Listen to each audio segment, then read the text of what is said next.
Yeah, we're on with over 7,000 kilobits per second. So we've got good video up here too. Hey everybody, how you doing? We are messing with new microphones, so I don't know. Tell me if I sound good or not. And the messing with the microphone's taking a few more minutes than we thought it would. So you know how that kind of thing goes. Couldn't possibly have problems with a computer, could you?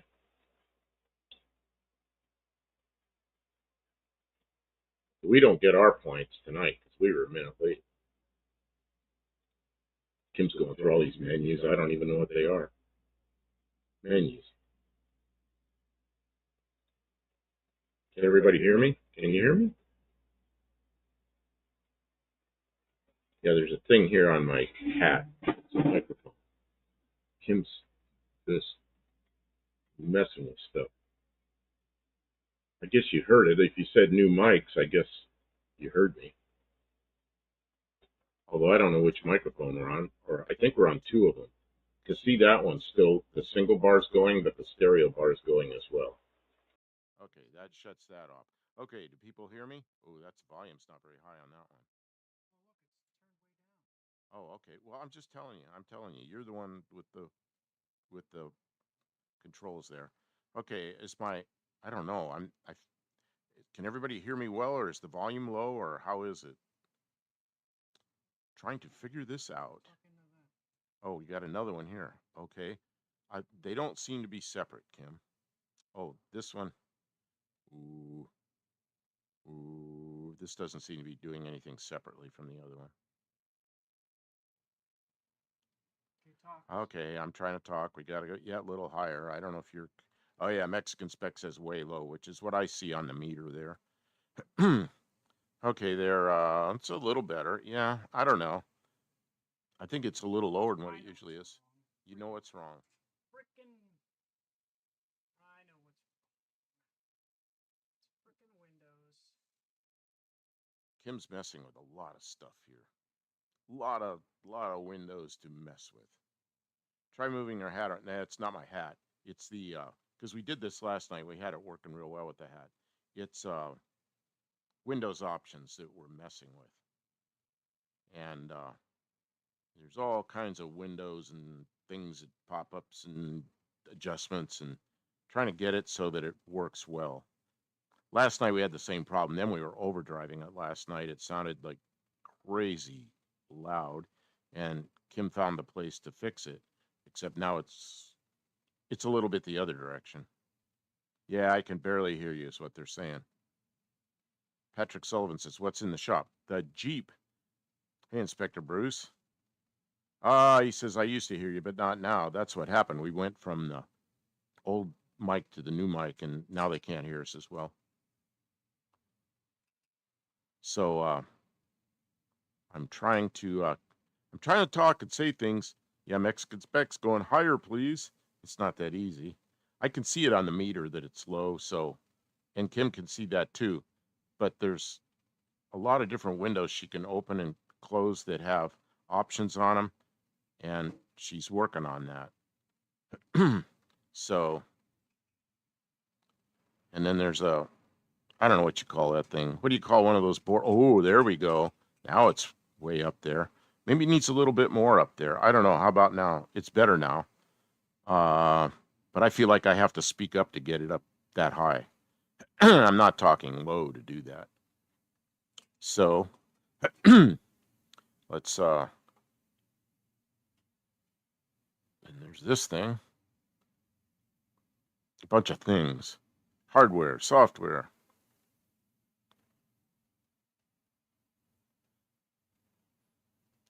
Inspector Bruce says he turned the speaker icon back on. That'll make a difference. Twisted Mopar says fine. Mexican Specs, I have a fan on, so That's because I'm not talking. I don't die of heat stroke. Okay, and she doesn't. Okay. And be real quiet.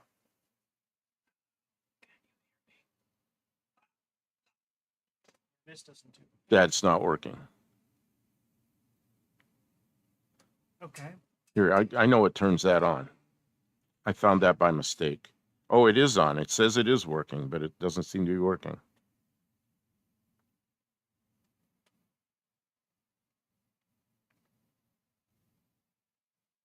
Kim fixes things, and sometimes that takes a few minutes. I think it's just you. Mexican Spec says, when you do talk, we can't hear you. When I talk. Oh, who? Is that Kim? If I talk at him, you can hear me. This mic up here is picking, wherever it is, it's picking her up maybe. Yeah, Kim, no sound at all. Do sign language. So you hold up signs?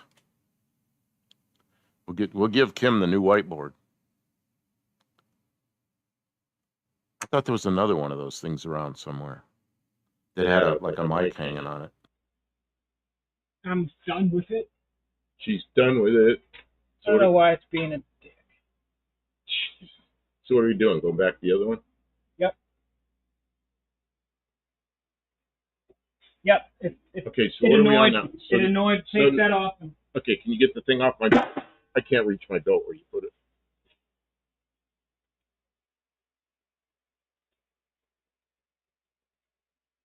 Okay, so we're on the old mic. I'm sorry you're not feeling well, Olive. Get some rest. I'm hurting today too. My temper is very short. We're just gonna do whatever it is that we need to do to. Kim doesn't feel good tonight. She's in pain. So my neck has been hurting. Man, I don't know what to do with it. I took some extra meds. I'm hoping they'll help some. So let's see. We're missing this too. For some reason, it's set to stereo, but it's only picking up one of the microphones. And last night we were using it, and there's a lot of fussing around, and finally got it.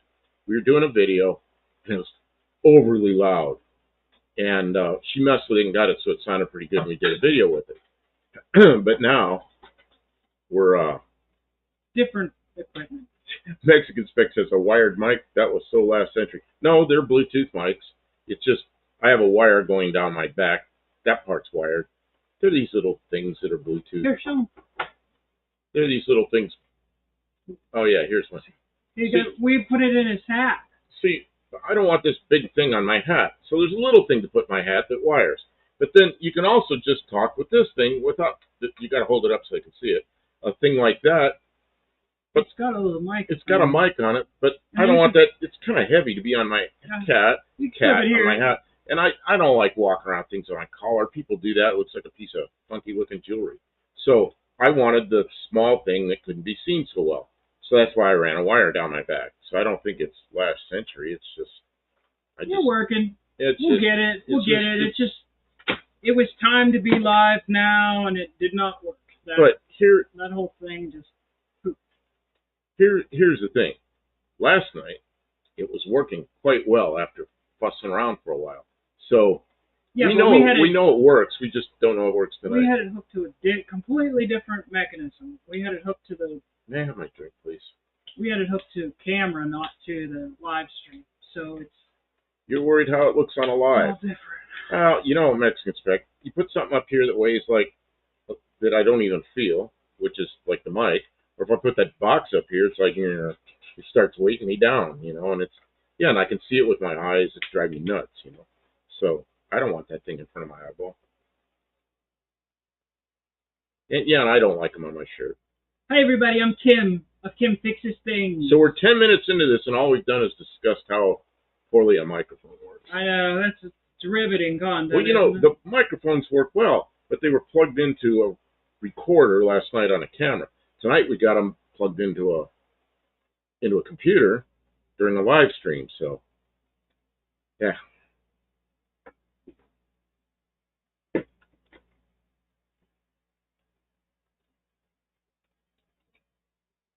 Yeah, it's not going to be fixed for tonight's live. Might be. Well, it might be. She might keep messing with it. I'm sick of talking. She's sick of talking about it. So, the vehicle that's in here tonight, you can barely see it. Right here is the Jeep, because we got that, what's that big long word? Series of words? That's what we should be doing, is opening that thing instead of messing with microphones.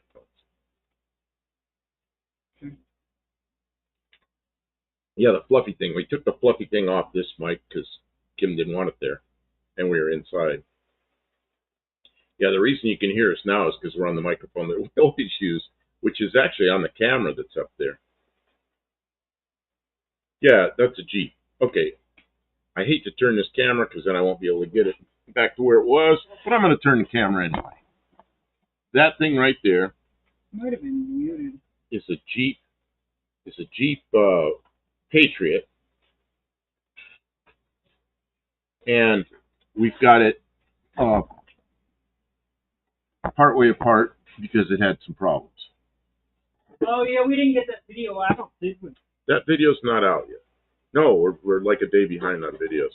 Steve Edwards, hooray! I sold a Simba, made a whole $8 profit. How much time you got in it, man?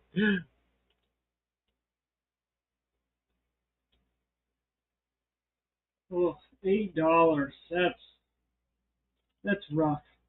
It's not even worth getting out of bed for $8. Hmm. Ah, but it's something that you like doing. So Louis says he has a Jeep. What kind of Jeep do you have? I've told the story before why I got this Jeep, but I could tell it again. I'd probably give it the short version. I'm trying. Kim doesn't like me telling stuff twice. Stray Bullet says, "Ew, a Patriot. Aren't those nothing but problems?" Well, here's the deal. I was in Maryland, and I had my Mazda, and that was my daily driver. It's a pretty nice car, and it didn't have any rust on it, and it starts snowing, and they salt the roads and everything. So I decided to look for something to drive in the salt. And I was looking for a Ford Escape, and I found one. It wouldn't pass the inspection up there. It needed brakes, and they had an estimate for new brake rotors and calipers, bunch of stuff. It was over $2,000. So the guy had it for sale for $1,100. So I was gonna get it. Yes, it burns gasoline. So well, today it doesn't burn anything, but normally it burns gasoline. So I was gonna get that Ford Escape, but I sat on it too long, and he sold it to somebody else. Well, while I was looking for that on Marketplace, this Jeep was there for $3,500. And that's too much. I wasn't going to spend that. I'm looking for $1,000 car. So when that other deal fell through, I went back to Marketplace, and this Jeep was on there, and it was marked down to $1,000. Oh, now I'm interested. So I go look at it, and it's got something grinding sounding in it. 17-year-old girl had it, and she goes, "Don't ask me what's wrong with it, because I'm a girl." I said, "Okay." She goes, "But it bucks." Well, then her father comes out, starts it up, and got the hood open, starts it up. It's like grind, grind, grind. It sounds like somebody putting marbles in a food processor or a blender or something. It's horrible. So I'm like, "Stop." And he comes over, and he puts his finger on the power steering pump, and he goes, "It's this air conditioner here that makes the noise." So I didn't care. I I paid her $1,000 for it. I mean, it's a really clean Jeep, and at the time it was about 10 or 12 years old. So I had a tow truck come and take it to my apartment. So it turns out it was the what the hell was it making? Oh, it was the alternator bearings. It was strange as it was alternating, making this horrible noise, but it's still alternating. It was still keeping the battery charged. So I put an alternator on it, and then we had to do a couple other things. I left it there because they moved me all over the place once again, so I put it in a storage place. And Kim came here, and then Kim and I went up there, and we oh, you switched mics again. Can everybody hear me? I don't know what's going on. So I'll try to bend over so people can hear this. Maybe they can hear it in here. So anyway, I we brought it down here. We had to do a couple other repairs to it, but it's $1,000. Oh, now nobody's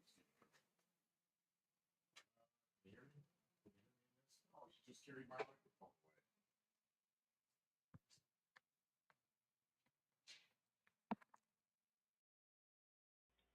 away. Okay, so she switched my mic back. So so it's $1,000 car plus some repairs. We probably got $1,500, $1,600 in it, 17 maybe, something like that, including license and registration. So, you know, it's one of those easy payment plans. $1,000 down, no payments. You know. Well, I mean, So you know, there's cars you're going to make $1,000 a month payments on. You know. So $1,000 down and fix it every time it breaks. so yeah, but how many times has this thing broken in the last 2 years? 2 or 3 Twice. times. Okay, so It's been pretty good. yeah, so it's a nice clean car. And after my Mazda got wrecked, it was the only car that I had that two of us had for a while. So I was glad I had it. And when it broke down this time, it just started running like crap and jittering, and you know, it's got what do you call it? It's missing.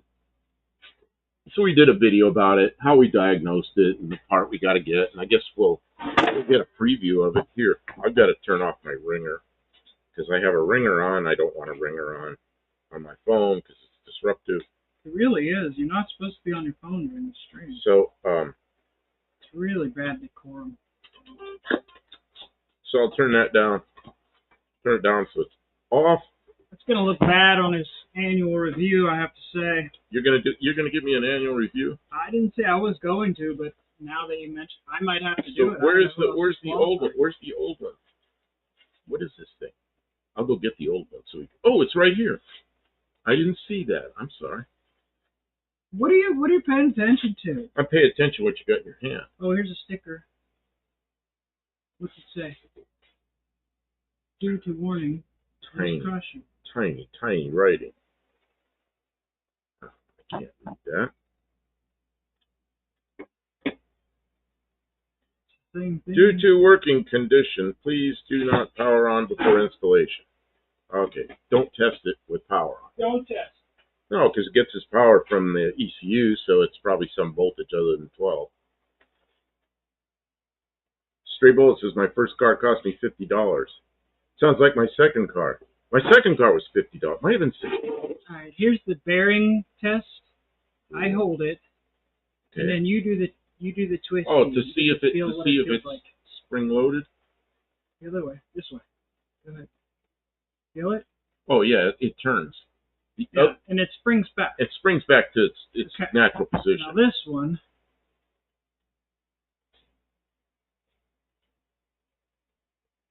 Well, it's like click. It's all notches.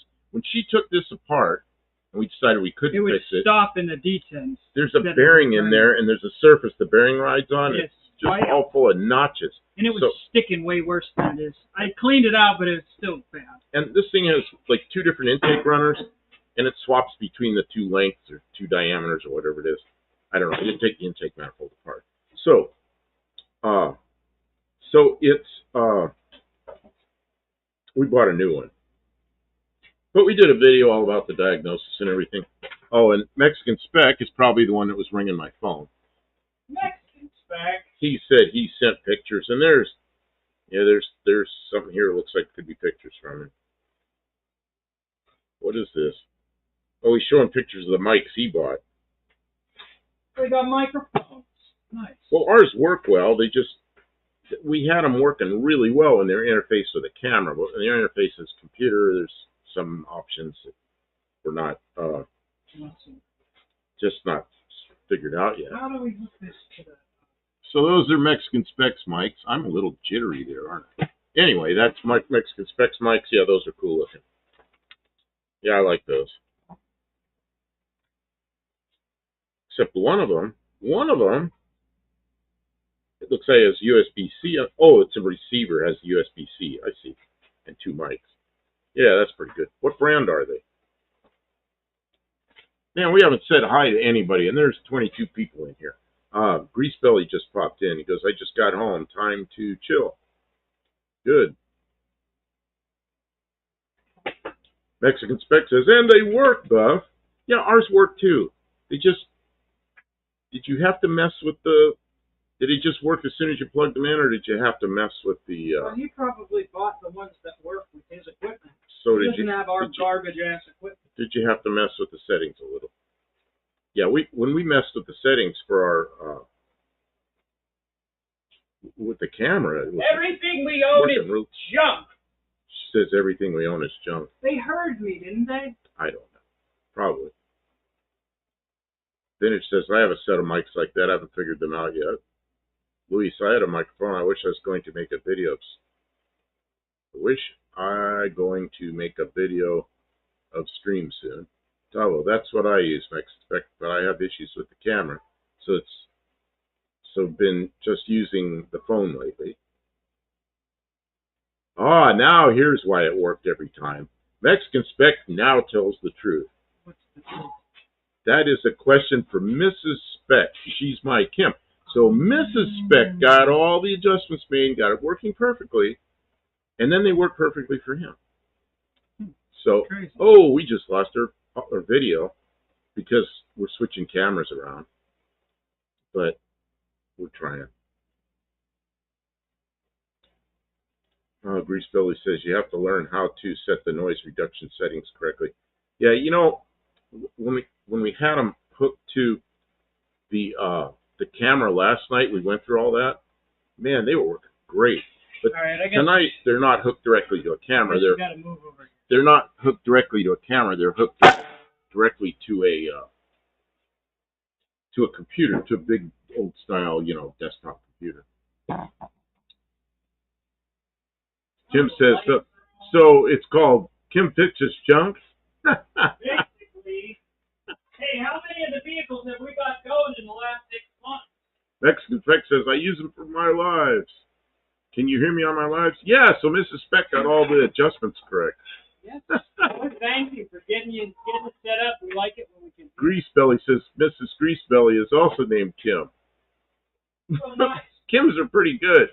And there's Kims that are guys and there's Kims that are women. Yeah, and there's like I knew in high school I knew Kims that were both. Or not both, but each. Both at the same time? They were each. And then I knew right now, oh, what's his name? He's a mod in here. Sparrow's Garage. He's a Kim. Oh, man. Mexican Spec says they're invaluable. What, Kims? Yes, the world would cease to exist if it weren't for Kim. Talos says, now I know why I have such issues making videos. I don't have a Kim or a Mrs. Spec. Try doing everything myself. I did that too. I did a lot of stuff myself my whole life. It's hard with two people. But a lot of my life, I was managing a business with a lot of people and a lot of skilled people. And that was really good. Yeah, I mean, we could get a lot done in a day. Eesh, something fell. Big noise.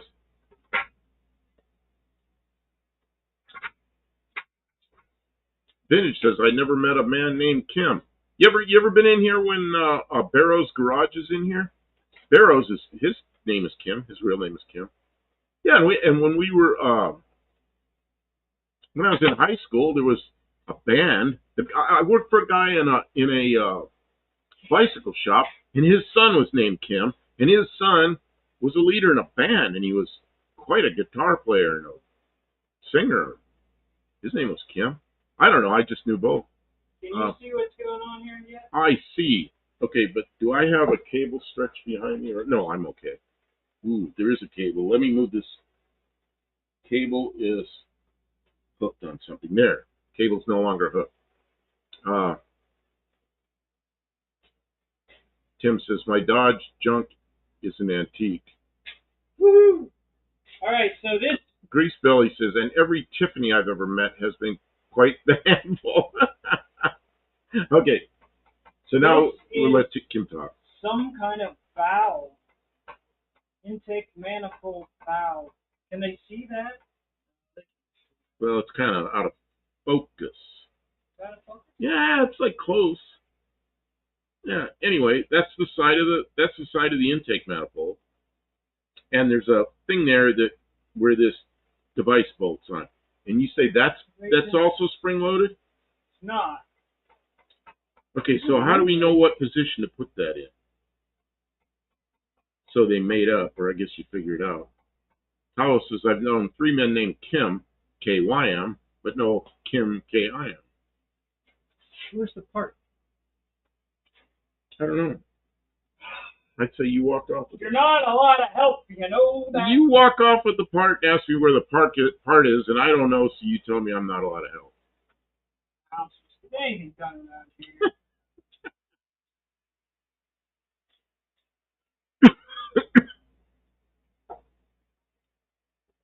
Vintage says the best song I can play guitar and sing along to is Summers in Kentucky by Wheeler Walker Jr. Grease Belly Garage, you know when you name your daughter Tiffany, she will be. Grease Belly, and every man I've met named Todd was a total butthead. Sorry if there's any Todds in there.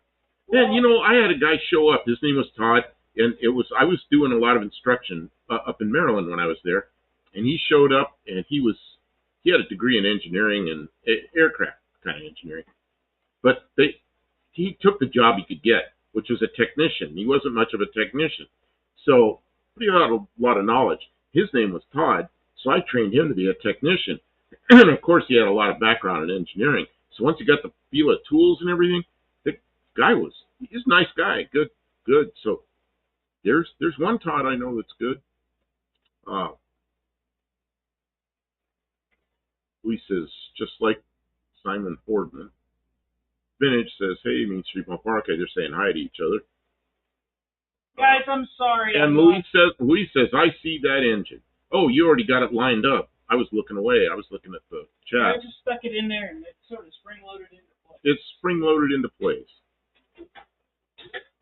Tony's last video, what the hell was Nissan thinking? I saw it sitting there. It's sitting in the queue for me to watch. I haven't watched it yet. Tony texted me today, and he goes, you two need some dogs. Like, I didn't even reply. No. Sometimes, I watch Tony a lot, but sometimes those dogs are barking so much, I got to turn it all the way down or turn it off. I'm sorry. You don't like dogs? I like dogs, but they got to know when it's time to talk and when it's time not to talk. Next suspect, when I hear the name Butthead, I think of the actor that played Biff in Back to the Future. Oh, yeah. What about Beavis? Or is that too old? Vintage says, I had a buddy named Todd who's helped me out a few times while renting. He's going to help me make a video soon. Excellent. Grease Belly Max, I think that his name is Thomas F. Wilson or something like that. Max. I guess maybe that's Max. I don't know. Max. Why is it Max? Not sure. Mean Street. Hey, Buff and Kim. Hey, Mean Street. Grease Belly. He's a bit flamboyant. Grease Belly Garage. Yes, something like that. He doesn't care about car guys. I have no use for him either. Louis says, Slappy Squirrel, anyone? Do you know Slappy Squirrel? Slappy Squirrel is... Who's Slappy Squirrel? I don't know. I think that's the Seuss. She thinks that's the Simpsons? I don't know. Yeah, when the Simpsons watched cartoons, Slappy Squirrel was one of the cartoons. Grease Billy says, Max, he was in an episode of House MD, and he did really good as an actor, but he was playing a butthead father. Oh. That's another thing. You're an actor, and you play somebody that's a jerk, and then the next job you get, you play somebody that's a jerk, and now you're a jerk, and you're really not a jerk. Like the guy who played Pablo Escobar. The guy we bought, not this car, my other car from, Pablo Escobar. So now, I know Pablo Escobar. No, I just know the actor that played him. That's pretty cool. Vintage says, I watch Beavis and Butthead while I'm at work. It's on from noon to 3. Oh, my God, 3 hours of Beavis and Butthead. I suspect he posted a video about an episode he did on Legends of the Future or something. It was supposed to be a 71, and the police car was a 77 Plymouth. Why did you come up here? You didn't turn any of the lights on or nothing? Oh, we both walked in here at the same time. Well, I've been working. I miss plugging a light in. I know you don't feel good. I'm sorry. I'm Yeah, Grease Belly says I hate it when production staff doesn't get the cars and the stuff right in the background. Yeah, I was watching one of the aircraft earlier today, and they're talking about some airplane, and they got like a different airplane in there that's like 30 years newer than the one they're talking about. It's a swept wing jet, and they're talking about a straight wing bomber with propellers on it. A bunch of bozos. Mexican Spec says I commented on his video, and he answered me. It's just a TV show. I said that car takes this guy's out of the history. Said he didn't care. Mexican Spec says, a fun fact, the only car-related mistakes in Back to the Future was the scene where the tow truck is taking away his Mercury in 1955. He didn't care to hear that either.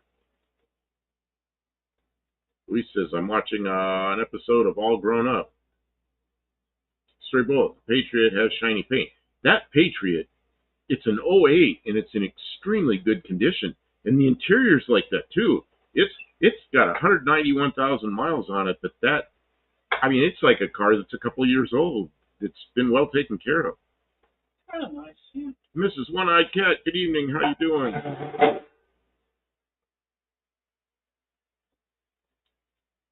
See her. All right, it's fixed. Kim says, fixed. Get out of here. Stray Bullet says, I have a bunch of those clip-on utility lights. You know, I used to hate those things because they're like blistering hot. But, you know, you put an LED in it, and it's a pretty nice thing. Except that one, where the cord goes in, it's starting out, something in there is wearing out. Sometimes the light goes out, and you mess with the cord, and the light comes back on. So that's going to be one of those tear apart, fix things pretty soon. Oh, you know what? It looks so damn orange. Is I've got hopefully before it catches fire. I've got a bunch of the settings set way up on. Well, you know what? It looks good. It's a little bit more orange than it is, but it's when that car's out in the sun, it looks like that. So it's pretty good. Oh, out of focus now. Oh, slowly coming back into focus. Oh, that camera automatically focuses? Yeah, this is an autofocus. Oh, that's cool. Wow, I didn't know that.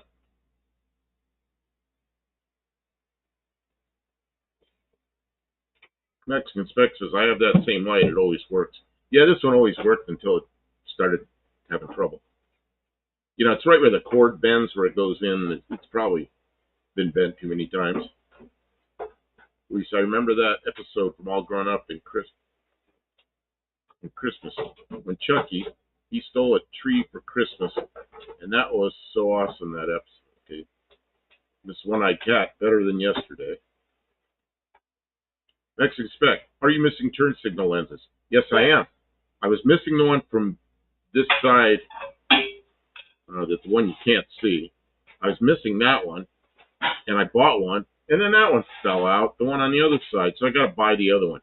But we have one of them, and the one on this side right now doesn't have a bulb in it because the bulb burned out. So I've got bulbs coming, but they won't be here till tomorrow. So, I've got one more thing to deal with. I don't know why I see them all the time with no lenses. They're glued in with a couple of spots of glue, and I guess they fall out. Because this one came without one, and now it's there's one in there somewhere. Yeah, there's a new one inside for this side, but that one fell out since I ordered the other one. So I don't know. Yeah, Mexican Spec, they just fall out. I knew I had one, and I was in good shape. And I come home one day, and I walked around the front, and it was missing. So somewhere on that trip, wherever I went, it fell out. Right. And I look, and there's little spots of glue. Are you going to drive, or am I going to drive? How's this going to work? I don't know. I'm sitting here. You want me to...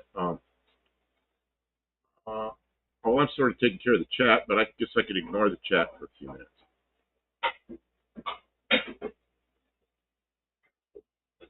Mexican Spec says, you see these all the time. There are others still running. I'm not sure what he's talking about. Okay. So, you close the hatch. You have confidence. Okay, what are we going to do? Just pull it out?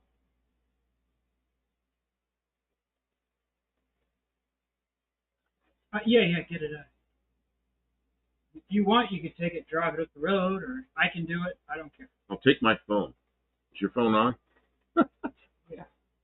Or I'll at least I'll take the radios, and I won't go very far. Open the radio. 2. See, we're on channel 2. Are we switching over to telephone live, or are we just going to stay on this? Are we switching to what? I'm sorry, that was making You're going to noise. live stream from your telephone, or are we just... No, just stay. I'm just gonna pull it out and just drive it like a half a block and bring it back, and here come ads anyway. Maybe you can get the door, and I'll get the call. Okay. I'll just take the radio with me so if I get in trouble when I'm walking back, I can call you. Maybe I better take a flashlight. Oh, there's one in here. There's one in here.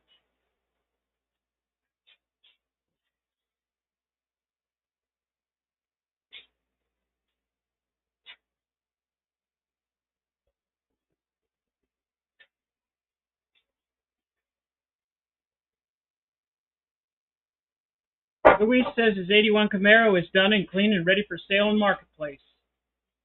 Luis. Yeah. 81 Camaro down there. Kim can talk to us while she's test driving.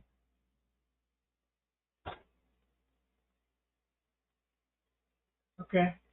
As soon as you start, I will open the door. Look at that Campo. Yes. Way back. I got it.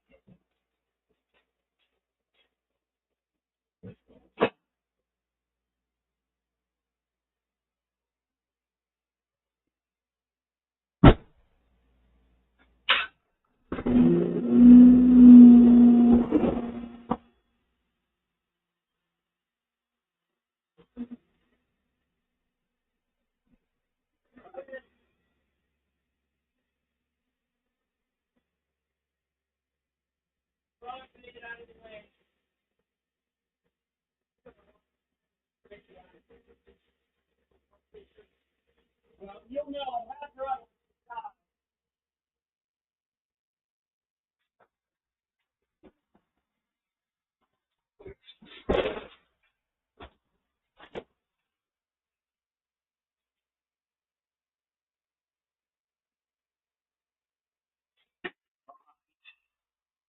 Good luck with the Jeep. It'll be okay. All right. I'm back. I'm sorry, everybody. I'm feeling very short-tempered. I don't know if you've ever been in like a bunch of pain. It's like hard not to be like itchy, real itchy. The Dart runs, his car runs, my van runs. We've got a bunch of the vehicles like moving along. Like they're all licensed, inspected, drivable. Yeah, yeah. I don't. It's the thing of it is it idled fine. The problem was as soon as you stepped on the gas, it just fell right on its face. So you have to take it out and try and drive it before you'll know. It would like stumble and misfire and fall on its face.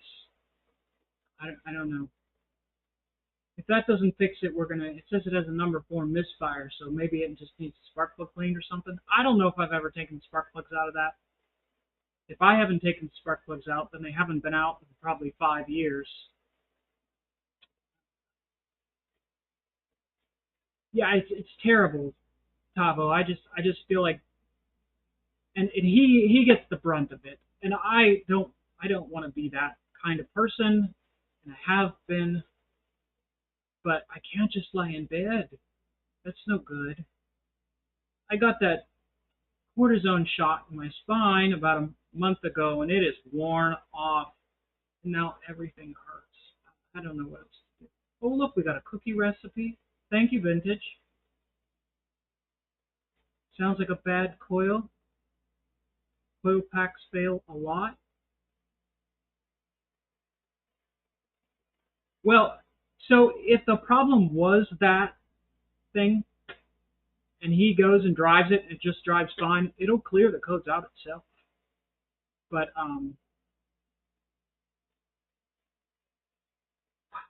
We'll know in a minute. Depending on what it does, we'll move forward. Because if it's still acting funny, see, but the fuel pump, I can hear the fuel pump running, and stray bullet. We've got codes. We got a misfire code, an oxygen sensor code, and a code that leads us to the this solenoid. And this solenoid, I don't know if you could see it clunking. Well, it's supposed to go all the way to here and then spring back smoothly, but it feels like it has detents in it, and it was hanging up in the wrong place. It was just not working properly, and it was throwing a code for this. So I thought, well, we'll try this because this controls the intake runners. But we'll see. It might. Buff isn't giving us live. No, no, no, no. I don't want him driving. I want him both hands on the wheel. It's dark out there. Well, Grease Belly's getting serious. He needs to know cooking instructions.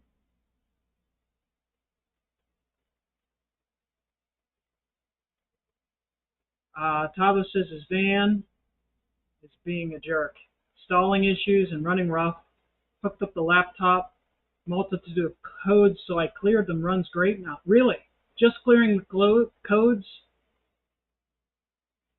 made it fix it.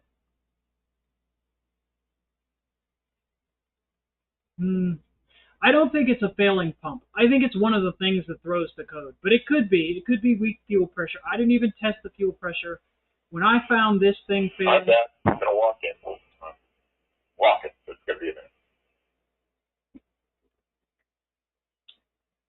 Is it fixed? Is that why you didn't bring it back? For the parts car, no, it's got problems. Shoot.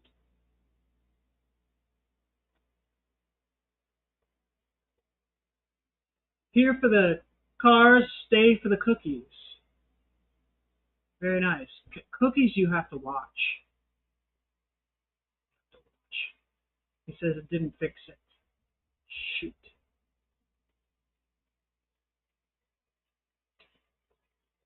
We should have just pulled it straight back in. Let all the mosquitoes back in.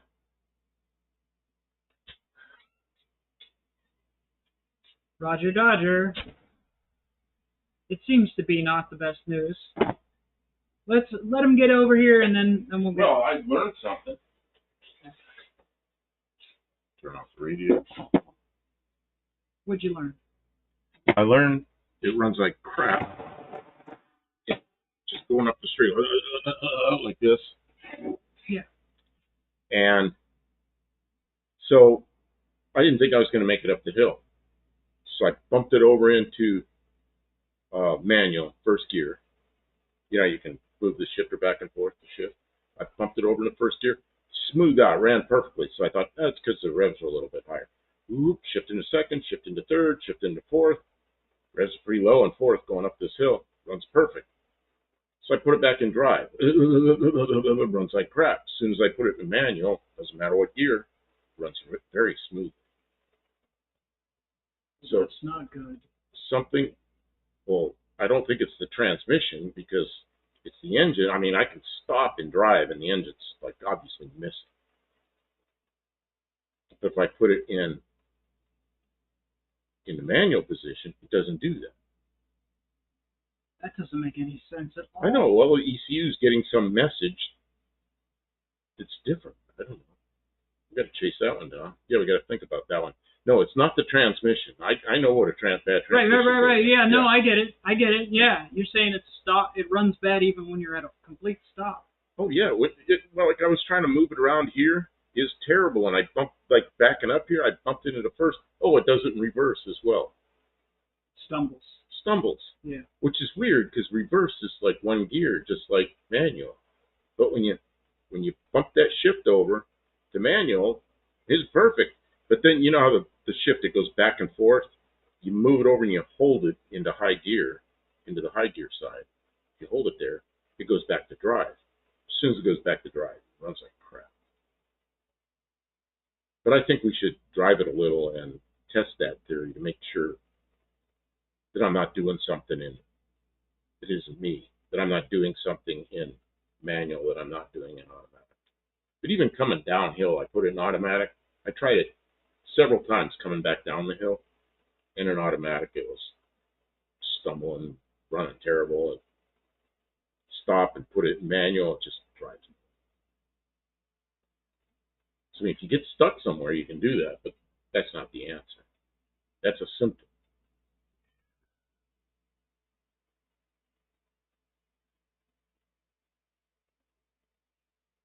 Chrysler strikes again. Oh, what do we got going? Electronic signal tube from transmission overrides when manual selected. Cheaper buying her. What? Cheaper than buying a Campo too. I must have missed something. Belongs transmission, electric shift, or vacuum operated.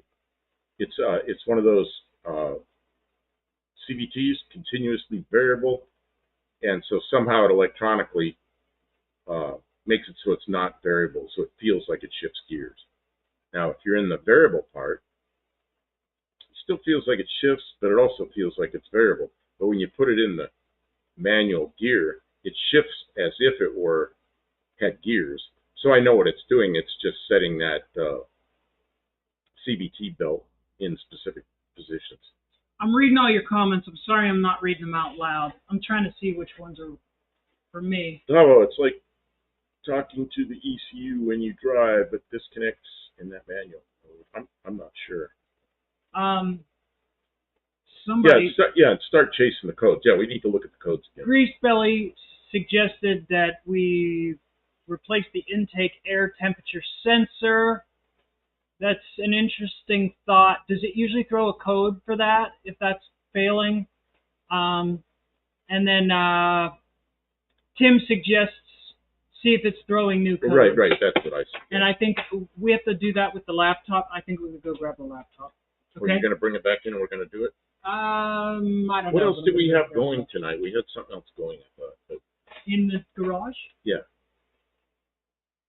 No, I guess not. We need to do some stuff to your car, but all those parts are going to be here tomorrow. So I guess, I don't know. That's up to you whether you want to drag this thing in there and go get that laptop and the cable and all that stuff and mess around. I don't know what you want to do. It's up to you because you're not feeling good, and I wish I was feeling better. And I don't want to ask you to do something you feel like crap. This is too bright. You don't need this. Turn it off. It's messing up. So that's okay. We've got the chat log. Oh, I do. I'm sorry, guys. Okay, guys. So we missed a bunch. Now. Yeah, we missed a bunch of chats. Raw Dog there. Hey, start hello. chasing down known codes before you work on the fan. Long CVT issue. You know what? I've had CVTs. They work great really well. as long as they work. And then, okay. You keep them entertained. Guys, I'll be right back. I'm going to go get the code reading equipment. Greasebelly says, no, it doesn't always throw a code, and it's almost always the source of a lot of problems. All right. Hippie Long, CVT, it's Satan's design. It's Satan's design. I don't know where she put the water. Looking for the water. I'm still here, just looking for the water. Where's the water? Where'd she put the water? Oh, I don't know where she put the water. A whole case of water, and I don't see it. And when she comes back in, I'll ask her where it is.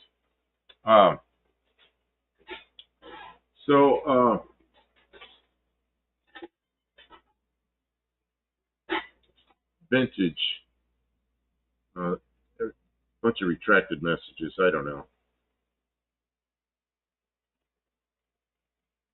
Something about all the. I don't know. I had a CVT in my Dodge Caliber, and it started throwing a code, or light. They checked it, and it was running. Hot. But I had an extended warranty on that car, and they replaced it was $4,100 worth of work, and it cost me $100 whatever they call it, copay or whatever it is, and they put a new transmission in. That transmission had 100, I think it had 110,000 or 111,000 on it, but it still worked. It seemed to be working fine, except said it was running hot. And they put a new one in, and that blasted to 155,000 when I traded the car in.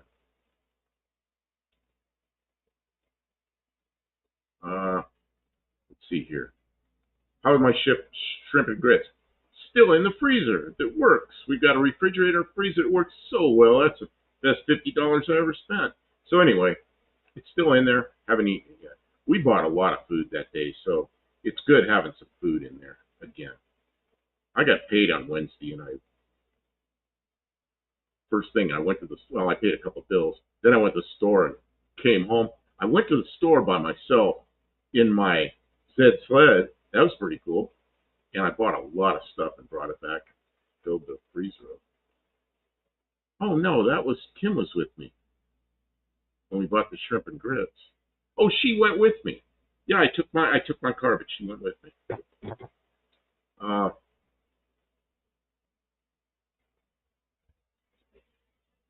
See where we at here.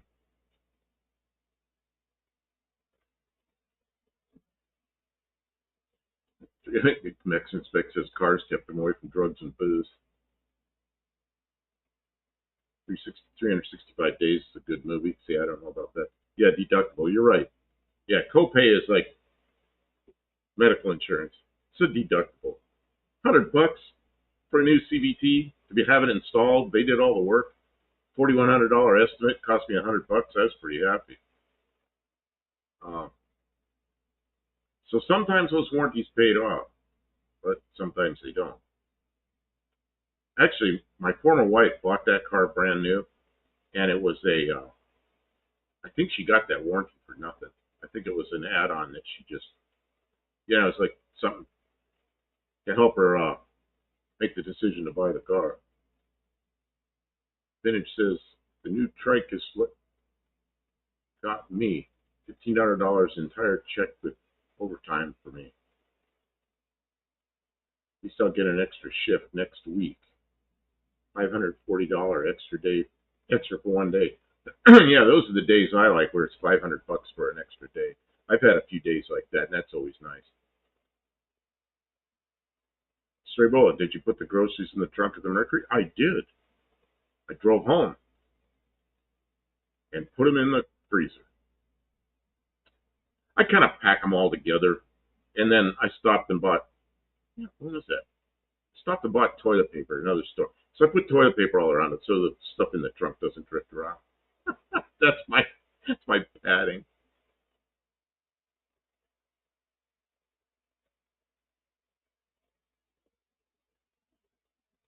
Thomas says I had to take the old ratty Ute 2 towns over to change my MIG gas bottle. Usually take the van. Pitt, hey, Pitt's here. How you doing? I ate things in my finger, sir. Aside from that, I'm all good. How's everybody? Well, we just fixed a car that didn't fix. You know what? I really thought we found the problem because that thing turns in there. I mean, one of the problems they have is they stick, and that thing would barely turn because it had all the notches in the surface that the bearing rides on. So it was sticking really bad, very badly. So I don't know. Probably need to be fixed anyway, but it still runs like crap. Talk about how far between 2 towns could be 100, could be 1,000 K.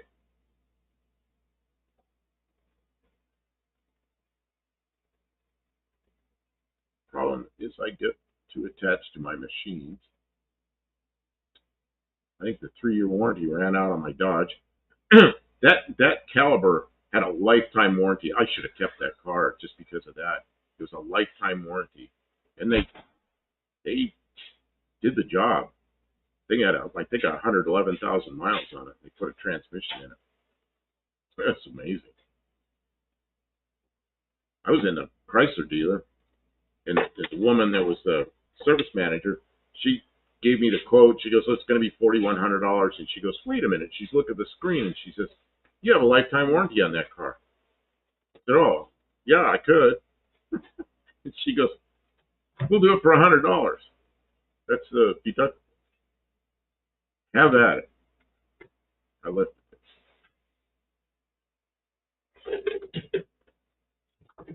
Pitt says that damn Dakota Magnum plenum plate repair.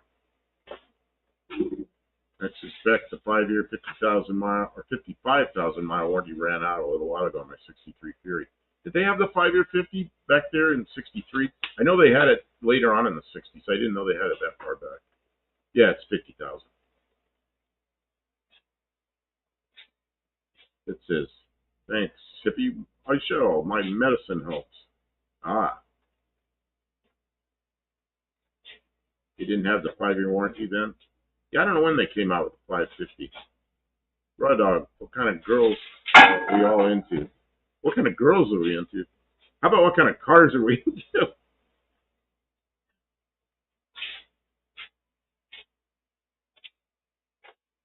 Yeah, mine had a lifetime warranty. It was a lifetime powertrain warranty, and it was through Chrysler Corporation. Something through Chrysler Corporation. It was an option, and they gave it to her when she bought the car. And then we didn't.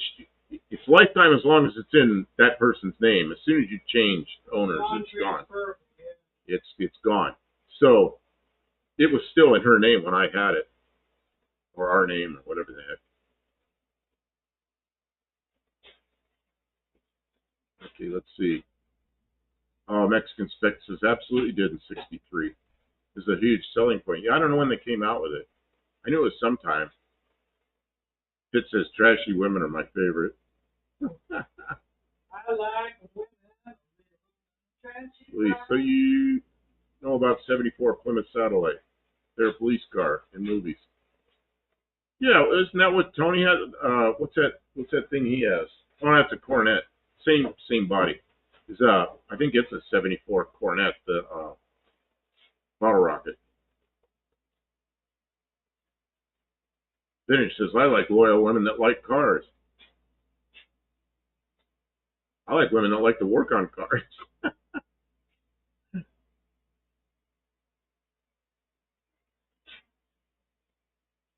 Tim says, I still have my JC Penny Forever battery.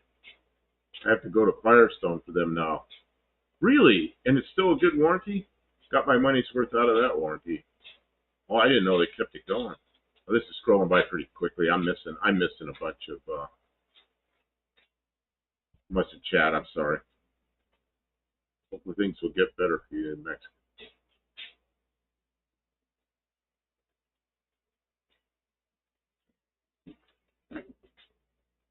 Rosa.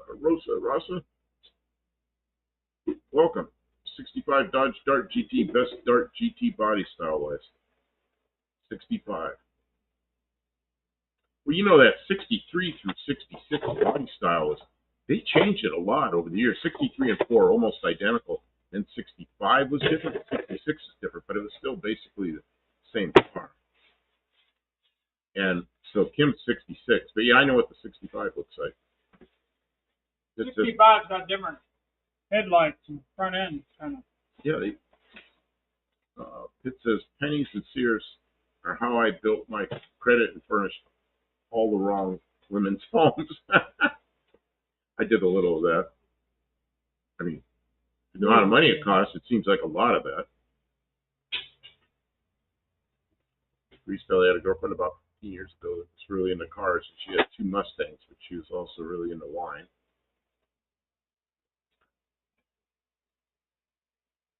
Lisa says 71. What do I do with? Oh, go ahead. I'm sorry. I'm gonna miss some chat here. I'm sorry. I bought a new USB drive, and it showed up the same night. I remember that. I remember you had it on your bed, didn't you? Is that the one you had on your bed? Showed up at the same time as this. It was 2 boxes, this and that. Oh, so it was still in the box, or you took it out of the box? I never took it out of the box. I saw what it was. I thought I had put it in my purse.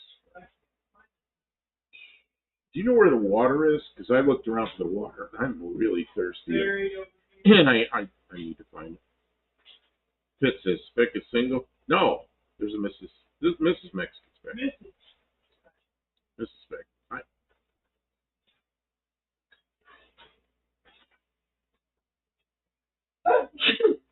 Greasebelly.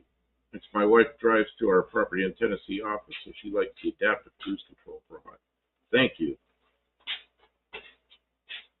Adaptive cruise control. Is that the one that stops for you and goes around cars and everything?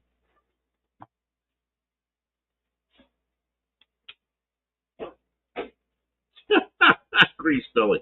Love is grand. Divorce is 50 grand. Sometimes more. That's a good joke. That's really funny, actually. Okay, I bought more drinks. Welch's Strawberry Peach. Pitt says, bless you, Kim. Thank you. Oh, I just remembered I missed out on my Kim 40 years ago. Car gal spent a lot of time close to me, but I was in denial. She was way. That's the key to. Oh, the Jeep. But I was in denial. She was way too good for me. Later, I was told by her friend she was serious. Tavo says her name was actually Kim. Man. Yeah, I missed out on a few good ones, I guess, but They're all too good for you. right now I'm pretty happy. So. The woman chooses. Except I'm old. But ooh, this stuff's red or pink. Well, I guess strawberry. What I said was strawberry peach. I guess that would be red, pink.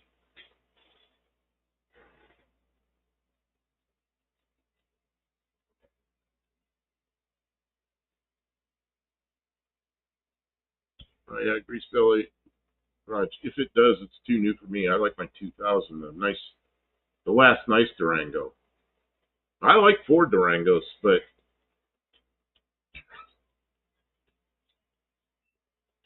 Ford Durangos that's a collector's item. Probably worth more than the Mustang box bodies.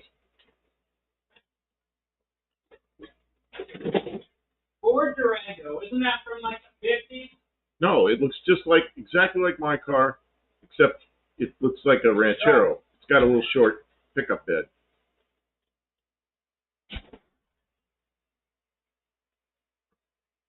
see, Pitt, Coffee Yum Yum, Folgers Gourmet Blend, Barton's. I guess that's vodka and cream roll creamer. Good for you. Next, most of my cars, Greasebelly says, next, most of my cars are old except the Durango. I kept it for the kids to use like a third car. Yeah, my kids are all grown up and off and taking care of themselves, and one of them has grandkids that are all adults. I think he's still taking care of some of them. I think he's still kind of taking care of them. At least I have a cup of coffee for today. Next, suspect the redhead girl I liked when I was a teenager. My fury did not. The cart was right. Well, finishes. Folks call me Tannerite because I'm the bomb.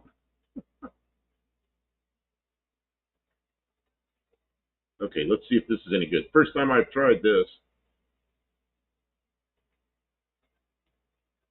Greasebelly says, I think Junkyard Digs. I understand what you mean. Has a Ford Durango. I have heard they do, but I haven't seen it yet. Because it racist to ask if your gal cooks better than the next 51 women.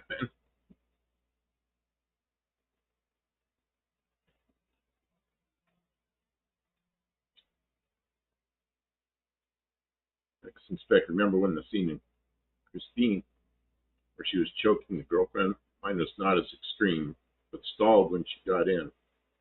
They're both furies. Mexican Spec says she cooks, but not like traditional Mexican cook, which is good because I don't eat most of that. I am not a great grandpa. My grandchildren are 19 and 24. Is that right? 19 and 24. Is that right? Maybe 19 and 25. I don't remember. 19 and 24. Maybe. And yeah, not no great grandchildren yet. Grease Belly says, yeah, Buff, it's blue and white, pretty cool. Yeah, I'd like to have one of those. But they're expensive. And I'm not sure they're that useful. That's why we've got the Valiant, 4-door Valiant, and we're gonna make it into a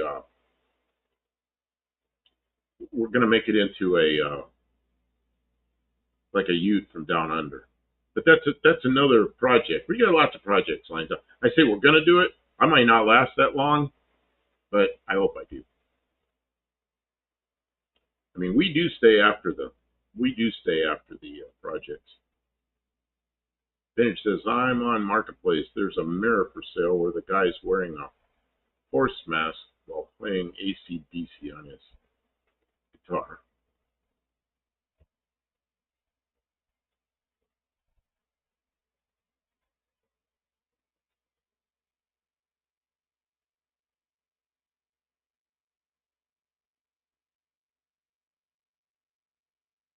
Spec says it happened often. The car had no problems with her sister, though. I talked to her about 10 years ago and asked if she still remembers that. So, yes, she still remembers.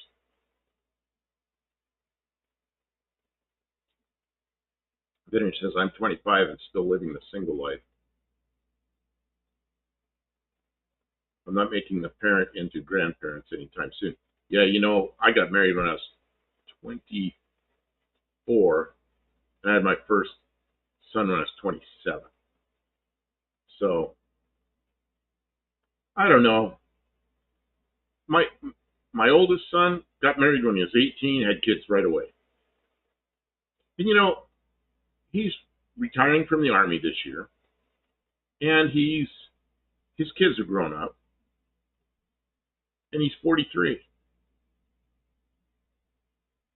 So now he's got some freedom and a retirement. I think that's pretty good.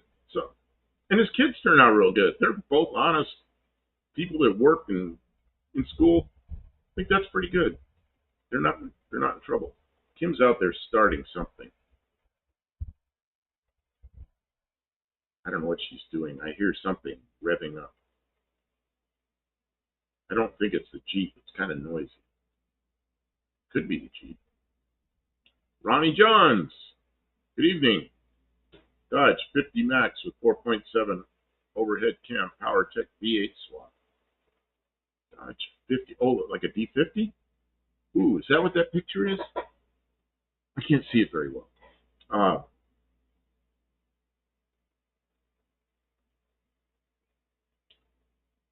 Inspector Bruce.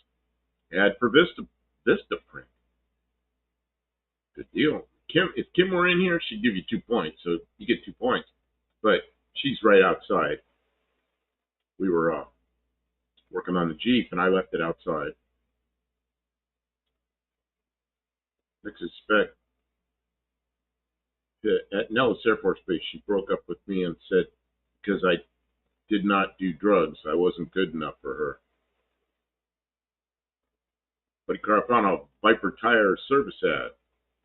Another 2 points. Yeah, geez, Mix.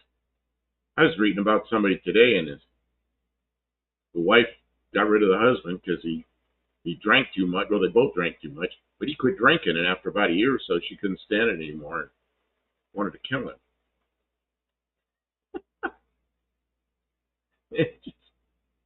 And she tried. She was the one I was reading about was the one that it wasn't Tylenol. It was one of the other ones where they put she put poison in his Excedrin or something and killed him.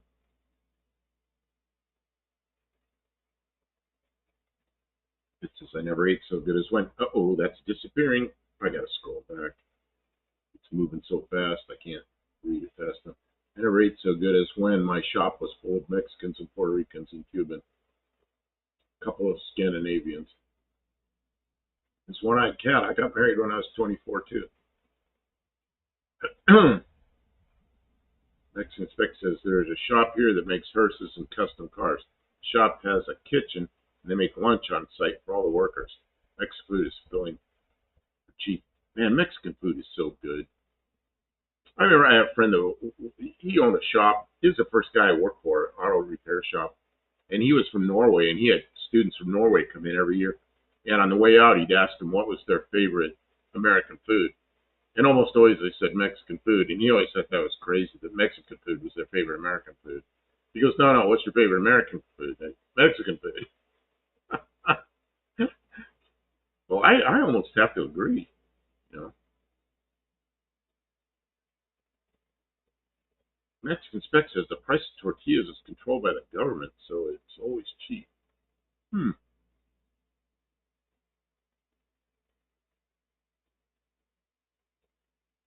This one I bought pork ribs at the store for no-name nationals. It was but one to get 2 free, and I got 9 of them so far. This one I'm sorry, I'm going to miss that. That's my favorite food. Inspector Bruce got married at 30, was 37 when daughter was born.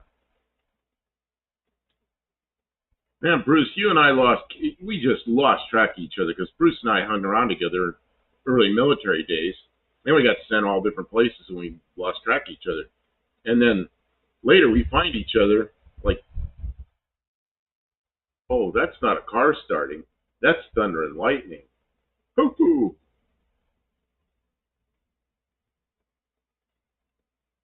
Thomas says, I definitely got it right this time. Been totally single after 2009.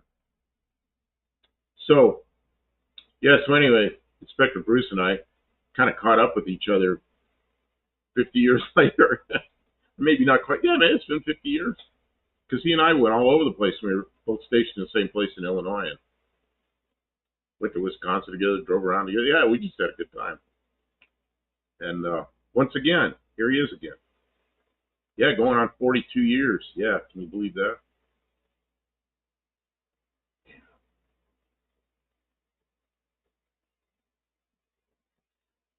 Spec says, if you lived here, you would have a good wife.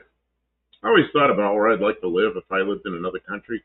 Mexico would be on the list, although I don't speak Spanish well.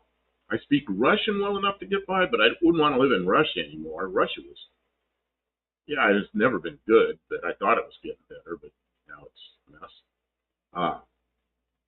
So I don't know. I don't know where I'd want to live. Straight bullet. How much is a dozen tortillas in U.S. dollars in Mexican? Well, like here, there's tortillas and there's tortillas. I get these tortillas. Kim gets these tortillas, and none of us get these tortillas. Just I don't know. Lisa's also in McDonald's. I see Happy Meal toy. Happy Meal toy. I love Happy Meal toys as a kid. Oh, Inspector Bruce says, my goal is to visit in October. That would be better than September. September's going to be a full month for us. So October would be really good. And the weather here is usually pretty good in October. It's starting to cool off, but it isn't nasty yet. I mean, that'd be good. That'd be good for us. It says, I just had fast food for my second time this year. Have I had fast food this year? I don't think so. I had a bacon Whopper last month and a bacon double quarter pounder today. Delicious garbage. You know what made me, I lost 100 pounds, whatever it was, 13, 14 years ago, something like that. What got me so fat was Burger King. I mean, every meal was 2 Whoppers with cheese, Oh, man. Let's see, Mrs. One-Eyed Cat, you're not going to No Name Nationals this year? Yeah, we're going. Yeah, see, Inspector Bruce is going to come out. He's in California. He's going to come out here and visit us. But he was going to come in September. Well, September's kind of a full month for us. And a lot of that's because No Name Nationals. And then there's a couple other things. So having visitors in September is going to be, we could do it, but it's be tougher, And then October will be perfect for us. It says my Spanish would come back. I ain't afraid to migrate. Yep, my Spanish would. Oh man, my Spanish has never been good, but I could figure it out because I took Spanish in school. You know, Mike Murphy, what's up, Buff? Hey, welcome. Please. Well, I only had two toys from the Jungle Book to a McDonald's when I was a kid.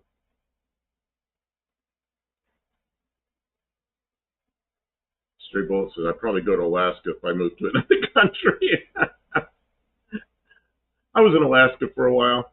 I was at Elmendorf Air Force Base, which is basically Anchorage, but it's been a long time since I've been there. Alaska's all right. I mean, I was there in the summertime. I spent one summer there, but the wintertime is. It says you're looking good, Buck. Good work.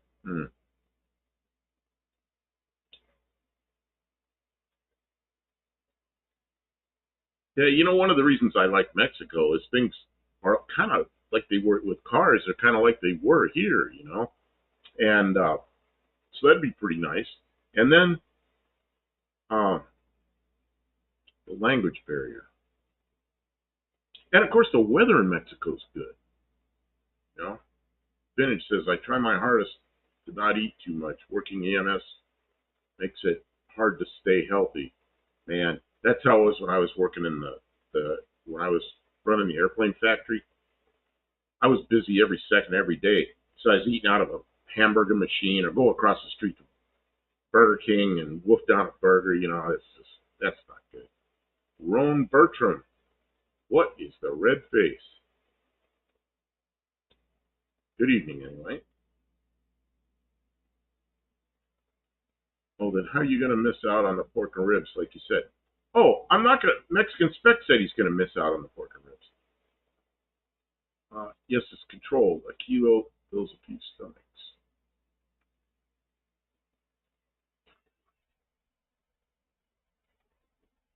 Adventure drives. Vintage Adventure drives. This Mexican Spec is saying this to Vintage. Just have big beef jerky with you. Pit, I filled my cupboard with $2 cheeseburger special Coke glasses from these when I worked at a parts store. High school. Tavo, lo siento, no hablo español. Lo siento, no hablo español. Я не говорю по-испански. I said that in Russian. I don't speak Spanish. I wish those McDonald's Happy Meals was in Amazon, Luis, but in the 90s and 2000s, so I see. Vintage says, expect I just eat cashews and bring an apple or something similar to keep me held over till dinner time. Rome, Vom or Vam is AMC made Mexico as such. It sure is. I suspect if you can pick up Russian, Buck, you can learn Spanish quickly. It isn't difficult. See, and they are similar in the way their grammar is, and I would say that Spanish, the grammar is easier than Russian, but they're similar things. So, and that's one reason why I picked up Russian so quickly, is because I did have a background in Spanish in elementary school. Tim says, it sounds like there is a no-name national after party at Buff and Kim's. Pitt says, I forgot to eat. Then I shake. Then I remember. I suspect they were called Rambler until the end. Stray Bullet, do you remember those odd-shaped Coca-Cola glasses? Are those the ones that are big on the bottom and then they're upside down? I have some of those somewhere. Luis, I speak Spanish, but I don't speak Russian. Yeah. Not many people do speak Russian. Latin women are polite and tolerate your struggle to learn their language. Pitt says that. Upside down. Yeah, the upside down. Oh, those were the Uncola. That's right. They were 7-Up, the Uncola. And I do have a couple of those somewhere, although right now I don't know where they are. They're around. I just haven't seen them in a while. So they're probably stashed in the back of the cupboard. Same down under Mexican Spec until the last one rolled off the AMI production line. Ron Bertrand, Correctamundo. Mexican Spec says a lot of people here speak English. and you think they speak English with me and I speak Spanish with them. That's what the astronauts and cosmonauts did. The astronauts spoke Russian to the cosmonauts, and the cosmonauts spoke English to the American astronauts, and that way they had less or fewer misunderstandings.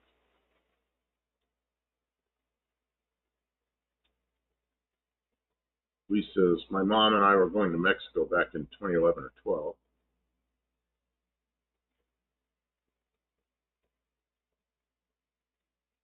I'm sorry, I'm gonna miss some chats.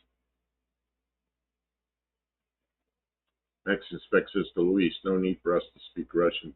People in Argentina speak German, though. There's a couple other countries down there where they speak some German. Striggle, it says, maybe it's the 7-Up glasses that I'm thinking about. Yeah, probably. Yeah, it's the Uncola. 7-Up was the Uncola. And that's why I thought it was Coca-Cola just now, but it was the Uncola. It says, as native English speakers, we are spoiled since so much of the rest of the world is struggling to learn our silly language. Well, the U.S. is huge. If you take Europe, where they have, 19 languages or something, you could put Europe inside the U.S., and then U.S., all these states, we all speak the same language, which is pretty nice. Oh, Kim's pulling the yeet back in.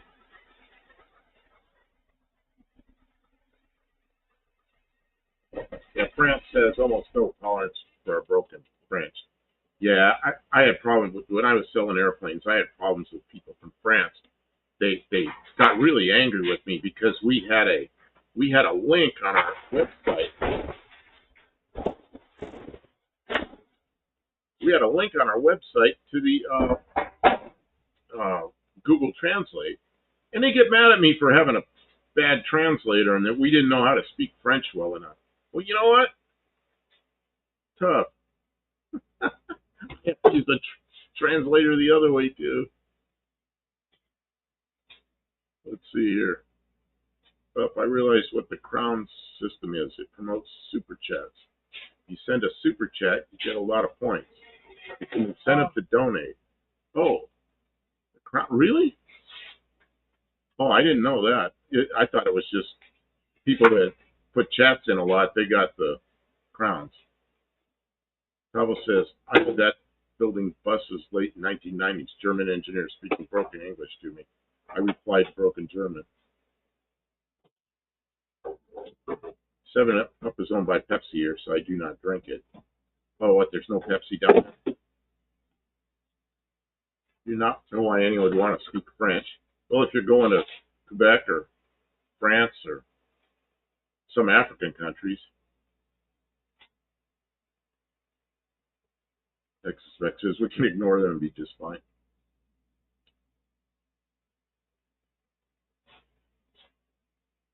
Spec says, me either. My wife wanted to learn a new language. She asked me about French. I said, not just no, but hell no. She chose Italian.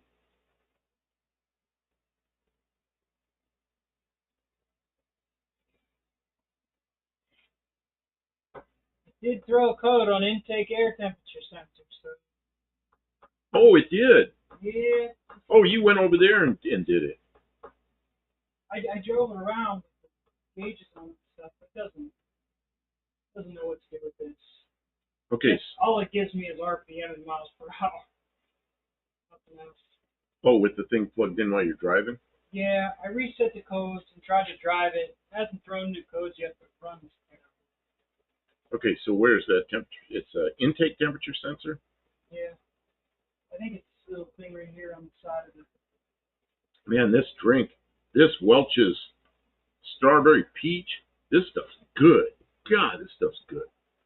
And it doesn't have any sugar in it. It is freaking good.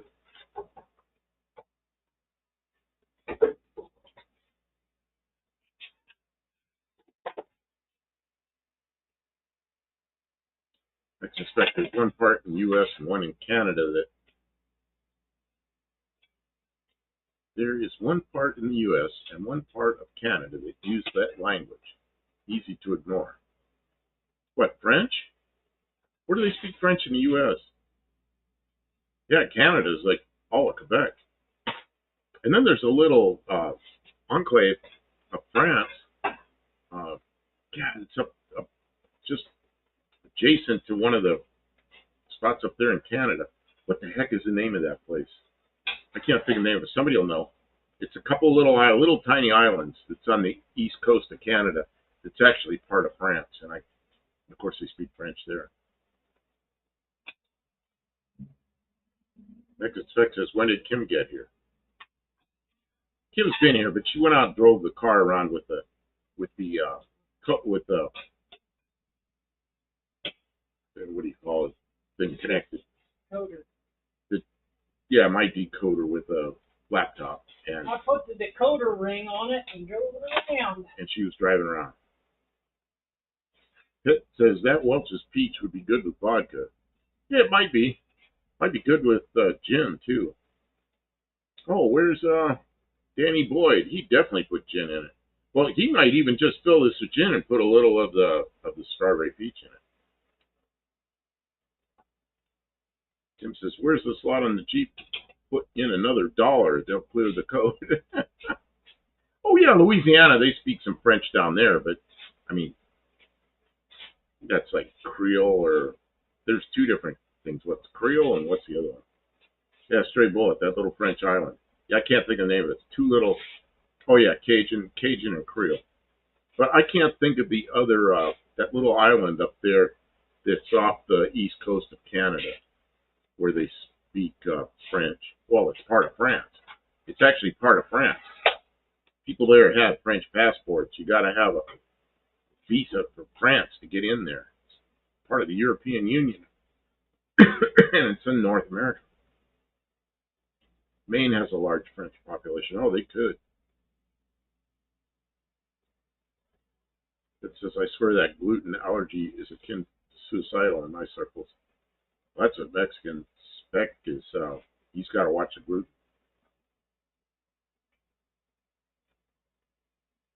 You can actually fly a light plane to France, just like Charles Lindbergh did. I knew somebody that did that. And they did it in a airplane called, it's a home-built airplane called the Velocity. And it's a 4-seat airplane. The guy took all the seats out of the back. He and his girlfriend did this. Put a huge fuel tank back there. They converted their engine to alcohol, which is a carbureted engine. It's pretty easy. They filled it with alcohol, and they flew across the Atlantic Ocean and landed in France. And they did it on alcohol, which I thought was pretty cool.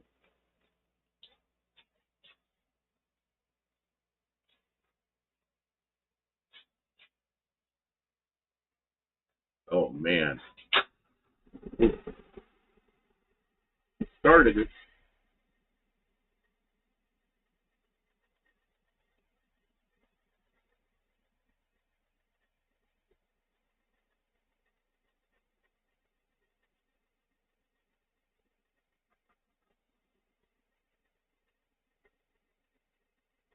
Well, while the engine. Check this out. What's that? Check, come quick. Come on. Watch. Oh, that's how it's on fire. That one's sure is.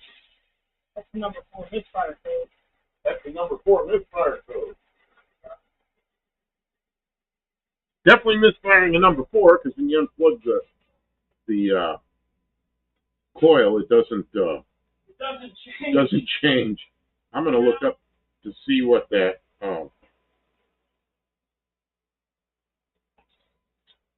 Find my.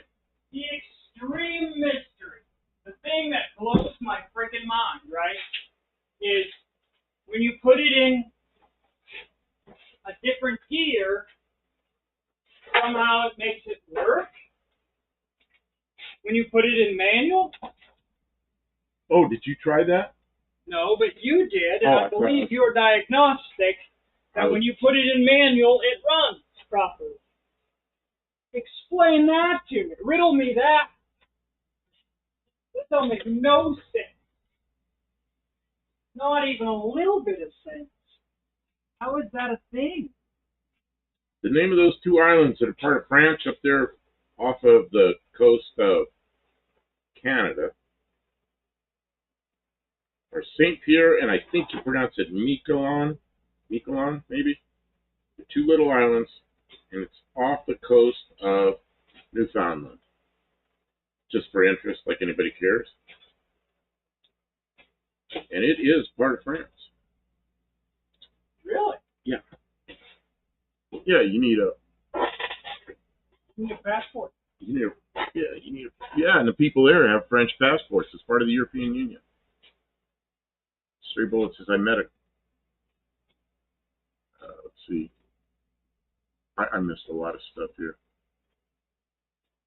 It says my beloved sister-in-law is gluten allergic, but she's also probably the best cook in the entire family. She makes us everything decadent and always something for herself that looks equally good. Okay, I'm going to skip some of this and go down because I know I'm. Stray Bullet says I met a guy at an air show that flew a Taylorcraft to Europe. A long way over, of course. Man, Taylorcraft, that's not a fast airplane. You got to stay awake for that time, so you don't go into the drink or start going off course. Put it on.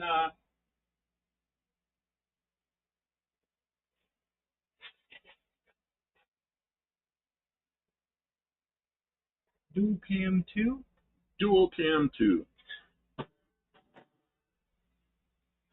Kim's got a speed handle in there.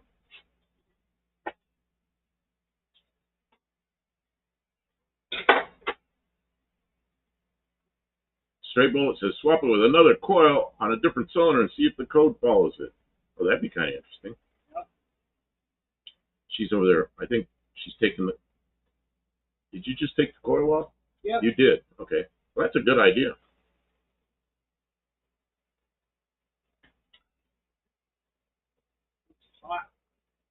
One time I was in a TUI in the Air Force. TUI is temporary duty. So I got sent somewhere TUI, and I was a jet engine mechanic. But I was in a group called the CAM Squadron, which is Consolidated Aircraft Maintenance. What that means is you go out on airplanes that are coming through, and you're on a truck, and you're supposed to have like one of every specialty in there. But there's only 4 people in the truck, and we didn't have a radio repairman. So we get out there, and we got a bad radio. There's 2 radio heads that are on the pedestal, and they said, see what you can do with that. I never worked on a radio in an airplane. So I called the tower on the ground frequency. I could hear them on one radio, the other radio didn't work, and that was the write-up. So I swapped the 2 heads, and the radio's down below somewhere, but the heads where the controls are there.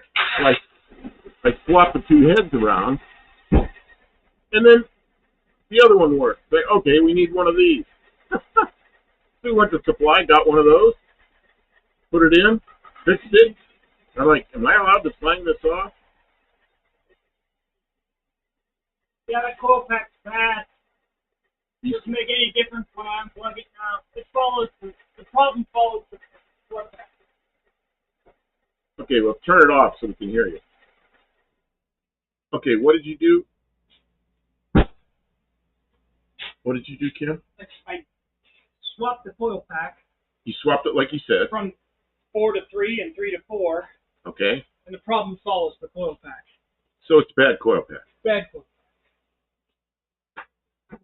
Oh, she's working on. Whoever guessed our Jeep. Bad coil pack. Who told me bad coil pack? Somebody. Who said that? Who said that? Whoever said that, you get 4 points. You were 4? right. You got to get 10 points for that. Was that Tavo? There was No, a couple people Tavo. made suggestions of how to test things. I'm scrolling back.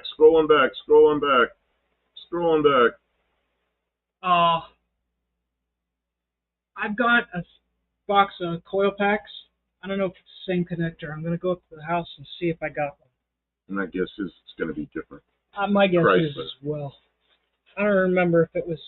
It might have been. Stray Bullet. Stray Bullet gets 10 points. I'm going to give him 10 points. 10! Whoa! You just diagnosed wherever you are, Stray Bullet.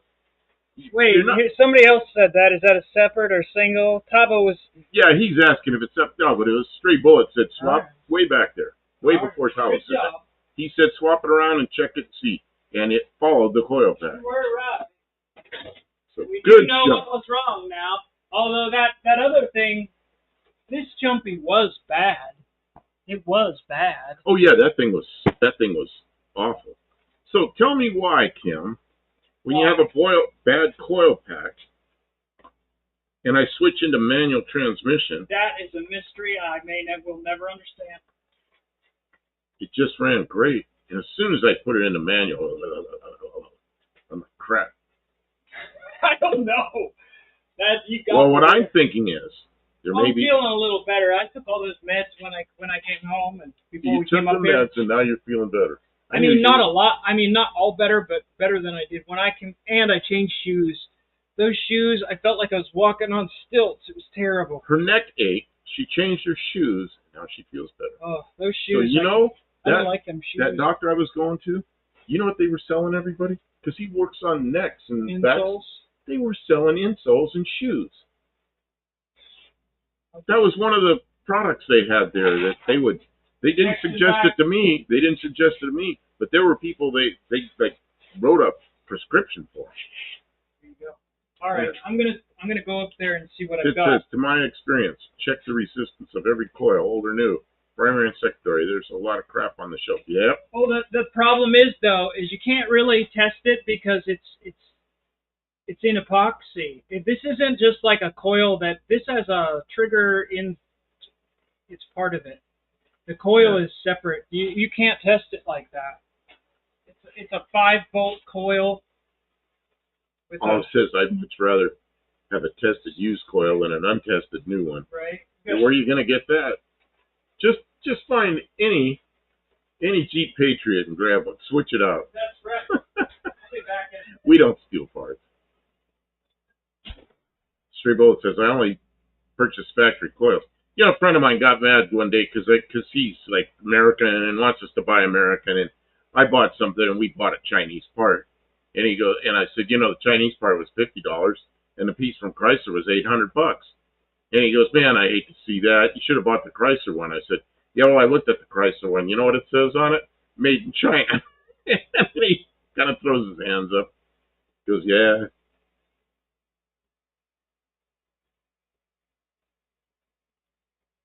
It says coil ground is often connected through the tachometer and or ECM in later vehicles. A weak coil can make all your gauges go to shit. God knows ECM will respond. Inspector Bruce says, add 4, what is that? Terzepatide. What the heck is that? Well, I guess that's 2 points. I don't know what that product is. Terzepatide. You know what we're going to do? We are going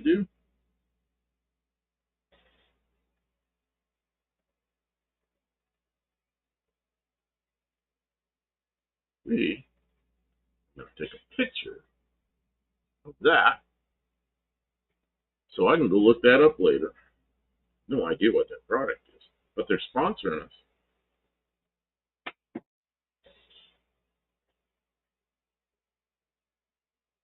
Yeah, Josh, almost nothing's made here.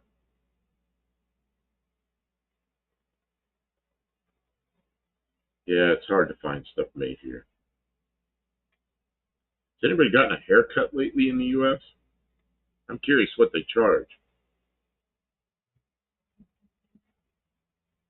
Oh, Inspector Bruce says it's a weight loss drug. You know how I lost 100 pounds in 4 months. And I pretty much kept it off. I'd gain 10, 15, and then take it back off, and again, take it back off. And now I've pretty much stayed where I am. The way I lost it was, instead of eating 2 Whopper with cheese for every meal, and then dessert, and all the other crap I was eating, I just started eating salads.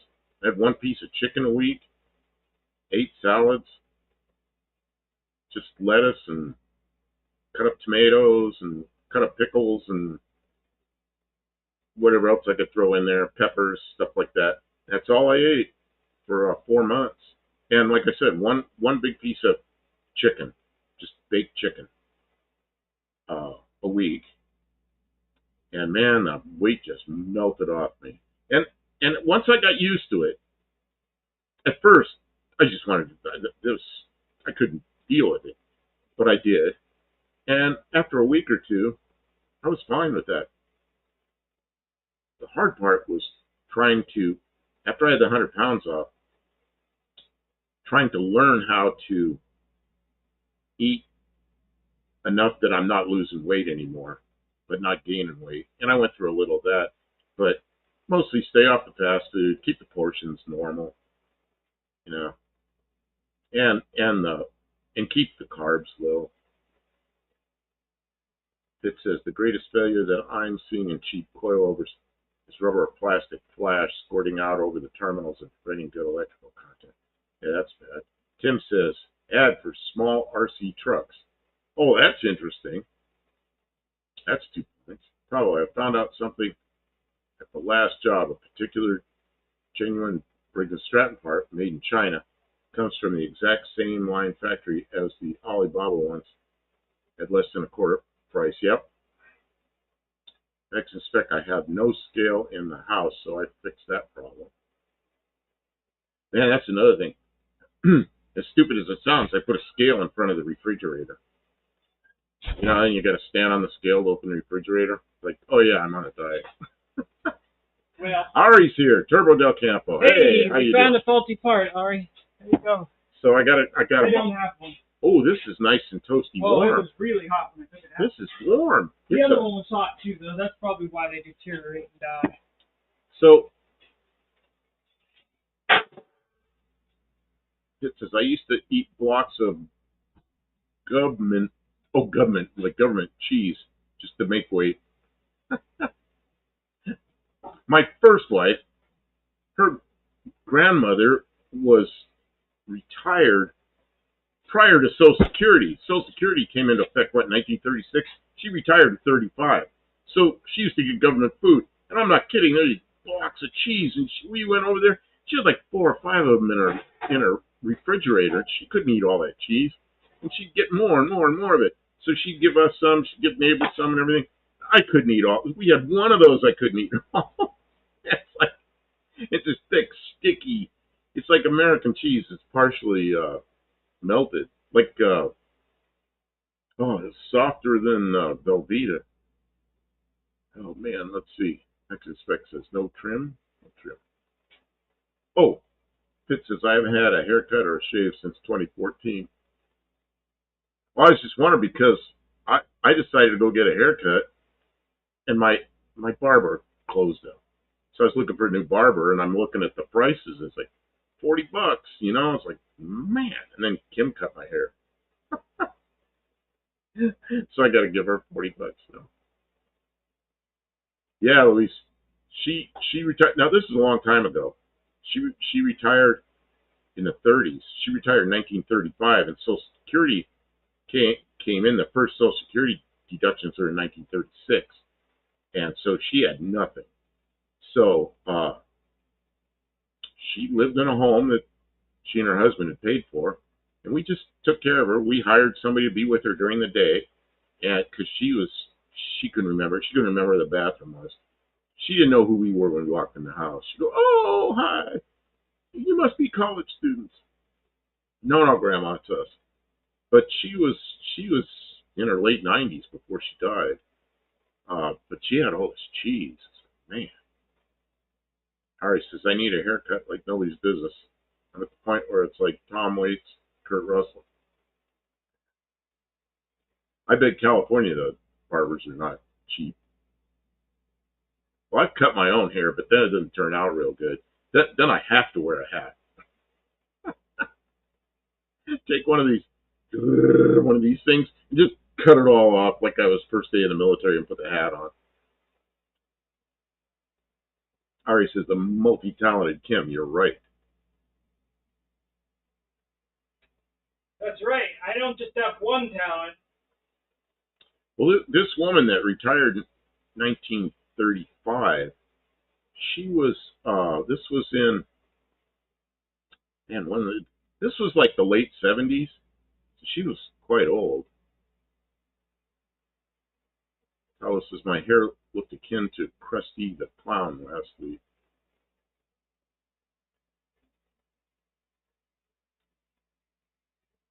It says the best secret is I have is wet hair.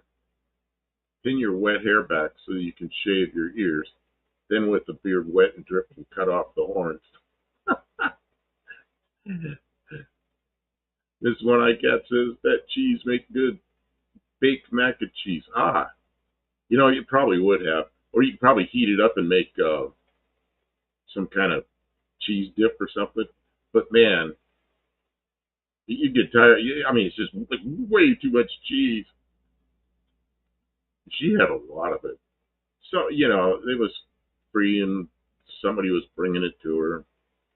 She couldn't drive. We had a 69 Camaro then that was not very old. It's probably 10 years old, but it's a pretty nice car. And it was a really nice car. I remember it only had like 70,000 miles on it. So we bring her over there, put her in the front seat on the passenger side, put her seatbelt on. She like freaked out. Why are you restraining me? Why are you restraining me? Why are you restraining me? But she didn't understand what a seatbelt was. So you have to wear the seatbelt. She didn't understand that. Harry says, about the same price. What kills me is I tip too well. I pity the barber for dealing with my Iranian hair. Don's getting a buzz job the weekend. Oh, that's Mrs. One-Eye Cats. One-Eye Cat's getting a buzz job. Okay, if there is hair under here.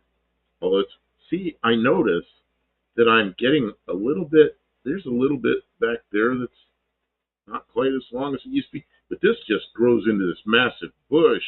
And it gets so I can't put my hat, it's got like horns sticking out.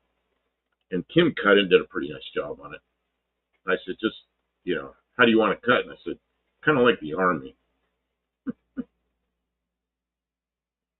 He's going to look like Two Hacks Jeff. Yeah, Two Hacks Jeff is. Oh, if Inspector Bruce is here. I don't know if you know Two Hacks Jeff. It's Two Hacks Garage. He's a YouTuber. But we all the people that go to No Name Nationals know him. And he's younger than we are. In fact, he grew up right near Rantoul, Illinois. So I said, I used to live in Rantoul. I started telling him something. He's looking at me. He goes, and I said something about back in 1973. He goes, I wasn't even born until 79. And he's like a bald-headed guy. Doesn't have any hair. There's a guy this old that wasn't even born yet when I was in the Air Force. Right, really? Really? I got a question. But On these coil packs, right? yeah, on the coil packs. $47. Just a minute. Harry says I also fly carpets. Because of where he's from. Anyway. Persian. He's Persian. I can buy a Delphi coil for $47 tomorrow morning out at the AutoZone, or we can wait till Tuesday, get them from Amazon, get a set of 4 generic ones made in Hajidona for $37. So instead of cheap one, what do you guys think? Okay, so what's the brand name of the one from which auto parts store? AutoZone. AutoZone. So which? Delphi. Delphi. So where's that made? Where do they stamp the Delphi name on? In China? In Hajidona, which is not at all the same as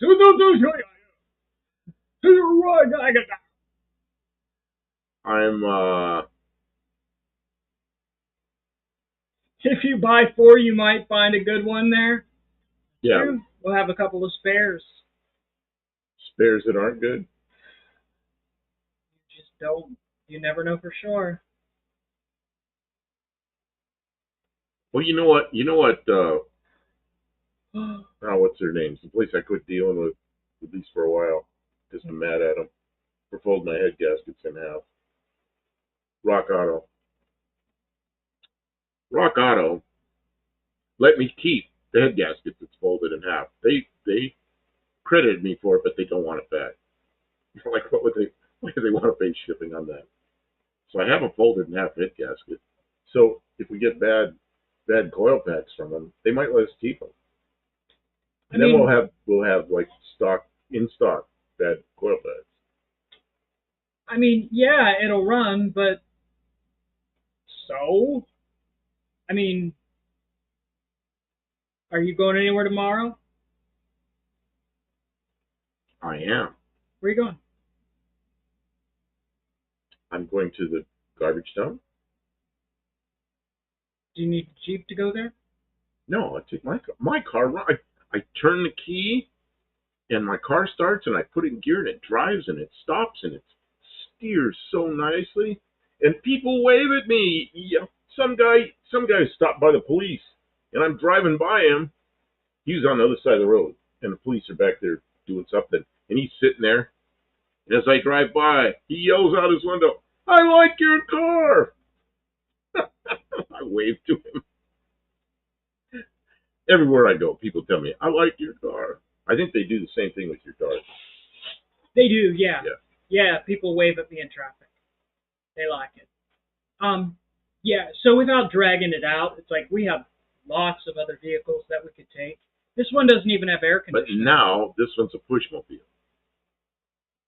Because we can't drive it like that. I mean, I can put it back in there and we can back it out of here. It's Yeah, not I guess push you could. mobile. Yeah, It's just I you guess can't you could. go anywhere with it, but we don't need to go anywhere. If you get the 4, you can throw one under the seat for a spare. Yeah, if we find 2 good ones in the box. Let's see. If it's bad out of the box, and there's a good reason right there. Get it from AutoZone, because then if it's bad, I don't know. You want to replace all 4 of them, and then we have a miss because one of the new ones is bad. Well, I mean, if we replace all 4 of them, we'll still have 3 known good spares at least. Okay. So we could track it back down again. I am going to leave it up to you. I think I answered my own question. Is we don't need it in a hurry. There's no point in spending the extra money to have it tomorrow morning. It says, oh, but if you do an ignition, do it all. Okay, so I'm going to say, well, I think the coils come with plugs. Yeah. Coils come with plugs? Yeah. Spark plugs? Yeah. Well, I don't think we should replace these. These are probably good spark plugs. I don't know what's in there. Well, I know, and it's got 191,000 miles on it, and I'm really afraid to unscrew them from the head because we'll strip out the head. And they're probably some kind of super plugs, and the ones we get will probably be some kind of non-super Chinese Yeah, plugs. they'll be made in Toyota. So I can't imagine why we unscrew the plugs. All right. Well, I'm gonna drop this back in. Okay, so I agree with you. Just get them from wherever What do you want to work on next? What's next? Well, tomorrow we'll have parts for your car. What are we getting for my car? I bought you super oil. And oil change. Okay. We need to get that oil changed because it's got break-in oil in it and it's got a couple hundred miles on it. We probably run it too long already. So, I got her Lucas 10W30 for older cars that has an increased amount of zinc in it. Who's this? Mike N says, sorry to break this to you, Harry. He's not your brother. Uh-oh, I missed something. Sir Bullet says, the headers on my pickup truck eat up plug wires pretty fast. But Carl promises, if it ain't broke, don't fix it. Oh, we've done that before. Fix something and then it doesn't work. Fixed it twice and it's still broke. Fix it twice and now it doesn't work. Again, there's been much speculation. He's also 13 years older than me. Oh, something going on there, Harry. I don't know. I lost what was going on. Mexican Spec says the wires don't fail; they're just unalive. Yeah, it's like you advance the ignition or you unadvance the ignition, because there's the other word that I'm not supposed to put in the title, because that's a slur. When you take the distributor and turn it the other way, there's a word for that. That is a slur. You can't put in a title on YouTube because they will not promote. They will not promote your video. Looking back, you'll get like 3 or 4 views. Looking back, That's all we get on our videos anyway, so it's hard to say. Oh, we get lots. We get lots. We get a lot of views. We did one last week that's got like 4,500 views.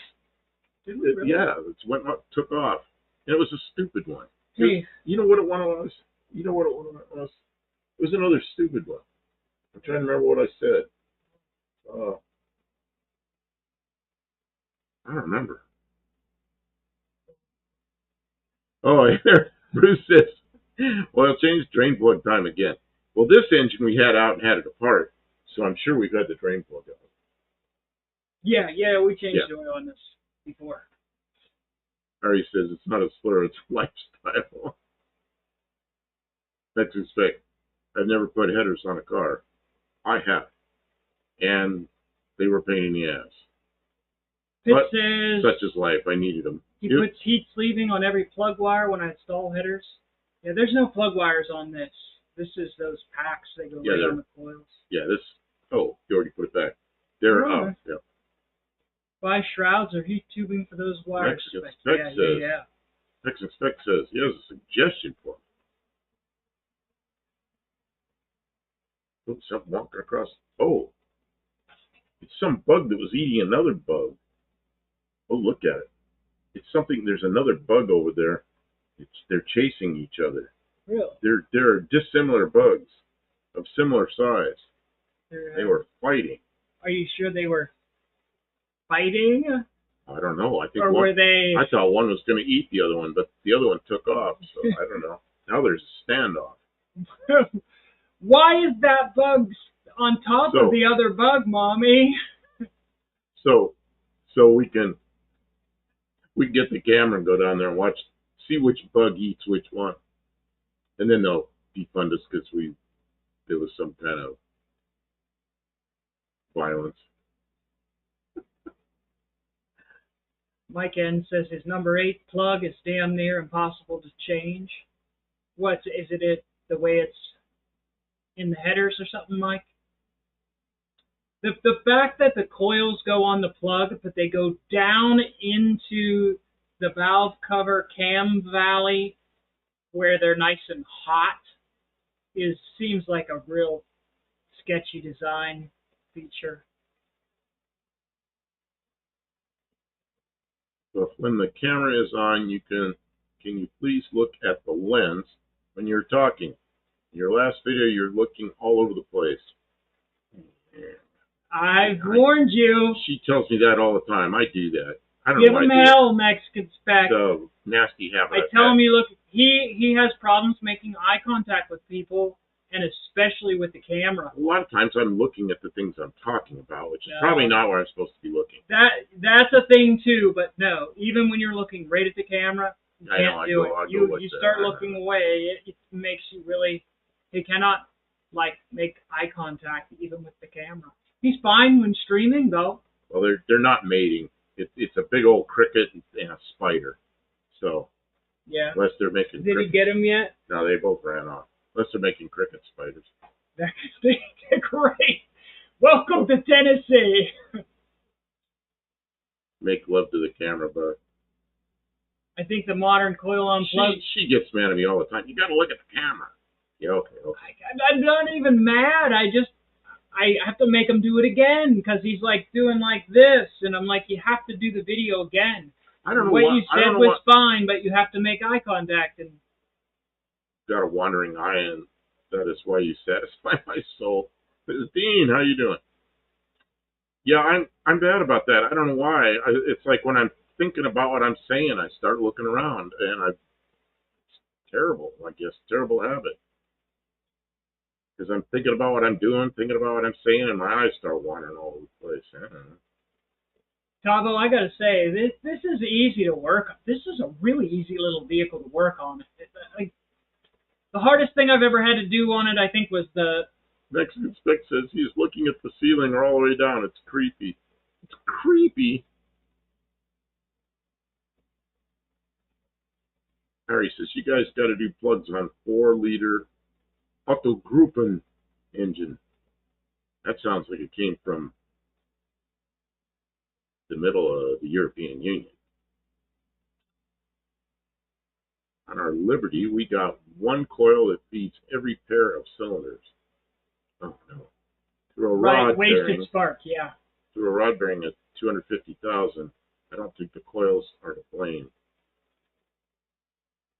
Gene Stevens says A&R gals know this stuff. A&R. I mean, honestly, I don't feel terrible about it. We've been driving the vehicle now for, 2 years, and it's been flawless. It's just like all of a sudden everything kind of just like sputtered out and it's once maintenance. Stray Bullet says, luckily, modern spark plug lasts 100,000 miles. You know, my van, I got it. It had over 100,000 miles on it, and now it has 329,000 miles on it. Maybe a little more than that now. And it's still got the same spark plug as did when I got it. And it runs perfectly, so I'm not changing them because they're aluminum heads. I'm afraid when I unscrew them, it's just going to take the threads right out with them, and then I'll be really upset. I don't envy you on the Audis. I know they're not so easy to work on. And yeah, Tavo, they're right up on top. You take out one star bit, and then they just pop right out. They're easy. Their little clips are right there. You don't need a tool. It just finger. Like, it's pretty good. Stellantis made stuff. I'm okay with it. It's really easy to work. Louis says the '66 Plymouth Barracuda? Question mark. I don't know what you're talking about. 66 Dart. I got a 66 Dart. I don't got a Cuda. She's got an engine out of a '67 Barracuda in her '66 Plymouth or '66 Dodge Dart. Yeah, which is the same engine. There's nothing special about the fact that it came out of a Barracuda. It's a rebuilt core, and it was really nice and tight tolerance. Really nice engine. I know. We went through it, and he was like, "That might be too tight." I'm like, "No, it's good." The spark plugs in my van have probably the original spark plugs. They have 200,000 miles on them. The gap was super wide, and I just filed them and re-gapped them down, put them back in. I think the wires are original too, though, and they're starting to get sketchy. I think they need to replace. But he says plugs on a Chevy APV minivan were fun to change. You know, I had a Pontiac Transport, which is the same thing. That was a terrible car. I bought it. It was a repo. It's the last time I buy a repo. It's like every piece of maintenance wasn't done. Stuff was stolen out of it. It was just, people just destroyed that thing and then let the bank take it back. Pitt says his 2013 Liberty hit a wall and the corrosion was absurd. Yeah, I think if we put this in the salt, it would eat it up. Yeah, this one has a couple little bubbles here and there, but underneath it's pretty clean. It's considering that it was up in New York, Maryland. It's pretty good. There are signs when you crawl underneath it that it's had a different life, but nothing like a Pittsburgh car. Pittsburgh car of this age would be all crappy. It's a pretty good little service vehicle for just zipping around. But yeah, there's no urgency to get at it. You know what we do? There is urgency though. What? Did you put up that video that we just made about what was wrong with this car? No. Well, that was a problem. Yeah, but it didn't fix it. So I should take that video down and I should put it up with the amended thing where. Add to the video, I guess. I don't know. Okay, well, we can just make another video, or do you want me to add to it? I don't know. Just do whatever you want. Well, you're involved in the creative process too. But you're the editor. I don't know. Let me think about it. You put me on the spot right here when I'm not thinking clearly about that. Limestone rural roads will give Pittsburgh a run for their money. Oh yeah. Gravel roads will beat a car off because once the coating is compromised and you get moisture in there, it's the beginning of the end. You know, at least on salty asphalt roads. Dean Stevenson said Kimbergini without the extra K. Yeah, where's the backwards K, Dean? Backwards K? I thought you really loved. You know what? He finally did that somewhere where I could cut and paste it, and it's not a letter. It's a little picture. All it says in the southeast, you can't do any media blasting without climate control. It's just too humid even in the winter. In the southeast, Oh, we get some time in the end of summer where it's kind of dry, but the rest of the year, yeah, yes. but he says, worst plugs I changed, 68 Mustang with 390. I had a friend with a 67 Mustang with 390. Same thing. Yeah, they were difficult. The one that was more difficult was my 67 Cougar. Same engine compartment as a Mustang, but I had a small block Chevy in it that had headers on it. And you had to jack the engine up, take the headers loose from one side to pull the plugs. And yeah, the engine wasn't meant to be in there, of course. You never were supposed to have headers like that. They were custom made headers, but yeah, that was a pain in the ass. Pitt says gravel good, limestone caustic. I mean, fresh limestone. Like job sites are really hard on vehicles because they're new limestone driveways and stuff. The dust. What is this about? Ari says, I'm worried that if I go to No Name Nationals, John Wilburn will throw me in some makeshift rig until the race is over. Why? Right. John Wilburn would be really happy to see you there. You know, even if you don't race, it's a fucking really fun thing. Oh yeah, you don't have to race to enjoy it. Honestly, racing, I could go the rest of my life and never race a vehicle again and be fine with that, and I would still want to go to No Name Nationals and still want to take my car, honestly. But the racing part is just something fun to do. It's like a goal.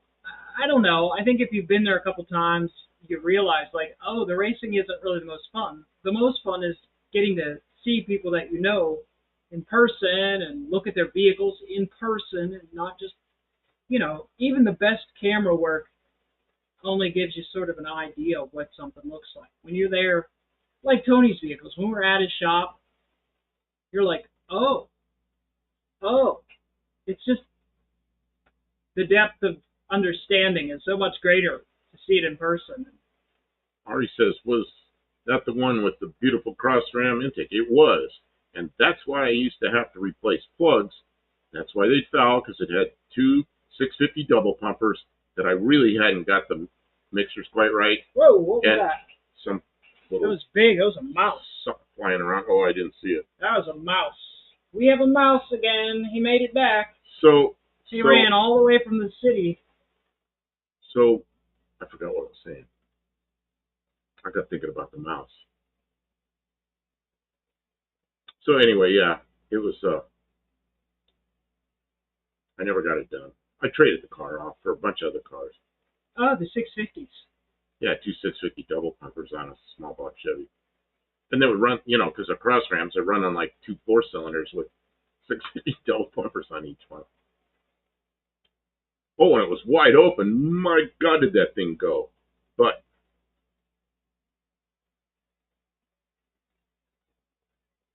Gene says, I haven't cut and passed. Okay, Tahoe says, you know what really converted me from slant 6 to Hemi 6? First Valiant was a slant, next was a Hemi 6. Changing plugs and points won me over completely. I used to really dislike the slant 6 because every time I had to work on it, it's on the side that was slanted down. But after working on new cars, I really don't mind the slant 6 at all anymore because working down on that side of the engine isn't that difficult compared to like working on some 2019 car or something.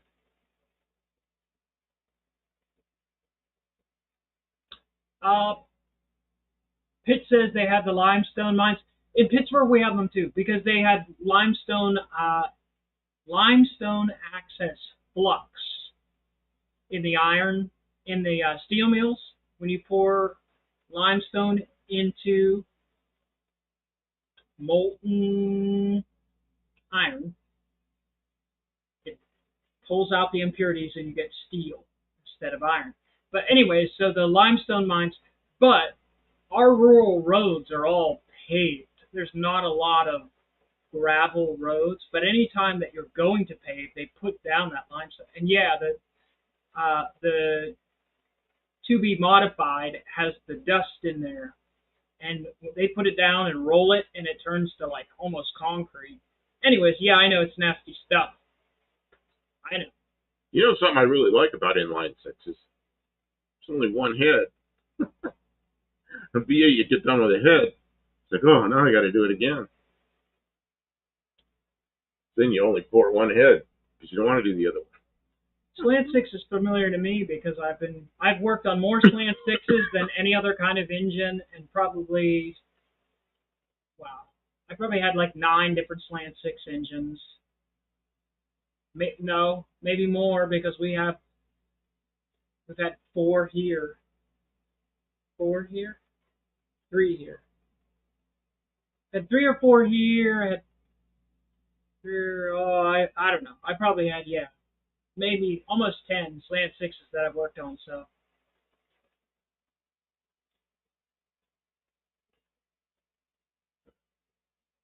So I can't see the clock. I keep looking up here. That clock's wrong. Oh, I can find on the computer what time it is because the hood's up. I can't see the normal clock. yep, the lime was everywhere up there. 12.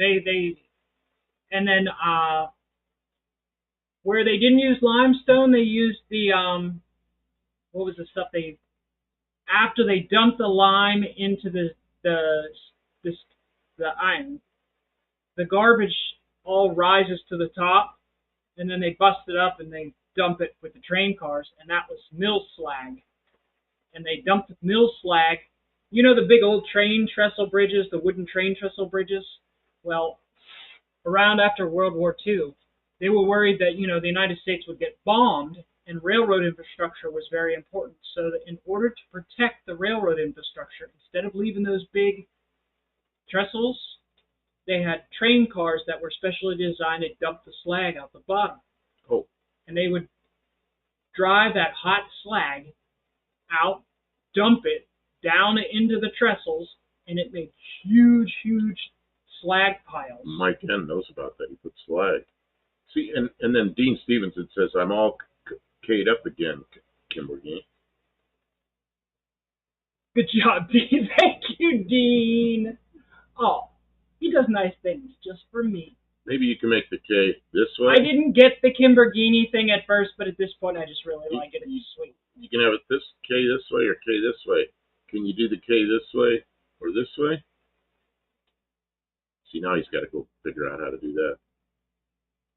Ari always thinks of Night of the Living Dead when I think of Pittsburgh. Yeah. The fellow who made that movie I was living in Bloomfield, and he just lived a few blocks from me.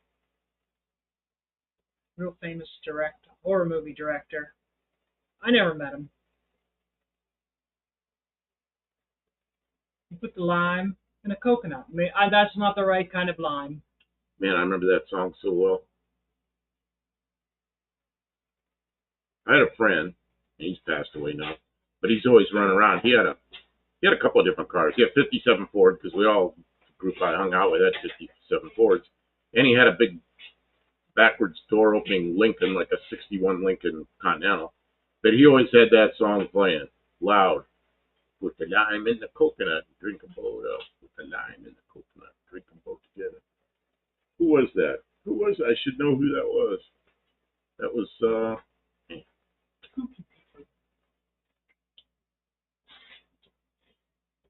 Harry Nilsson. You're right. Harry Nilsson. Nielsen Schmielsen. Harry! That was the name of the album it was on. Nielsen Schmielsen. Oh, I remember it well. He did a lot of good stuff.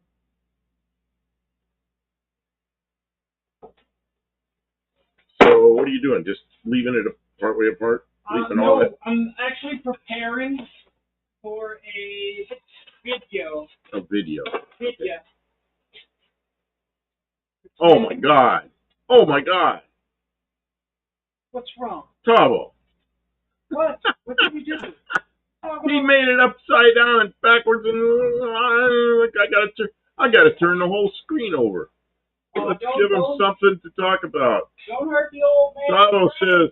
Tavo says, this is what happens when you in the USA keyboard is in and the keyboard's in Australia.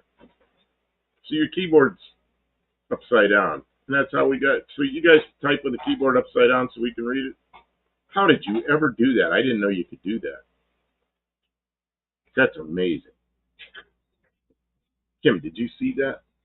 No. I'm gonna Take a look at Tavo's. to look at it in the replay. Look right there. Yoicks! Yoicks. This is what happens when you use a USA keyboard in Australia. That's really funny, Tavo. How'd you make that happen? That's pretty good. Put it around. Dean says, looks normal to me. Well, that's because you're down there. And then he called him Tavi. I think he meant Tavo. It says Australia ain't real. I did the research. Your own research. Tell me something. If you weren't from this planet and you were coming in a spacecraft and you were this way and you saw the world, would you think North was this way or this way? Would Australia be this shape up on top of the globe? Would you automatically imagine the ice goes on the bottom? Maybe the ice goes on the top. I mean, well, the ice is on both ends, but one of them has land under it, and the other has submarines under it. Dean says I ran out of ink, though.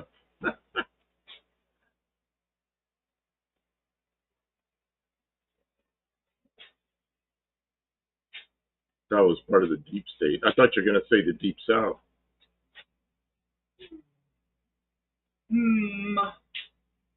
Right. Well, I saw him put a top on his Valiant. He got it on right side up. Of course, it's actually upside down, though. Think about you know that. What, though? Think about that. He had to put his top on like this because his car was stuck to the ceiling. The software that they sell in Australia, it has a checkbox to flip the video. So yeah, so you have a checkbox on Windows to flip everything over so you can read it. So the video's the right side up. Yeah. Mike Kent says, let's not stop here. He's got pictures of aliens and flying saucers. Y'all are wacky. Y'all are just wacky. Yeah, when I was living out there at the test site, we weren't allowed to talk to the aliens.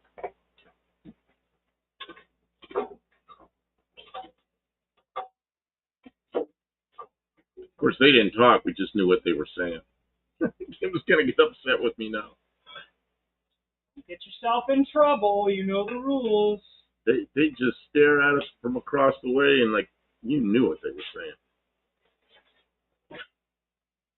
It says Australia can't be real. I ain't never been there. You know what? That's a place I'd like to go. Dean says Russian misinformation. Mexicans ordered Mexicans say. Sent a package to Australia, so I'm pretty sure he is there. Or the deep state diverted the package to him.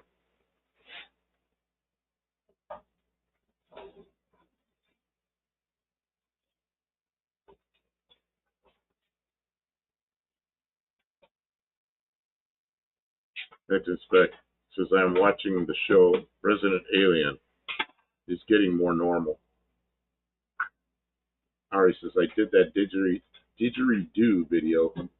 Didgeridoo. I know I could hear it right in my brain. Didgeridoo video for Tavo. Never heard of it. I want to go too, but that's a place.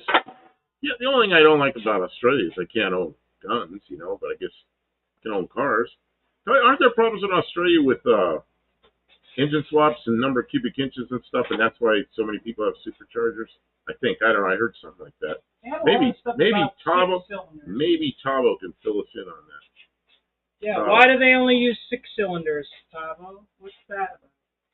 See, in Mexico, they had V8s in a lot of stuff, and down there in Australia, they had 6s in a lot of stuff. And then in Mexico, they made V8s illegal, and they had to go to V6s. It's crazy stuff. Tim says, Wendy, do you need any of us to bring any other food or supplies to no-name nationals? Hey, good question. Dick Dastardly's here. Hey, how you doing?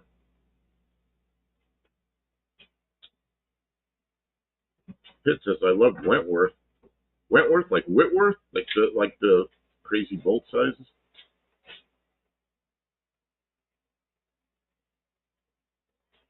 Now Luis is talking about something, I don't know what it is. Click saw something YTP is going to make YTP of Rugrats go wild. Sounds like Harry, but Harry breathing through a Dynamax header.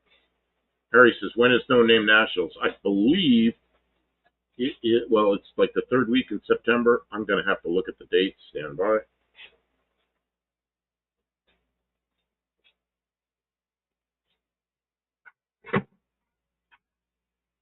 It would be well, I'm going to say 19th and 20th, but I'm also going to put the 18th, because the 18th is when we all go eat at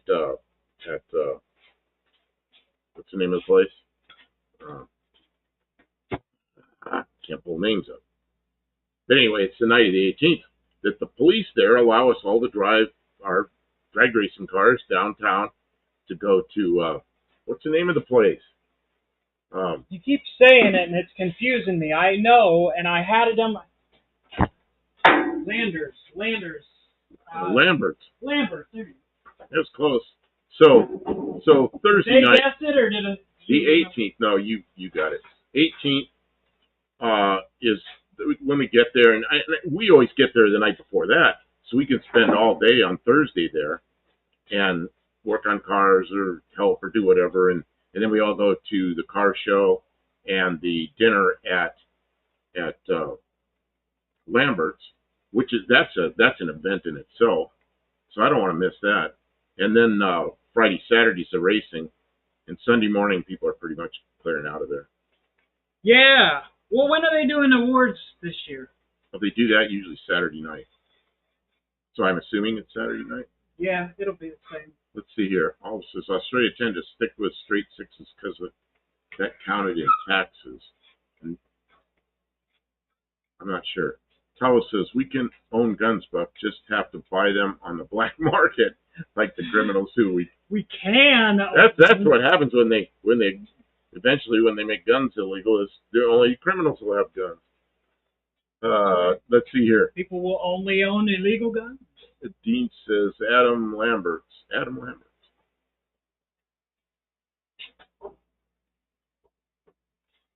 It says Australian don't need guns because they got this. This is the real knife. Oh, and they have, what are those things called? Boomerangs. Yeah, Lamberts. All of the road rolls. Yeah, it's a fun thing. I mean, it's just a fun thing. Dortmoff. Who put Dortmoff in here? Dortmoff. Good evening. Subtitles help. The reason I noticed Dortmoff's name is because a friend of mine, when we were in about 7th grade, he drew all these crazy looking cars that were stupid. Pedals were all in the wrong places, shifters on the wrong place. It was just a mess. And he used to say that's a Russian car, and he called it the Dortmoff sailboat. And it was hilarious. And he'd draw these things and then put Dortmoff sailboat on it. So I don't know where the name Dortmoff came from, but that was something, that was his. In fact, you guys have seen him in here. It's Gary Stafford who's been in here on some of our chats. That was his.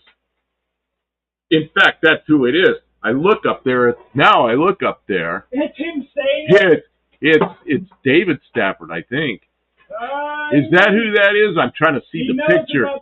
He knows the name. Jeez. That's funny as hell. I haven't seen that in back in the day. I haven't seen that since 1967 when I was in 7th grade. Dortmund. That's funny as hell.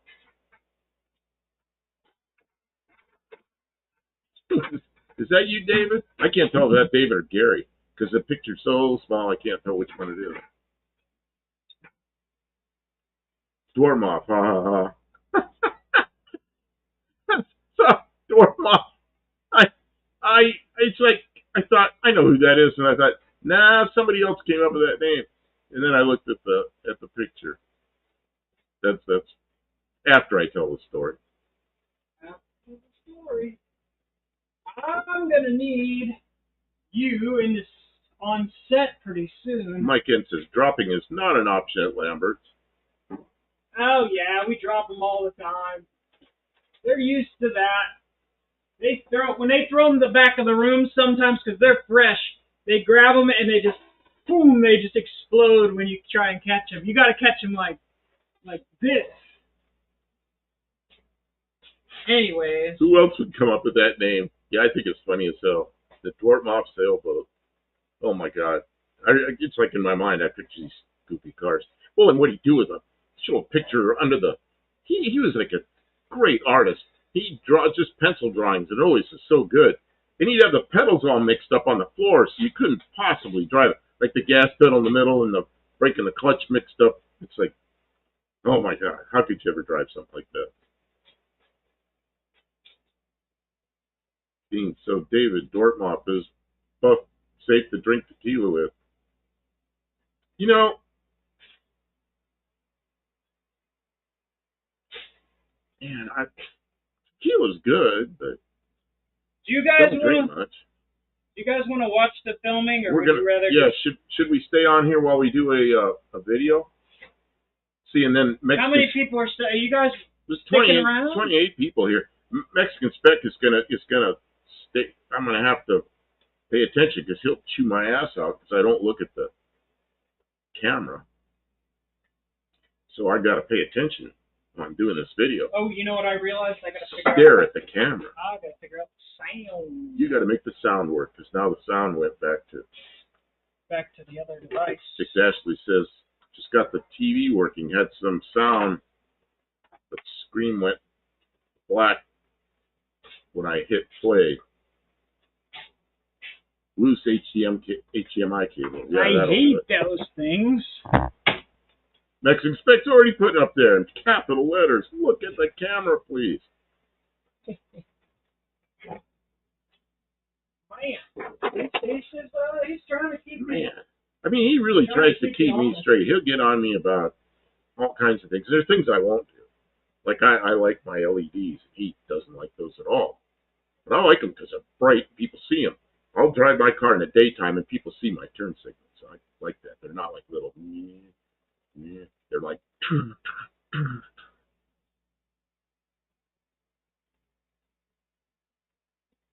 Patrick Sullivan says, make it freaky and Mad Dog stare at Glenn. I'm sorry. I've got to get away. And we got chords and more chords. Mike Ensigns, I've only been to the Foley, Alabama Lamberts. I've been to Foley, Alabama Lamberts more times than I've been to the Sykeston Lamberts. And there was a Russian woman that was here, and we took her to Lamberts, and she had never had frog legs before, and she loved it. And, you know, in Russia, there were a lot of black people in southern Alabama. And she was like, oh, I want to take my picture with some black people. And she loved them because they were just nice people. You know, she'd never been around black people. So I thought, how am I going to do this? So as we're leaving, some of the wait staff is there, and I said, hey, you know, my friend's here from Russia, and we want to get their picture with you because they really liked it. And they all smiled. She's in there, got her picture taken with them. She went home with that picture and loved it. Pretty cool. So Lambert's, and then she liked it so much we went back again and again and again so she could have frog legs every night. So it was a place, and it's a place, man. And then we went to the one in Sykeston, and it is identical. It's like nothing different. It's the same. Just go ahead and talk a little bit. Go ahead and talk a little into what? Oh, into my hat? Can you hand me my hat so we know which one we're talking into? You're talking about both, but go ahead. Dean says, hello, we can just put a nice raunchy velvet revolver chick around the camera. Just don't kick this camera when you get up. Don't kick the camera. Really Okay, I've got it. You're gonna. We got a mic. Mic me up. Mic me up. Okay, that goes in the back. Yeah. Can you put it in there? Tell me when to put the hat down. Okay, you can put the hat down. See, now I got nope, wrong corner. I got a mic up here. Land and Custom Classics is here. Aloha. Hey, we're getting ready to record, but you guys can stick around. Yeah, we've got more people in here now. Oh, if I do this, will that bug you too much? Can you see it, or can you put it toward the middle a little bit more? I don't want stuff that shows. Oh, you want to put it in the back? Yeah, I don't want it. I want it, like I said, in the middle, toward the middle more, so it doesn't show. I mean, I can't put it back any further because it won't work. See, Dean Stevenson says, Lana, we need to fit you up with a nice dodgy Kiwi chick. Guess I could put a mic on either side of you. Olive frog legs are delicious. Oh, what did I'll say something about weird? I mean, unless you like frog legs that much. You know what? There's a lot of weird foods, and people go, it tastes like chicken. Frog legs do almost taste like chicken, but they're a little different. But people say that about alligator, and I don't think alligator tastes like chicken at all. And people say that, but I eat alligator. I can't afford it anymore because it's just way too expensive.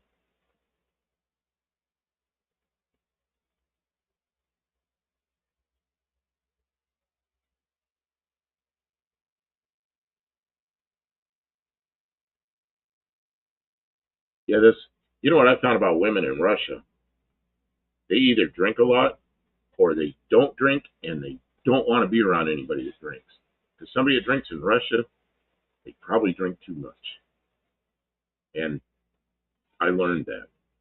I watched a guy. I was sitting at a table, big round table, where there weren't a lot of tables, and it was in a train station, and it was an area that was kind of like a sports bar, except they had news on all the screens had news on. So we're sitting in there, and I'm having a soft drink, and this guy comes over and sits down with a big bottle, looked like a bottle of water, and he drank it down like he's drinking a beer or something, and he got up and left. And he left the bottle there, and I'm thinking, man, what is that bottle? So I seemed like he wasn't coming back, so I turned the bottle around and looked, and it was a liter of vodka of 70 proof, so 35% vodka, and he drank it like he's drinking a beer, and he walked away. And we got on the train. That guy got on the train. He was walking normal, just walking. And I'm like, man, if I drank that much vodka, I'd be in the hospital getting my stomach pumped.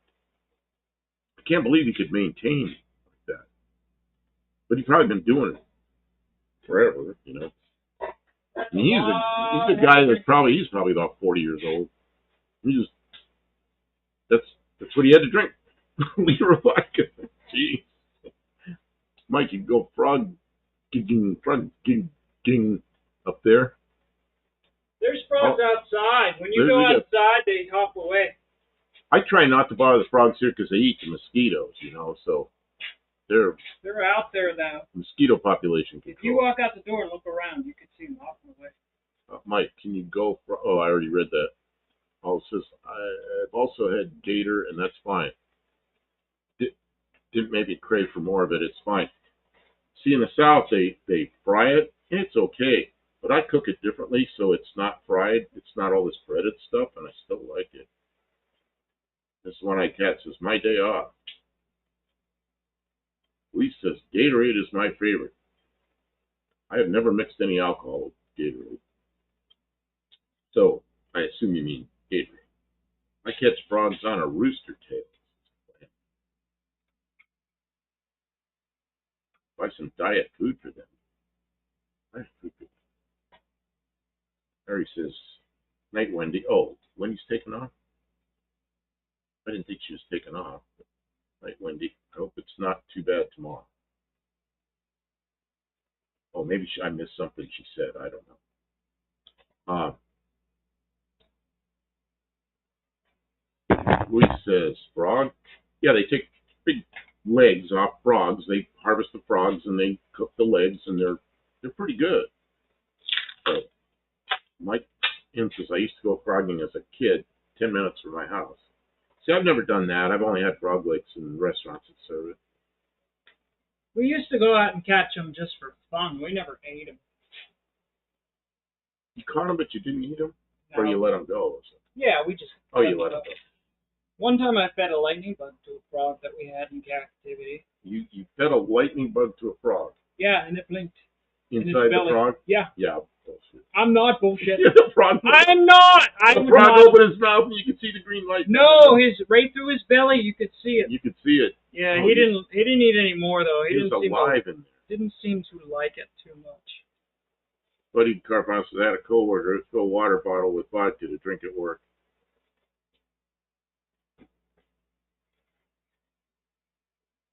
Did I ever tell the story about Adrian putting a nail through his leg?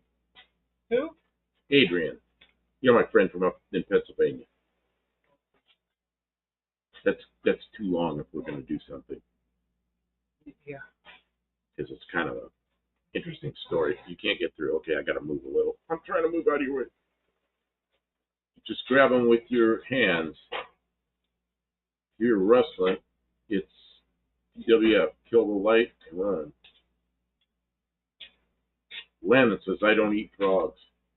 Frog legs are okay. I mean, I'll eat them, but it's not. If I go to a restaurant and they got other things, like if I'm at Lambert's, I don't get frog legs. Oh, Department of Wildlife Fisheries.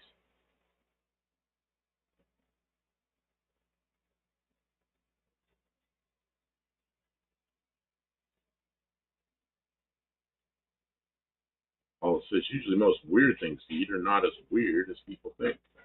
Oh yeah, in different countries, there's places you can't eat pork, and there's places you can't eat cattle, and then there's places like where they eat dogs. It's like, yeah, it's different. I lived in a town where the local inspectors found frozen cats in a Chinese restaurant in their freezer. They got closed immediately.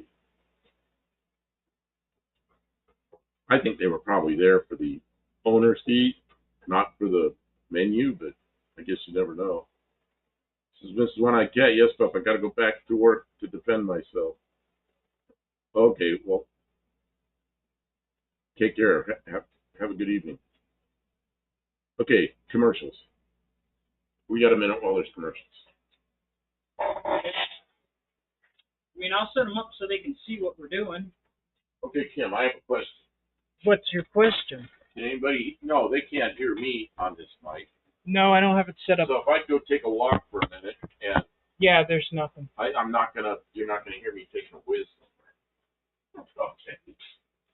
I'll be right back. I gotta take a walk.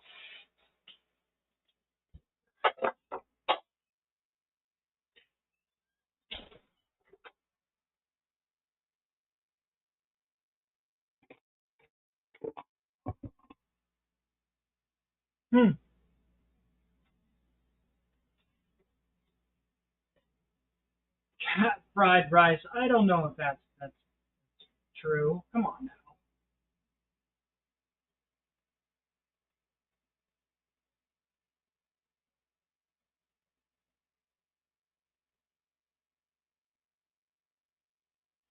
Oy, oy, oy, oy, oy.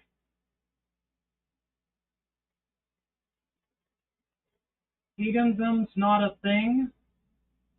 They wanted to have a funeral. I don't know. They might feed them to some other person though.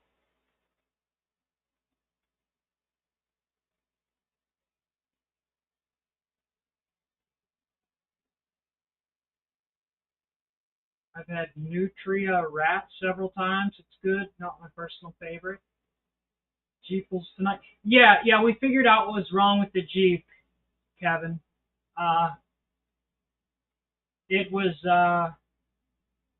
a bad coil pack. We did replace this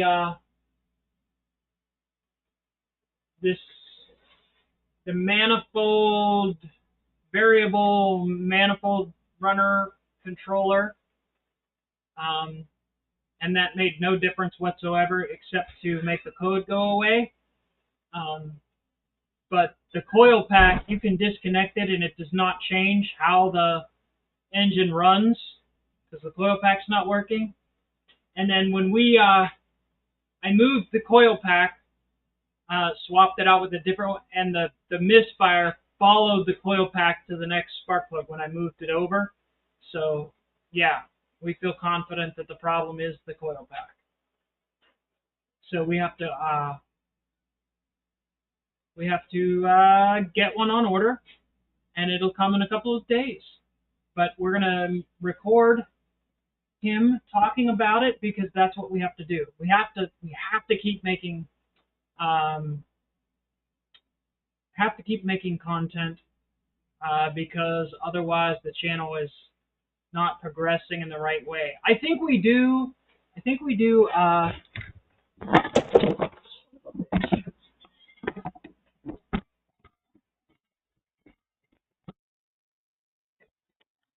I think we do a spectacular job with the live streams. Like, I don't know anybody who does it much better. There's a couple people who do the live streams, and I like the China Show does a phenomenal live stream. China Show is right on. But as far as automotive streamers, I don't know anybody else who does live in the shop content that comes even close. That comes even close. Now you're going to have a bunch of people tell us.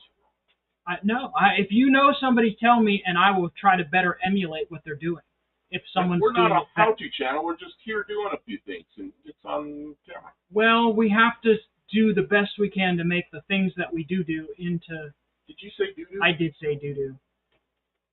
We have to do our best to create how-to content from the things that we're doing, because it will be evergreen, and we will get a continued flow of new people, hopefully, into our community from that.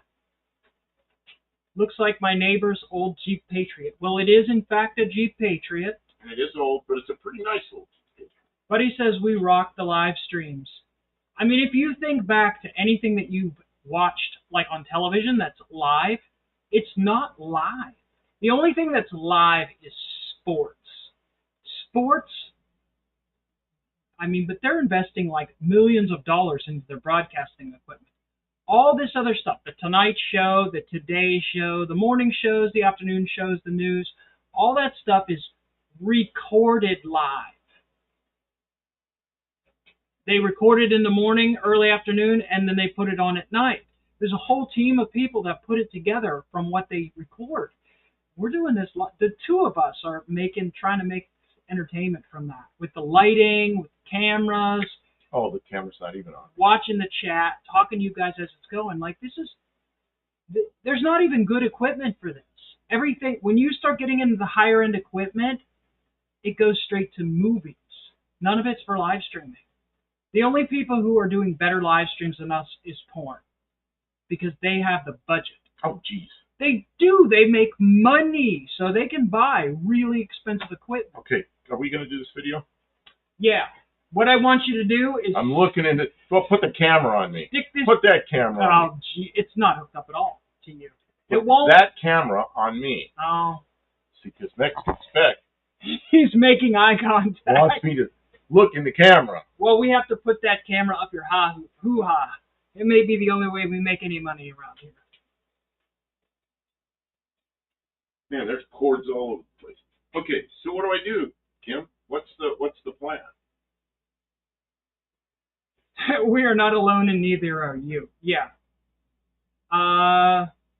Some news is live. Yeah, and they're in a studio. When we do the studio live on Tuesday, it's easy compared to trying to haul all this equipment around. The studio camera stays in the same place the whole time. I hardly ever move it.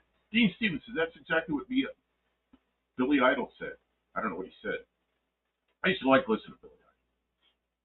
Shows how old I am.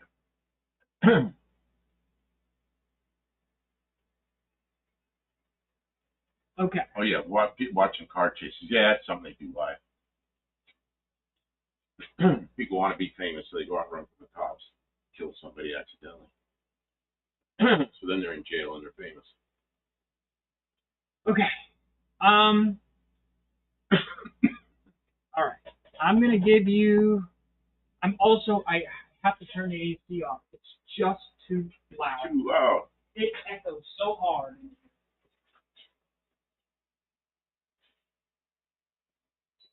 If we can turn it back on as soon as we're done.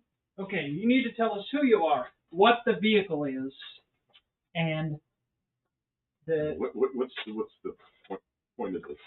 The point of this is we found out we had a number 4 misfire, so we tested it by disconnecting it with the wire from the running engine, and it didn't make a difference. Okay, I know what I'm going to say now. And then we switched them out. I just didn't know. I didn't know what you had in mind. Yeah. Okay, so where's the camera pointing in my end?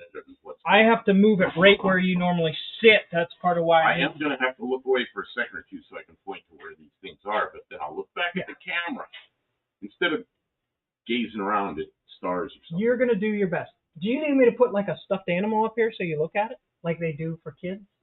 Put a Barbie doll up there naked. Naked? Why does she have to be naked? And I'll look at What are you doing? it. Okay, so we're better than this kid's stuffed animal. Okay. Well, that's No, fair. don't put anything up there. Don't put anything up there. Put a model of 57 Ford. I'll look at that too. All right. Let's try and get this in under 10 takes. Are you guys sure you want to stay here, or you want me to wrap it up? How long is this? Like 3 minutes? Yeah, as short as you can It's a keep long it. short. Okay. Don't be creepy. Oh, there's a bunch of people still here. All right, guys, you get to see it being recorded live, and then there'll be the actual thing Do here. I have to? Okay. Do I have to say Bucktail Campo here, or is this a new video, or is this like a add-on to the other video? Oh, you can always take it out. Yeah, I want you to start it as a new video. I Okay. want you to tell you that first we replaced this, the intake runner manifold thing, and we really, the code went away, but the vehicle still ran bad.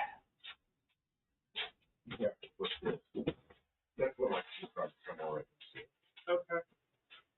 Oh, he's getting serious And now. I'm gonna be looking around because I got to see my cue He card. always tells me, I don't want a script. I don't want a script. I don't want. Yeah, but when there's a name of a part that's like 5 words that are this long. No, it's fine, Kim. Right there. I'm good. Oh, right there. Yeah, it's fine. Do you know what it's called? Is it still written on there? Yes, everything. My stuff's all written. Okay. And it didn't really change anything. The code went away, but no. Okay. So We know it was bad, but it wasn't what was wrong. Okay, now I get to do my job here of laying in this computer.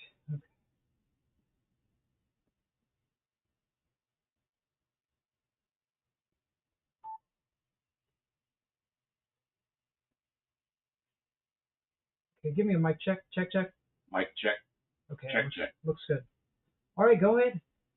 Bucktail Campo here, talking about this Jeep again. And the thing with the Jeep is, we had this code for an intake manifold runner control valve, and the car was running rough. So we took that out, and it had, Kim took it apart. It's got all these notches in it, and there was a bearing in there that had notches. It was terrible. So the thing's supposed to operate smoothly. So we put a new one in. It operates slowly, but we also had codes for misfire. So I was hoping the misfire would be because of this, but apparently there's still a misfire. So somebody in our chat, who was it in the chat? Stray Bullet. He suggested Kim had pulled the connector out of one of the coil packs, and the coil packs look like this. They stick in there. There's one for each cylinder. She unplugged one of them. It didn't make any difference. It was still missing. So Stray Bullet suggested that we swap these around to a different cylinder. Kim swapped them to a different cylinder. And then number 3 had a miss in it. So it's pretty obvious what the problem was. It's this coil pack. So we ordered coil packs for it. And of course we don't have them tonight. We'll have them in a day or two. So we'll replace all the coil packs, and then we'll go out and drive it again. But we're hoping that that fixes the problem. So we got multiple problems, which doesn't surprise me. The car's got 192,000 miles on it. It's been pretty reliable. So, so not a bad thing. Not expensive stuff. It wasn't that hard to diagnose. Okay, that was about 2 minutes, and I think it was really good. Okay. I want you to do exactly the same thing again. No. You didn't miss anything. You didn't do anything So wrong. why do we have to do it again? Just to have 2 takes? Yep. Oh, Kim, that's hard. Breathe, shake it out. Don't get too. Breathe and shake it off. Okay, and then when you show me the coil pack, show me where it goes. Oh, I got to point to it. Okay.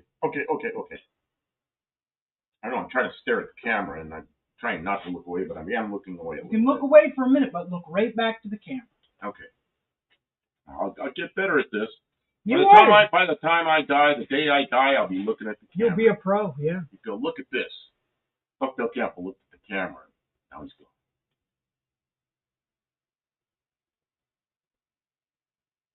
going. the last video, we explained what was wrong with that. So you can just say, we diagnosed this, we replaced the part, and And you can erased the use that. code. Yeah, but I'm going to have different clothes on and everything, swapping back and forth. Well, you can say yesterday we replaced it. Okay, It's fine. okay. Okay. And when you said the Jeep, you want to tell me it's a 2008 Okay. Jeep Got it. Patriot.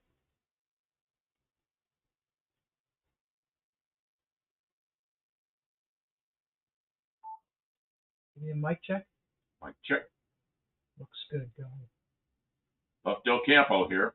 Here we are the next day, next day, working on the 2008 Jeep Patriot. We had misfires and it was running terrible. So we hooked it up to a laptop that had a OBD2 cord on it, some software we can troubleshoot that stuff and get the codes. So we found this part was bad. This is the intake manifold runner control valve or something like that. So anyway, it's Kim took it all apart, and we went over that already. So we got the new one, put it on here, and we still have code for the misfire, which we had before too. So this definitely was bad. But then down here, she pulled this wire off right here, off this number 4 spark plug coil. She pulled that off, and it didn't make any difference. It was still running on 3 cylinders. So we had somebody in the chat who was Straight Bullet suggested moving this coil pack from this position over to this position and trying it again. Pretty easy. Coil pack plug goes in here, swap positions, and guess what? Number 3 then misses. So that was diagnosed. That was a good diagnosis. So now we order coil packs. We'll probably order a set of them and put coil packs on here when they get here tomorrow or the next day, whatever it is. Hopefully the mist will be gone and we'll have our Jeep running well again. So yeah, it's 2008 with 192,000 miles on it.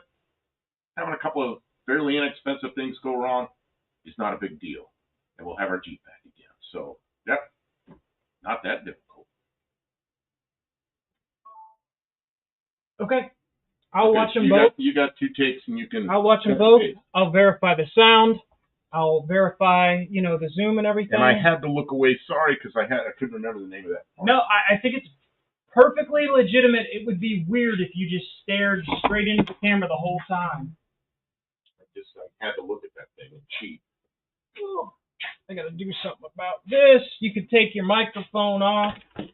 Well, right now you have to take the microphone off, and I see another problem. Why does it say it's something on our screen I've never seen before? What is it? Add emotes. It's because I was hovering on that. Oh, okay. Just a hover problem. So now I got to get back to the chat, and everybody can. Now you can get back And to Mexican the chat. Spec can tell me the next thing I did wrong. Yeah, tell him what he did wrong, Mexican Spec. I'm gonna pay for an airline flight for Mexican Spec to come up here, Direct. and That's a great idea. and then he can be the director, Well, or for that matter, I can be the director and he can do it. what we could do is we could pay for him to drive a car up here. That we really Okay, want. let's see what's going on for 2000. You're needy. Don't tempt me, Dean. There's something going on here that I lost the whole thing. Battery charger will jump. Are you gonna mess around and get me fired? Says Kevin Smith. Oh, Kevin Smith's here. He says, hey, your forefathers arranged stones. Oh, what is all this? Put a car on a boat. Take 1 or take 2. You know what she can do? She can mix them up and put part of one and part of another. Yeah, if you stumble over something too much and we decide we're not sure if we like it. So do I get flashes from the Studebaker? Yeah. Giving myself congratulations before I know what the real story is. Oh, Kevin Smith says, Buff, see my question above. Kevin Smith, let Dan use my jumper cables as long as he doesn't start anything. Oh, I'm going to have to scroll back to find that. Kevin Smith. Gonna mess around and get me fired. Kevin Smith, don't tempt me, Dean. Oh, where is it? Kevin Smith, Emmy winner. I think that's the one he meant. That's like 3 pages back. They like. Okay, and now Kim's moving that camera around. I don't mean to brag. I know how much work we've put into being good at this. Well, it's a lot of try this, try that, and some videos work. And money. I mean, and Kim's put a lot of money into equipment. $50 here, And- $100 there, In my shorts, $1,000 camera. can you take this, remove this thing from and then me? another camera that isn't Something much biting cheaper. me. Something got under the hat, and biting me. and another and another and another and So they all do different things well, and none of them do anything good. we do all the shorts with this broken phone. Can you see the cracks in it? Yeah, you can. So we do all the shorts with that old broken phone, and it works. But in here, we use a lot of other need stuff. some other things. It is a lot of other stuff. So Whew, okay. let's see, where are we at? You guys are great. Thanks for being patient with us. More says people are buff. here now than when we started. It says buff shorts are expensive. Mexican spec says, I didn't hear the director say cut. No, use some other term. I just say it. Hey, when you were out there getting this thing and driving around and everything, was there like thunder and lightning and rain? Because when I went out there, There was no rain. It was just thunder. when I took my walk, everything's soaking wet. Yeah, okay. Whose mustache came in first, Buff's or Paul Tuttle? Paul Tuttle's mustaches. He likes. He liked it. Way better than mine. Were you emulating it to some degree? He You liked know, how it you know looked. what happened? I used to have this big beard, and it was real dark, almost black. It was like that for a long time. And then it started turning gray. So I started coloring it. And then it was getting a lot gray. So I had to color it like every second day because it started getting the roots would show. And I was married at the time, and my wife goes, stop doing that. Stop coloring it. It looks stupid. Just let it be gray. So I let it be gray. I didn't like it. So one day, I cut off everything except probably down to about here. These weren't quite this long. So I cut the gray beard off and left that. Came out in the kitchen. She's talking to me. And she didn't notice it at first. Then she goes, she's from the former Soviet Union. She's from Azerbaijan. So she looks at me and she goes, you look like a Ukrainian. So I guess Ukrainians have mustaches like this. So that's where that came from. I thought, I'm in Tennessee. I'll cut it like a hillbilly. And then people started telling me I look like Paul Tuttle. And I'm like, man, Paul Tuttle's got a mustache. Just enormous, thick thing. Mine isn't that thick. I wish it were. I want to hear Kim Berdini say, go. Did you say go? I don't know. Not tonight. You didn't say go. That's only for shorts. Every mustache tells a story. Ask the warden. Oh, that warden. Steve said, Tim, your dog need an invitation, sir. About a call. Intervention. Oh, it's a Slava Ukraine then. Yeah, I know so many people from the former Soviet Union, from many different countries now. And what happened over there is just terrible. And I know a lot of Russians that are really nice people, that I know them as individuals. But that mess, I just can't believe what's even happened. And that's about as far into politics as I'd get. But we all, I'm sure, think there's one idiot over there.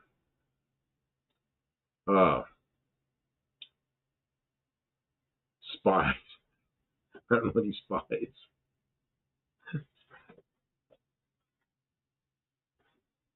You know what happened? When I was a little kid, this is like 1959, I think. Premier Khrushchev, I was a little kid, I was 5 years old, came to this country and took the train from Los Angeles up to San Francisco, came through my little town. And so a lot of people went out to see this guy. And he rode through on the train, so we see his train going through and we all wave and just a thing, So I'd come home and my father, I'm looking at my globe, well, where's Russia? Well, it's called the Soviet Union. It's this enormous country. So I was asking, why are the people there bad? My father's saying, well, the people there aren't really bad. It's just we're we're enemies because of the leadership and this kind of thing. So I got kind of interested in it. And as soon as I could learn to speak Russian, I did. I was in the Air Force, and I had interest in their aircraft because I was fixing our aircraft. So nothing better than knowing what the enemy has. So I started learning Russian, and ended up many years after Air Force going to Soviet Union, or what had been the Soviet Union. I was there not long after the breakup, and it was interesting. But he says all he knows is that Rocky beat the Russian in Rocky 4. What was that Russian's name? I remember that movie a little bit. It was like, I must break you.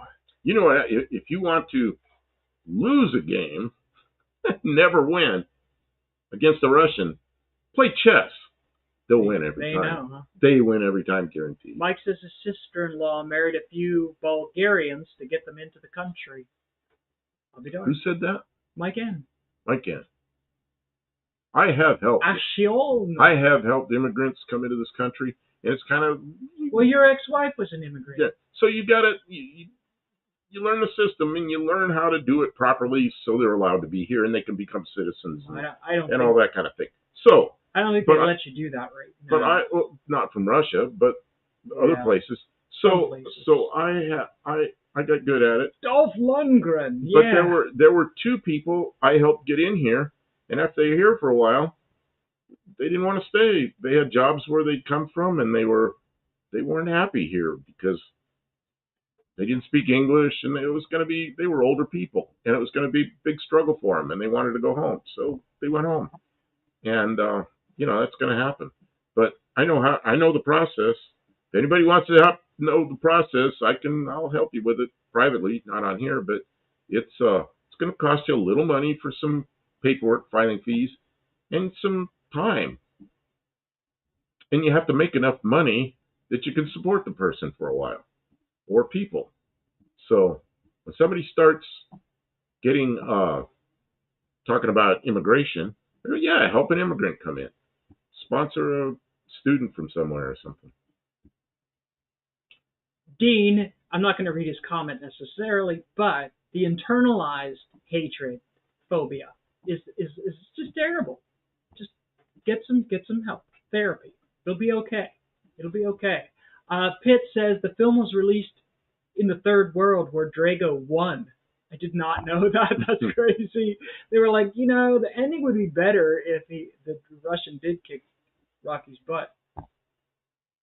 We're not going to talk about Trump's chess. No, we're not going to talk about Trump. I'm not going to talk about politics any more than I did. 1 million casualties since 2014 for Russia. Yeah. I mean, there's one person that caused this, and I think the whole world understands it. It is a real war, Hippie Long. There's no doubt. It's a proxy war. One of my best friends is a Russian Jew whose family got out around 1980. I met him when he was being beaten on by some jocks on some random encounter. I walked up. Oh, good Lord. Jeez. Yeah, I don't know.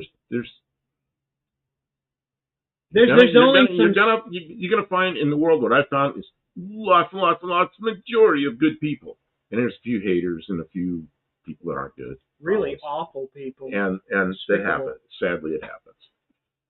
Stray Bullet doesn't think that learning German will help Ari with the Audis. I think he should learn some good German swear words just so that he can swear at them. So he can speak to them in their own language when they need to hear it. Get a stamp made that has German swear words. Stamp it on the parts of the car. People won't know what the word is. They'll think it's the part number on the car, and it'll be a swear word in German. Rocky 4 was one of the first mainstream films chopped up and re-released for foreign audiences. I didn't know that. I think by Rocky 4, it was getting a little... Russia has the best vodka. Well, we used to have Russian vodka. Have a lot of vodka. No more. I have a bottle of, an empty bottle of Russian Standard, written in Cyrillic. And, it's good stuff, but can't get it anymore. And You really don't probably, want to fund the Russian war. Well, any money going into that country is getting stolen by Putin, so he can. so okay. Do you want to be? Yes, he says in short. So I'm like, okay, now you turkeys got to go through me. I think our nation maybe forgot that. I I think don't. that makes our nation. I think that Immigrants make our nation. immigrants made our nation. That's right. We're all immigrants except very few people that were here before the rest of us got here. Isn't Rick from RC Industries part native? He could be. I remember him telling I me. have like this much Good from people. way back. I have like this much Native I like American, all kinds of people. but you know, it's like Mm. basically I'm a white guy. Yeah, you are. Well, my family's been here. My family's been here since 1624. So, and they were in the New York area. 1492. So, you know, My dad's family's been here a really long time, and my mom's family is like, oh, her grandmother's parents didn't even speak much English. I saw some of my mom's grandfather's written, wrote her a letter.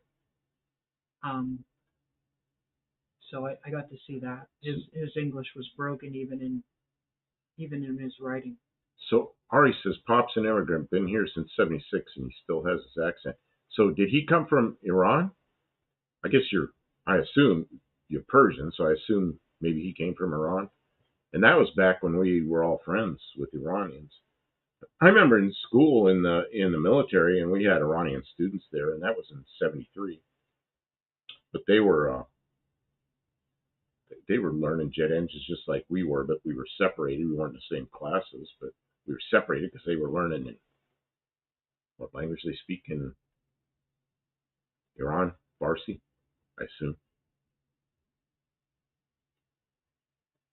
Borders are just lines drawn on pieces of paper, and we're all the same human race.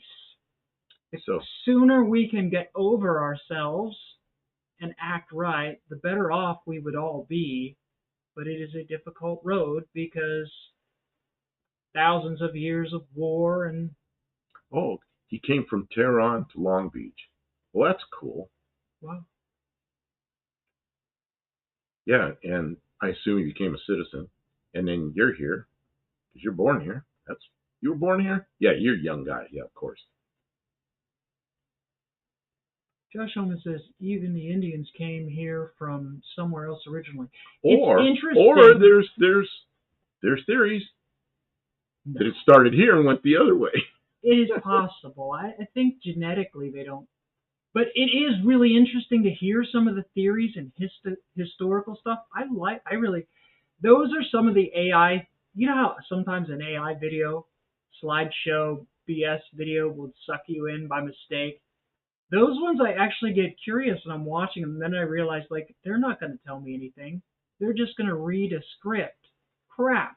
There's no new information. Nothing with like some kind of scientific like fact checking. They just like compiled a bunch of facts and start reading them off. Oh man, because some of it's really interesting. American history and Pitt says my great grandma came across Ellis Island in '02. That would be '02, 1902. Because 1902 they called it '02, and in 2002 they called it '02. So in 1902, and that is where our name changed forever. Andersons and Johnsons could take the name of their commanding officer from Sweden. We became Widga. that's interesting, Pitt.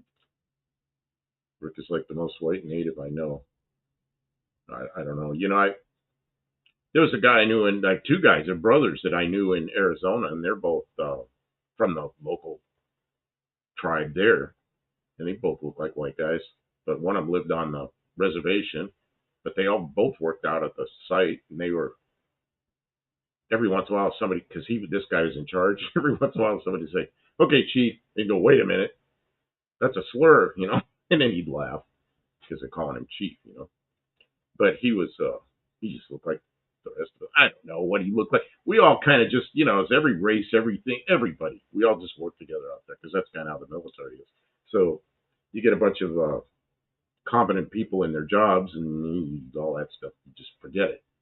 Nobody remembers what race anybody is. You just remember personalities, you know. All Wiggas in the U.S. are family. They ain't many. That's interesting, Lincoln. That's interesting. Um, And that's a name I've never seen before. there was something. Dean says Rick is the most white native I know. You know what? When you watch his channel, you do. You think white guy, right? You meet him in person, and I found out that he's of native descent, and I could see it, like his Really? skin. In the middle of winter, he has the skin tone. Oh, he still has a little bit of a Yeah, tan. Yeah, I've met so many people like that. The jawbone and the bone structure, you're like, oh, okay. Well, of course. But I mean, I don't like judge at it, but like it's a thing that he told us about. I was like, oh, cool. I spent so much time in the Southwest. You're right on the Mexican border that skin tone just is like everybody there is mixed race. Yeah, white is a bad skin condition. Is almost the correct way. And Olive says we're supposed to be the United Federation of Planets. Maybe someday. I don't know. You know, science fiction it mixes a little bit of the best of us and the worst of us. We're supposed to be not. Don't read the whole thing. You get upset. Yeah, well, yeah, I'll get upset because what happens is that's something that we are taught that's what we are by one side of the news media. When you get out and you're working every day and you've got all different people around you, you find out that there's, I know, thousands of people, and there's one over here and one over here maybe that are like that. But the overall majority of people in this country are not. You know? Well, it's like the Russian people. They're trapped in a mess. They're trapped in a mess. And in some ways we are as well. We're at the mercy of... What is this? Hippie long. Luis, I have t-shirts and towels ordered. Luis is all right. He likes his cartoons, and that's his interest, but he hangs out with us, and we appreciate it. What is this? Dean Stevens, do you scream like a little girl when you're strapped to a development Rivian asking for a friend?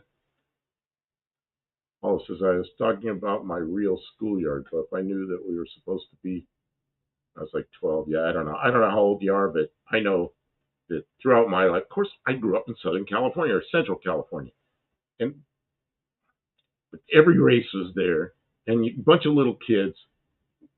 You don't call all your friends different names because they look a little different. You're just friends, you know, and that's kind of how my life's always been. And in the military, it's like just maybe that's just the path I took through my life, so that's what I see. You know. Pitt, you're allowed to be white. It's okay.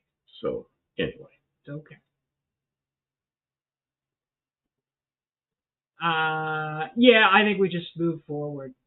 I'm not really against what people are saying, but so what's this? Well, what happened to the Audi development driver in Queenstown Crown Terrace 3 months ago?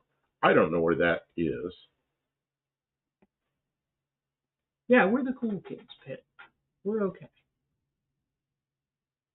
So, I keep looking for my water, and I know it's hidden somewhere. But you want me to get another thing of water for you? I don't know. How long are you going to be here? Well, it's we need 1:15, so we have been here been 3 hours and 15 minutes. Even if we ended the stream, 14 minutes because we were a minute late. We need to find one, maybe two shorts for you. We're going to have to do a couple of shorts.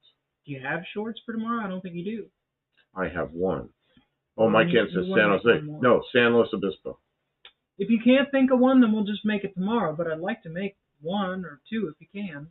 You could talk about the ignition coil. You could talk about the microphones that we just got. You could talk about... I spent more time in the West in San Luis Obispo, California, and Yuma, Arizona. Those are the two places I wouldn't call Yuma the coast, but it's the western end. And Yuma, of course, is this far from the Mexican border. Spent a lot of time on both sides of the border.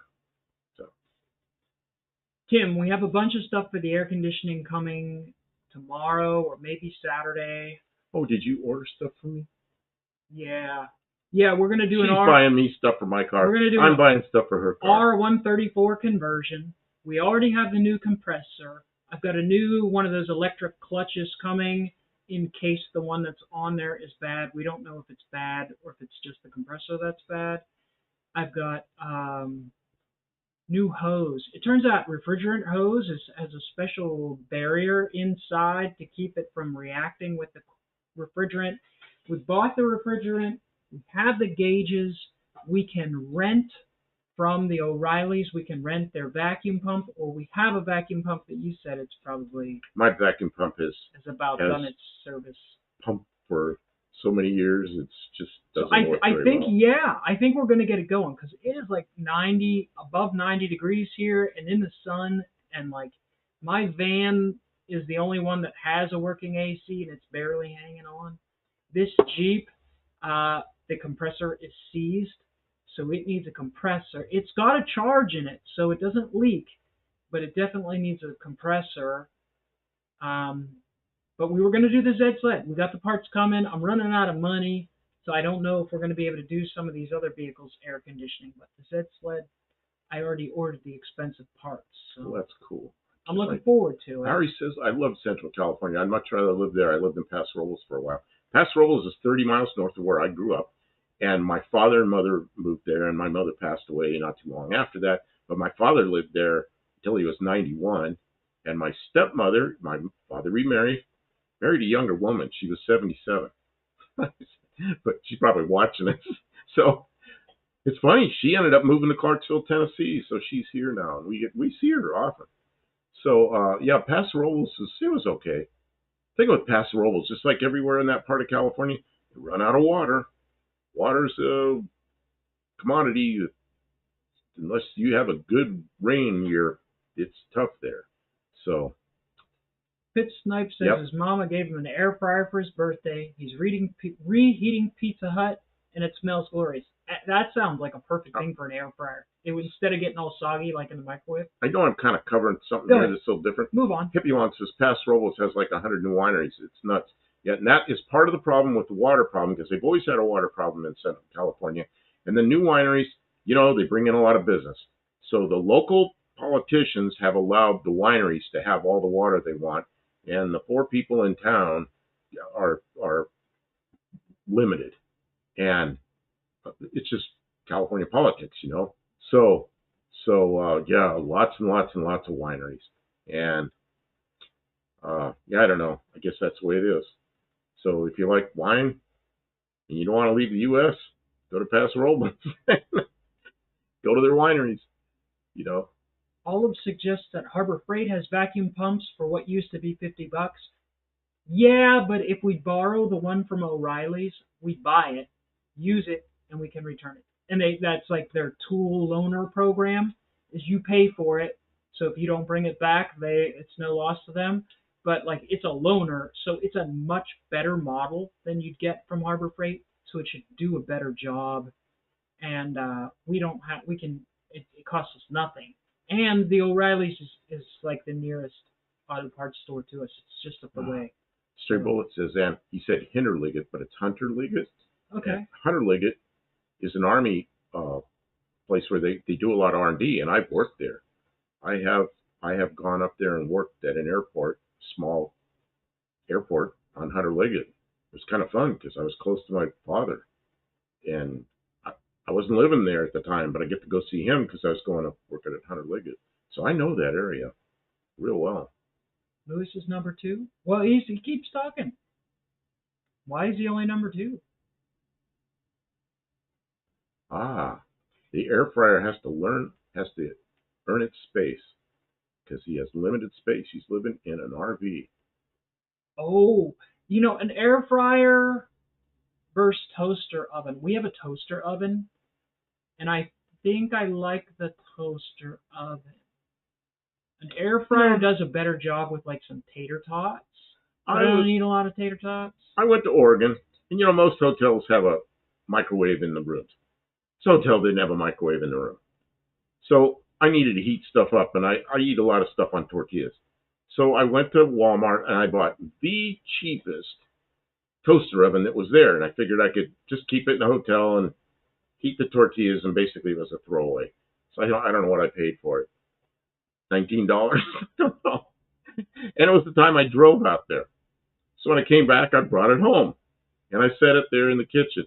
And Kim uses that thing every day for years. Yeah, and it works. It still works. It's just a toaster. It was about $19 oven. Perfect. It's like, man, it's amazing. Oh, Hippie Long can't do grape juice. Yeah. It's very sugary and stuff like that. He had a little sip of wine the other night. Oh, I don't drink anything I think alcoholic. I think I told that on the. Yeah, you did. Yeah, I made some wine like in 2021. Hippie's just talking about the wine because we talked about Yeah, wine. so I made some wine, and I had a little bit, and I put the wine in what do you call those jars? The Mason jar. mason jars. It's in the back of the refrigerator. It's just back there. There's a little bit left, and I kind of forgotten about it till we had the refrigerator debacle. Can I read Ari's before it's gone? Okay. The whole Central Valley, Ari says, is dry and hot and evil once you're off the 46 and onto the 5. And the 46 goes from Paso Robles basically over to Bakersfield, and that is a treacherous highway. Everybody going too fast. A lot of it's 2 lanes, so there's passing, and then there's passing lanes, and people keep passing even after they're done with the passing lanes. Tremendously big accidents out there, and that road needs to be like a 6-lane wide interstate, but it's not. So yeah, it's a place. I just it's just Mexican Spec says because I'm way ahead of him. Because Mexican Spec's been commenting all night, so that's why he has the #1 spot. Stray Bullet says, I use the crap out of the water. I refuse to listen to the alarmists. I pay to pump it, and it's mine. So it's coming out of the ground. I don't know. It depends on where you are. I know here in Tennessee, we have an abundance of water. Water is not, there's no scarcity. I wish we could send it to California. But it's really obnoxious when people come here from out west. No, click on it. When people come here from out west and they have that mentality that water is a scarce resource, it's like, we have plenty of water here.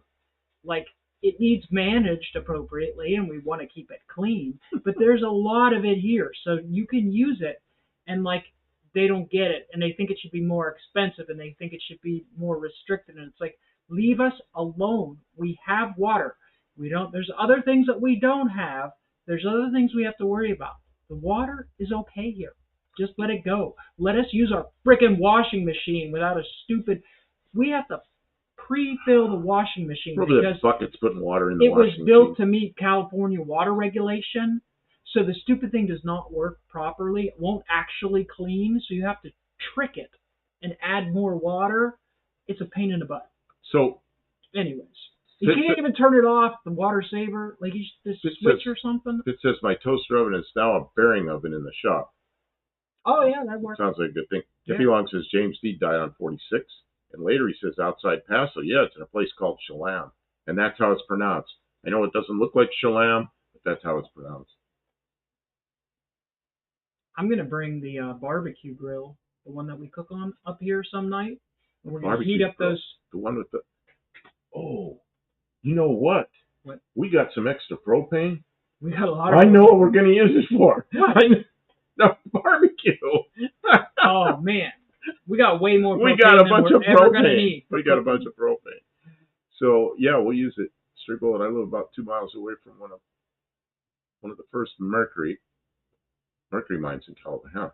Oh God, when we were little kids, we played with mercury. We didn't know any better. Hippie Long says, Kim, don't kid yourself. 60 days of drought, you will fry there. No. Where's this? No. The problem in Here? places like Texas and Arizona is that they're always in a state of scarcity because they use the water faster than the water table recuperates it, because they use it for farming, and they use it for cities, and they use it for all the things that they use it for. Well, here, even if we have a drought, our water table is shallow.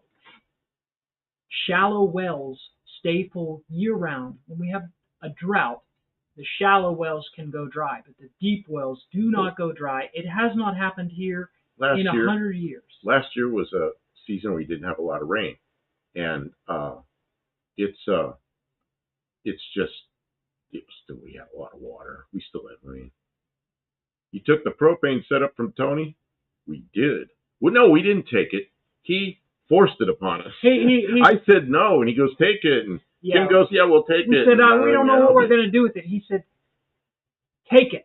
Use it or sell it. If you sell it, give me half. That's what he told. That's the deal. Right. He said, if you sell it, give me half. Or use it for anything you can think of. So I don't know what we're going to do with it yet. But if we sell it, the deal is we give him half of what we get. So freeze your bearings. So yeah, we did take it. He said, please get it out of here. And I was like, it is cool as all hell. What's this? It is cool. Freeze your bearings is safer for the bearings.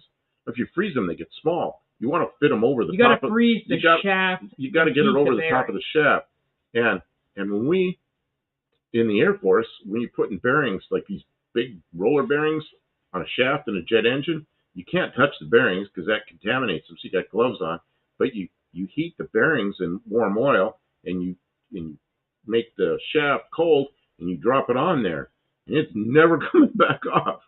So you got to get it on there right the first time. But yeah, you heat the bearing and of course it's not that hot. It's probably a couple hundred degrees. Mexican Spec says his shop is kind of small compared to what he had.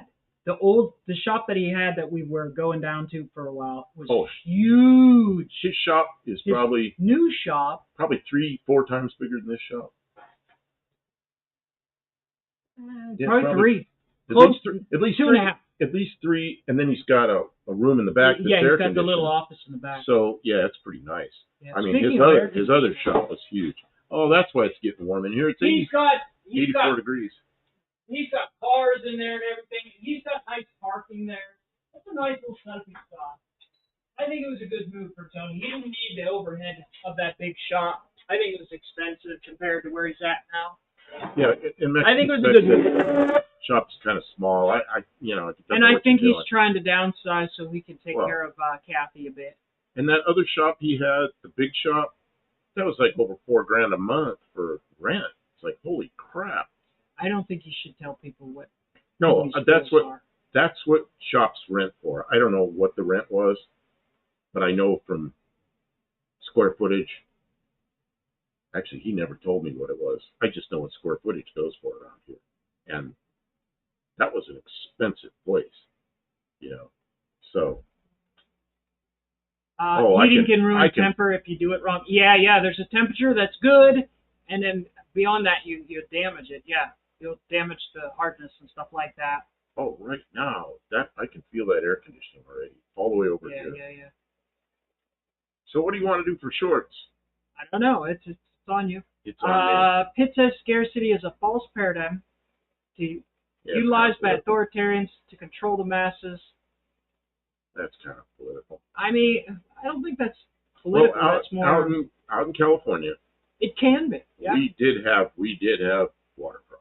I mean, there are situations where there is scarcity, but there's also people who will capitalize on anything. They can get all politicians, no matter what side you're on, they take advantage of any situation they can, and you got to understand that. Let's see here. When we bring the grill over here, I was going to tell you. Okay.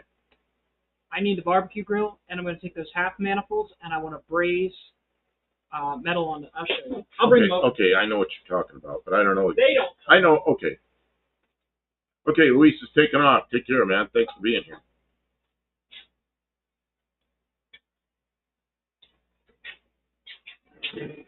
These are shorties.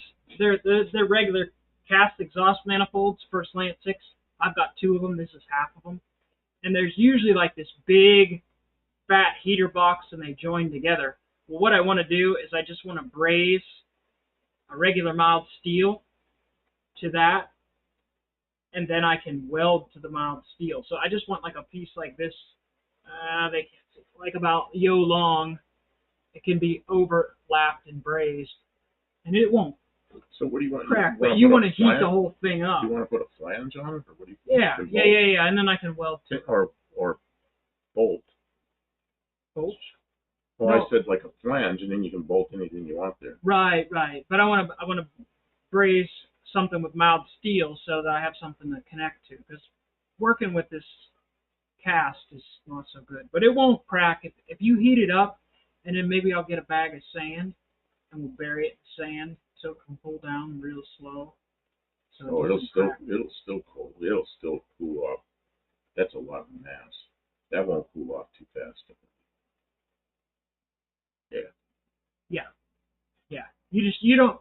Tony welds to cast Yeah, iron. It's he not. gets really, away with it. I don't really like doing that. I can I don't I know. can flow brass on it. It works The really well. manifold on on the Valiant 6, Oh, yeah, Tony he welded. welded it on. It Yeah. cracked. Yeah. First couple heat cycles, it cracked. It's not a real good, not a real reliable way of trying to repair casts. If it was like high nickel, it might be okay. It belongs as one piece on your grill. Yeah, that's where it's going. It's going on the grill. I'm going to turn the grill all the way up, sit it on there until the grill is up to full temperature. I'll have a big torch on here, and I'll Yeah. warm the hell out of that before I go up near it at all. So. Right, but you need it to, once the whole thing is hot, it's easier to braze, and it's less likely to warp or crack if it's uniform. But repairing damage is different than fabricating. Like it's different. Like we're not trying to seal a crack. We're like fabricating an adapter to it. I think it'll be okay. And if it's not, it's just a slant six. Well, it would nickel like MacGyver does. No, we've got brass, and it works real good, right? It's actually bronze. But yeah. Bronze. He knows how to do it. That's why he's been putting it off. And now it's summer. I hate to heat things up, but I want to get it done someday. I don't know. Maybe it might be weeks, months. But now I got all this propane, so. Quite skilled at flowing brass onto cast iron. Heck yeah. I've had to do it over the years, and I've had enough good luck with it that I trust it. And yeah, I don't know. It's just my way of doing it. Silk and bronze. Yeah, it's bronze is what it is. What do you think Brass about is a little different. What, Kim? Shorts? The shorts. Eat my shorts. No, I'm going to do one on the Jeep turn signal lenses. Kevin says, Timken Bearing is still in Canton, Ohio. Are they making them there? Oh, Mexican Spec's taking off? Oh, he's taking off. He's yawning a lot. Are we that boring? Yeah, we're boring. I didn't think we were boring. It's late. And we're just blabbing on about It's not nonsense. using the barbecue grill, bearings. There's a bunch of people here hanging out. I don't know. You guys don't have to. We still got 29 people now, and we've been here over 3.5 hours. But okay, does everybody want to stick around while we do a couple of shorts? We'll do at least one short. Okay. Yeah, you got to do a couple every day. Do you know? No. You don't know. No. I know. I'm just saying the word. It sounds like gibberish. Go ahead. What do I know? Where's he going to hide Austin and John and Garrett when they visit Buff and Kip Martini? You know who that is, I think. Who is that? Isn't that the Junkyard Jet guys? Oh.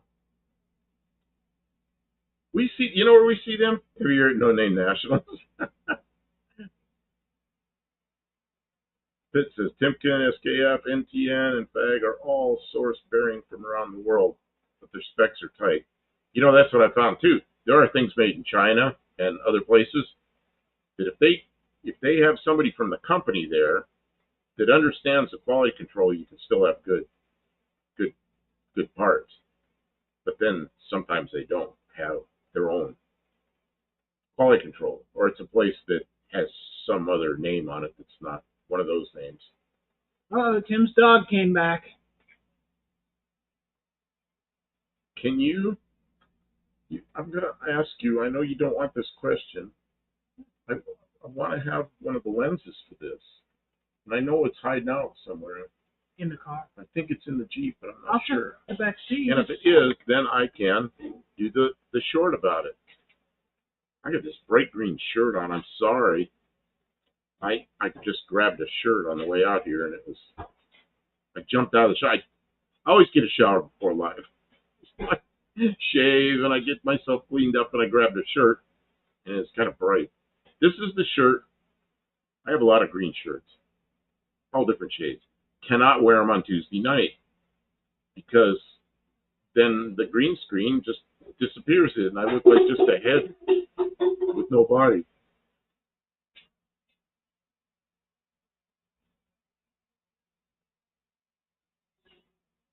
Ari says, I like Mexican-made brake clutch parts a bunch.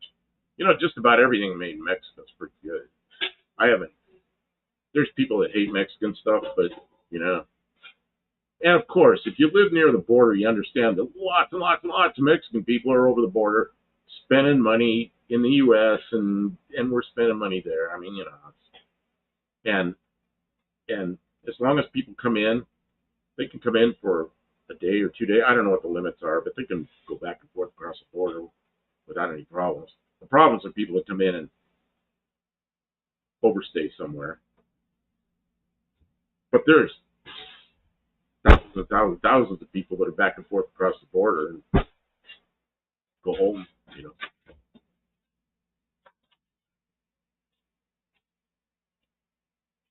You found it. Oh, it's the whole shooting match. It's not just the. Ooh. Which way does it go? It goes this way? Or does it go this way? I think it's the one for that side. See, this is the turn signal thing for the Jeep, the lens. Oh, what happens is the lens falls out of this thing, and then you just have this part with a bulb in it. Well, that kind of sucks. Okay, so we have to, I remember now, we have to go in from the back where you can't reach the screws. Let me see it again. Olive, I don't want to get into it. What is she doing? No, I just don't want to get into it. Oh, just pass it then. Way off in the far left news that you listen to, and you say you're smart, but you really need to pay attention to things and use your head and really think about things rather than believing the people that are way over on the left. You really need to do that. You say you're smart, please use your brain, and I'm not way off on the right. Far from it. So, anyway, I think that's upside down. I think it goes on the other side. Oh, maybe it doesn't. Maybe it goes on that side. Oh, you're right. It's that way. It does go on that side. So I remember reaching over there, trying to find the fasteners. There's three fasteners that are right here, and they're almost impossible to reach. Now I remember why I didn't change this. So what falls off is just the lens. Then you got to buy a whole nother one of these things. It looks like, I don't know what I need to do. Oh, get out here, spider. Go on. Go on. Go on with yourself. Oh, have you ever lived on the border? I know you haven't. Okay, so. All of them gonna have to time you out because he'll get I know. so distracted. She's gonna get me upset because I have lived there for decades and I understand the border better than the news media understands the border because they have an agenda and I don't. Okay, that's the wrong one. It's the one up above that. That's it. I think you got to get it from the top, and I think you have to. Sucks. Yeah, it sucks. It's in a really bad spot. That's why it hasn't been replaced. Things are inaccessible. I take this wheel off. I have to take this tire off to get to it. Okay, let's see here. So we're going to end the discussion about politics.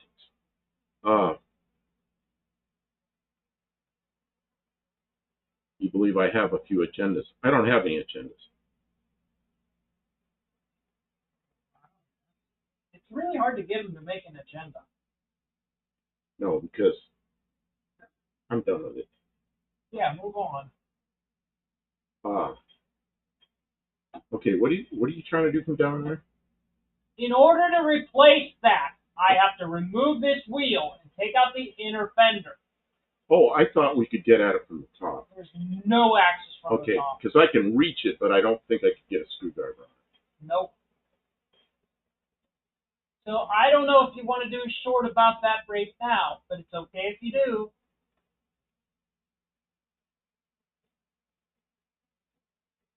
Okay. I'm not left nor right. All right, who's doing this? Who's doing it? I'm not left nor right. I am just a realist. And if there was somebody that were worth voting for, I would start voting. And that tells you how much I like both sides. Do you want me to take this wheel off so we can do that right now? I can do it. I just want you to understand what's going on. Like, that's what I'd have Okay, to do. do you want to do that right now? Or because I was just going to talk about it on a short, not replace it right now. Okay. Fine, too. Yeah, and Pitt says, I did it, Kim. I'm sorry. Okay, so. He gets so mad that he starts raving and stuff like that. It's too late to get into that kind of stuff. Well, I don't like being told I'm left or right because I'm not as far from either of those ends as you can get.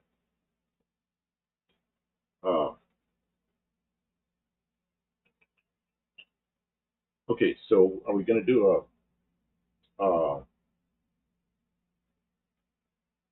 short, or are we going to take this apart now or later, or what do you want to do? It's up to you because I don't know if we should dive into another job this night. 3.5 hours into the stream, and I just thought we were going to do a short. So if we take off a wheel and pull out an inner fender, and that's a lot of work. It is. Yeah. So we're not going to do that. It's not horrendous, but like it's a lot for a short. Well, we drive on the left with right-hand drive, and you drive on the right with left-hand drive. Well, we know you drive on the wrong side of the road. I know that because I was in England and I had to drive on the wrong side of the road, and I could tell it was wrong. Except when I came back after going all through all the roundabouts there. When I come in a roundabout in the U.S., I gotta force myself not to go to the left. Oh man. Pitt says, I don't care. Let's talk about bullshit Chrysler products. That's what we do. Well, the thing about Chrysler products is they were Chrysler, and then they were something else, another Chrysler name, and then they were Daimler Chrysler, and then they were whatever the next thing was, and now they're Stellantis. I don't think they're anything after all that.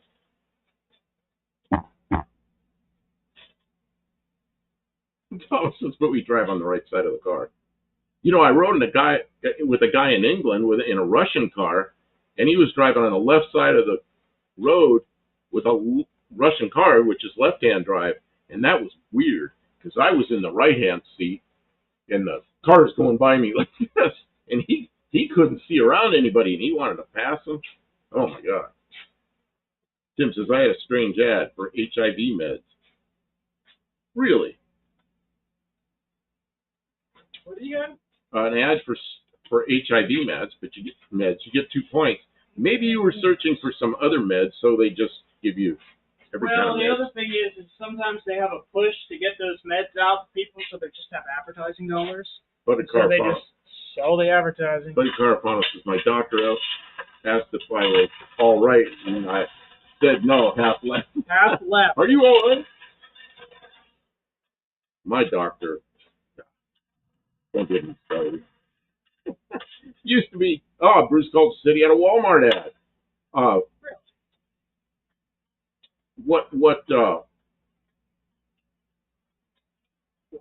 was going to say something, and now I lost my train of thought because I was thinking about this. Josh Owens says Chrysler should have gone under years ago. You know, I really was hoping is somebody from the family from way back would buy the thing and make something out of it again. I don't know if there was ever a time. It's now.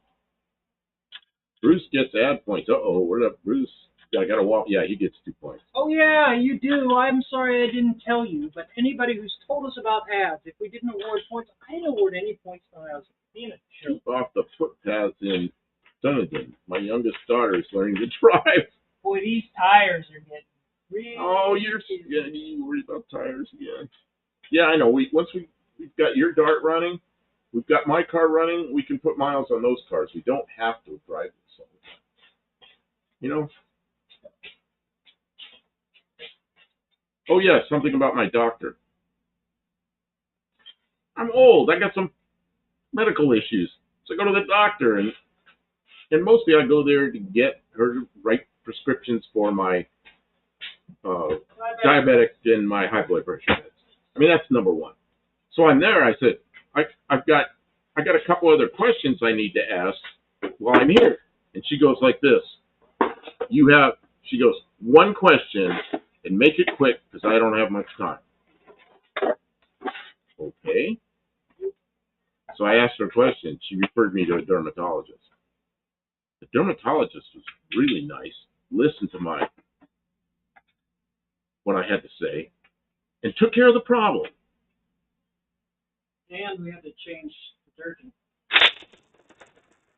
Yeah, we had to change laundry detergent. That is Kim taking the wheel off.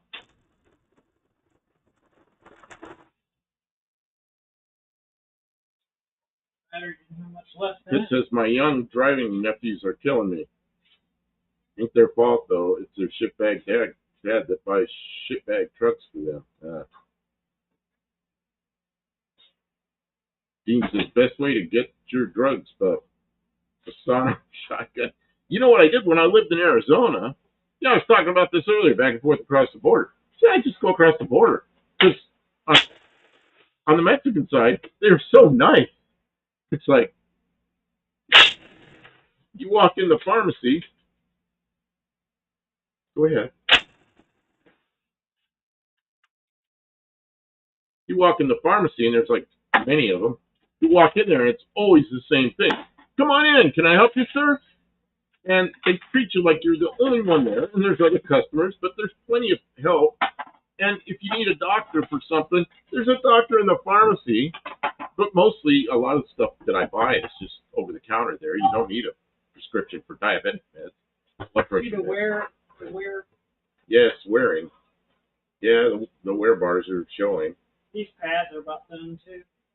The pads are about done. So we need a brake job and we need a set of tires. Probably. So we need oh, I can't do this, Kim. I was going to say we need donations. There's not enough donations in the world to buy a set of tires. Oh, jeez. Dean, I still got to go for 10 to hang out with a that guy that will need something a week after I get my meds.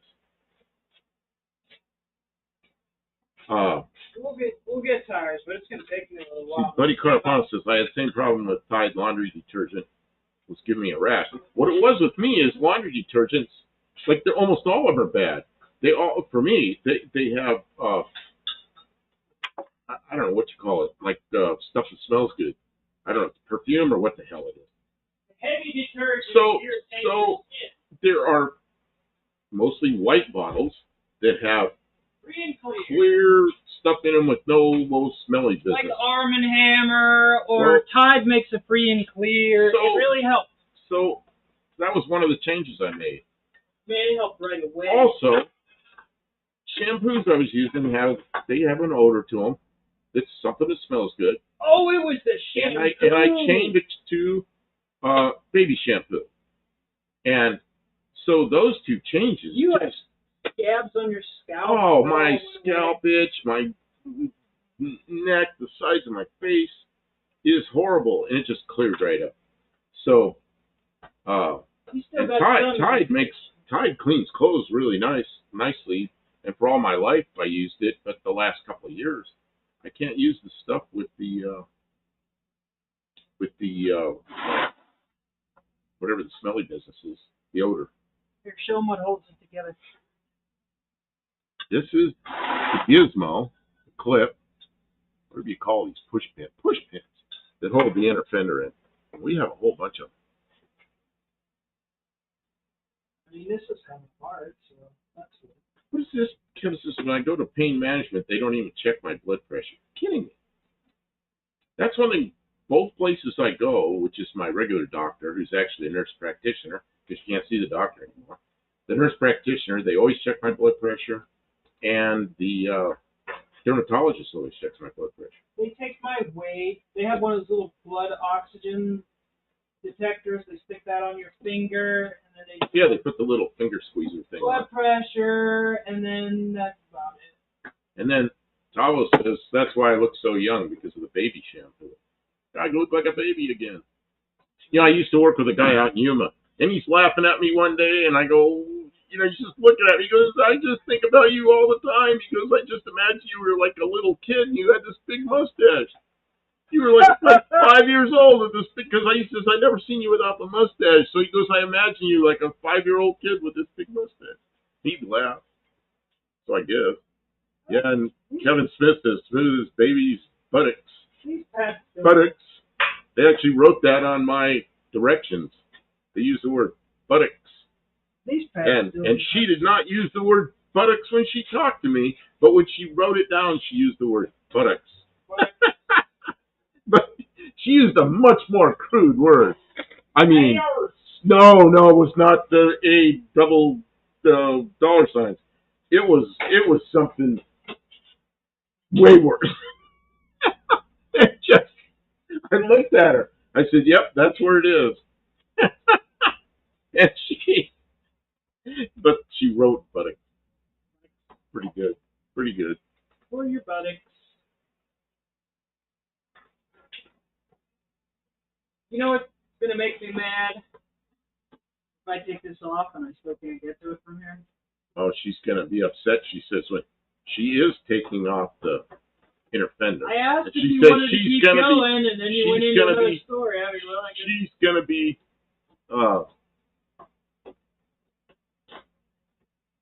No, it's a word that begins with T, and it's between one part of your body and another part of your body. And I don't expect you to write it in here. Oh, don't write it. That's nearly a decade on me, but I'm the one who looks a decade older. Well, how do you do something about that? I'm not sure. Cornholio. No! All of that is pretty funny. Do not make my uncle angry. Pitt, no. Oh, that's almost Pitt. That's almost worth a. Give him a coin. You could take it out. He gets a 30-second timeout. That one, but I'm just not going to read it. Yeah, Pitt, you got it. Oh. So we're not gonna say that word. We're not. But that's what my doctor said. She goes, "Is that where it is?" I said, "Ow, right in the." I said, "That's where it is." Right in the T place, my man. Starts with a T, yeah. Right in the mangina. Right in the mangina. Oh, Jesus. I love it. That's so funny. We can't say that word. That's funny. That's funny shit. Yeah, Pitt got it. But I should probably take that off there. But it's late enough that nobody's gonna see that this late enough. We're gonna get demonetized. I could probably even say the word for anti-advancing my ignition. Don't even go there. Hey, do you have a screwdriver there? What about a pair of What about a chisel? Is that close enough to pliers? Do you know those pliers? Close enough to a screwdriver. Yeah, there's needles. He does. Maybe I can get it out with him. There's a clip for this bumper that's disconnected. Somebody took it off and never put it back. Yes. Gooch, isn't that a town somewhere? Yes. I knew a guy. I sold an airplane to a guy. I knew a guy.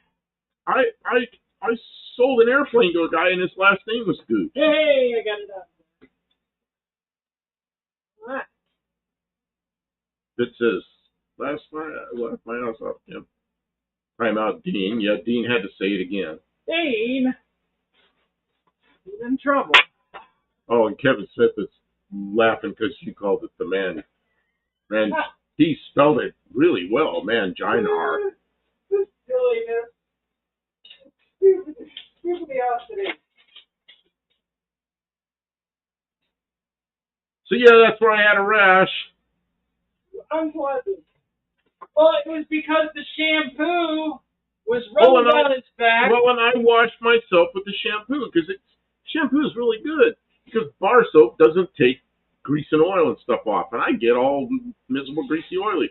So it works really well, but I can't do that anymore. Oh, the Gooch was Arnold's bully on different strokes. I didn't know that.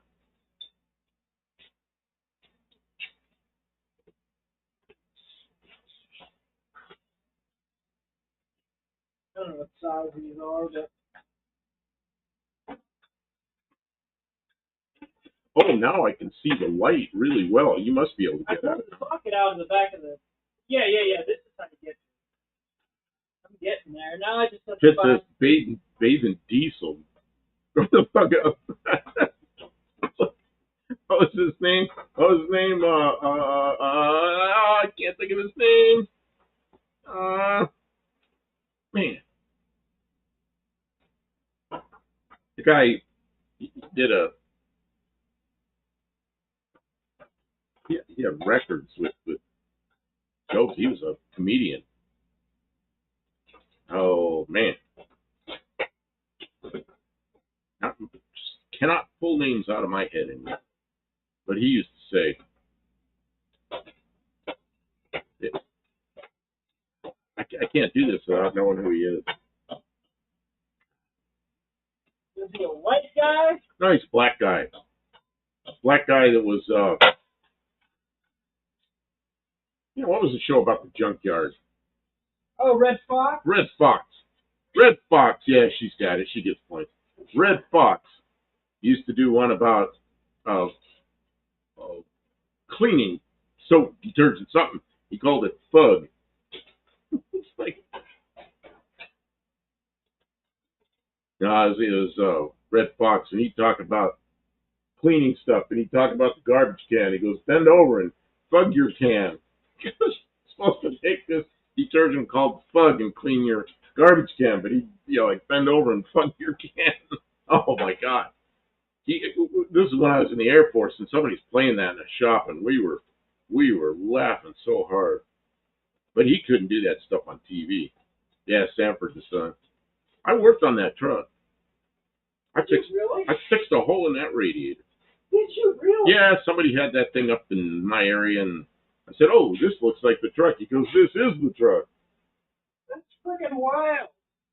Don't you wish you had pictures? Yeah, that was that was in the 70s. That was in the late 70s I worked on. Well, when was that show? Oh, probably mid 70s. I probably watched that when was show Sanford in reruns. I don't think I watched it. Oh, I watched it, and I watched the reruns and the reruns again and again and again and again.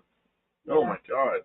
Yeah, and then, I don't think it was on. And then Red Fox died. You know what he used to always do? It's the big one, and all this.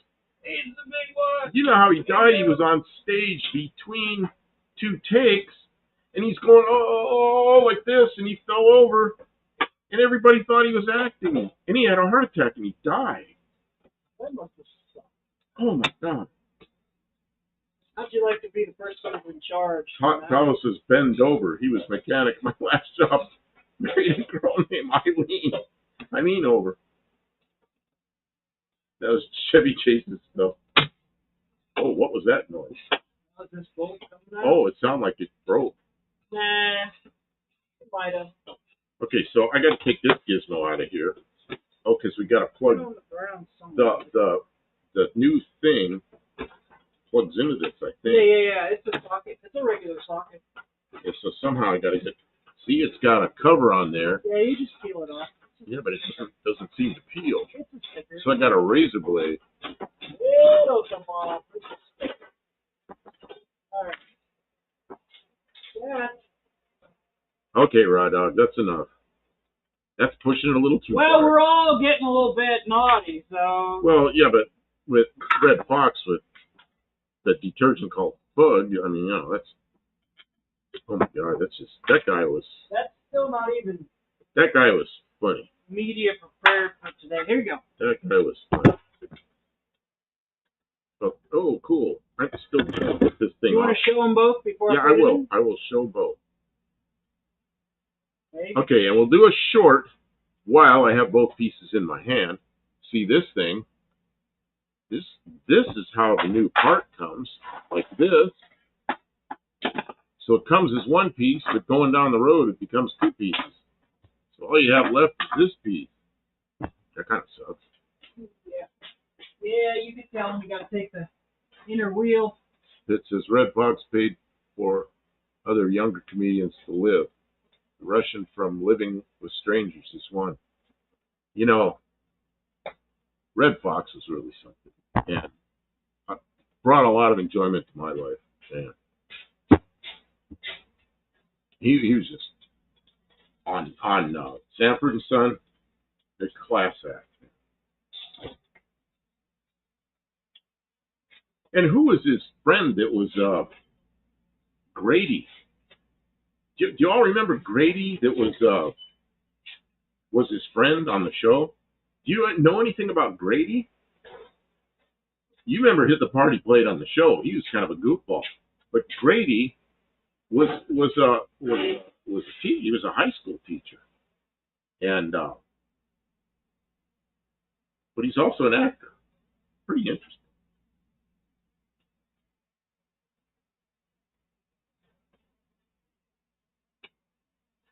Is the light bulb in it? No. The light bulb burned out, which is what got started on this whole thing. So I've ordered them, and the bulbs won't be here till tomorrow. So at least we can get the lamp in there and then push the bulb in. Okay. So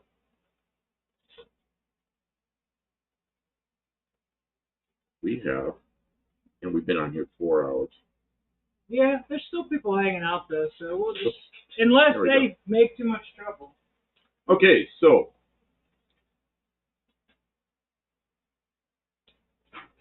I need to probably shut off the light on the other side. Wyman Mayo, Grady. Wyman Mayo? Is that his name? He says, any offense I've caused is purely coincidental with my massive stupidity. Wait a second. It's a Whitman. Oh, Whitman. Whitman Mayo, is that his name? I want to turn off this light because you're going to have to swing over here. And there's a whole lot of light in the background. It's not going to work. Okay, I'm just going to unplug it. Okay, so I'm going to sit here, but I'm going to point over here, so you'll have to swing over a little bit. Wait a minute. What, I'll have to look at that down there? I might have to be over there. That over? No, I'm going to hold this up here. So this went here. That's not the good place. Okay, I might have to swing around behind you. I just want to make it. Yep, then you're going to get the back of my head. Well, I'll just look like this, I guess. I don't know. We'll try. Well, I might have to do a big swing like this to show. But mostly what I want to just show where it comes from. Oh, what's going on here? It's okay, it's okay. Almost time for, oh, they're going to start this stuff, but usually after our close. You guys are supposed to do this after I shut off the video. Okay.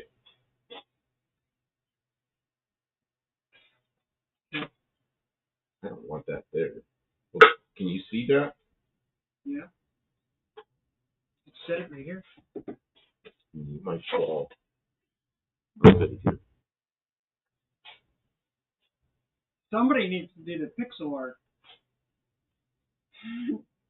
You guys have almost no time to figure out some pixel art for chat. And then we have to turn the spam filter off. Okay, ready, set, go. Bucktail Campo here. This is a Jeep. Whatever the heck this thing is. Patriot. Let me start over because I already fucked it up. Okay, ready, set, go. Bucktail Campo here. This is Jeep Patriot. This is where the turn signal goes. But there's no lens. So we buy a new lens. And when it comes in, it looks like this. It's the whole thing.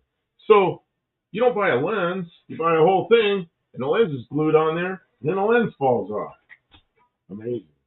got a new one. We'll put it in there. Socket's in there. It plugs in here. So, oh, you know what? We can't do this till tomorrow because we have to put the bulb in the socket before we plug it in. Because you can't plug the bulb in from this side. Yeah, they got us again. Okay. How long was that? Like 38 seconds. let me. I mean, I discovered that right during the live, or right during the. Okay, Raw Dog, that's enough. We got it. I mean, we got it. That's getting too risky. Is it really though? I don't know. Is it worse than Mangina? Because I think I opened the floodgates. Yeah, well, Oliver Klosoff. Let's not do this anymore because I'm afraid of what they're going to say next. I'm no longer scared of who I am, but okay, I'm going to look at this.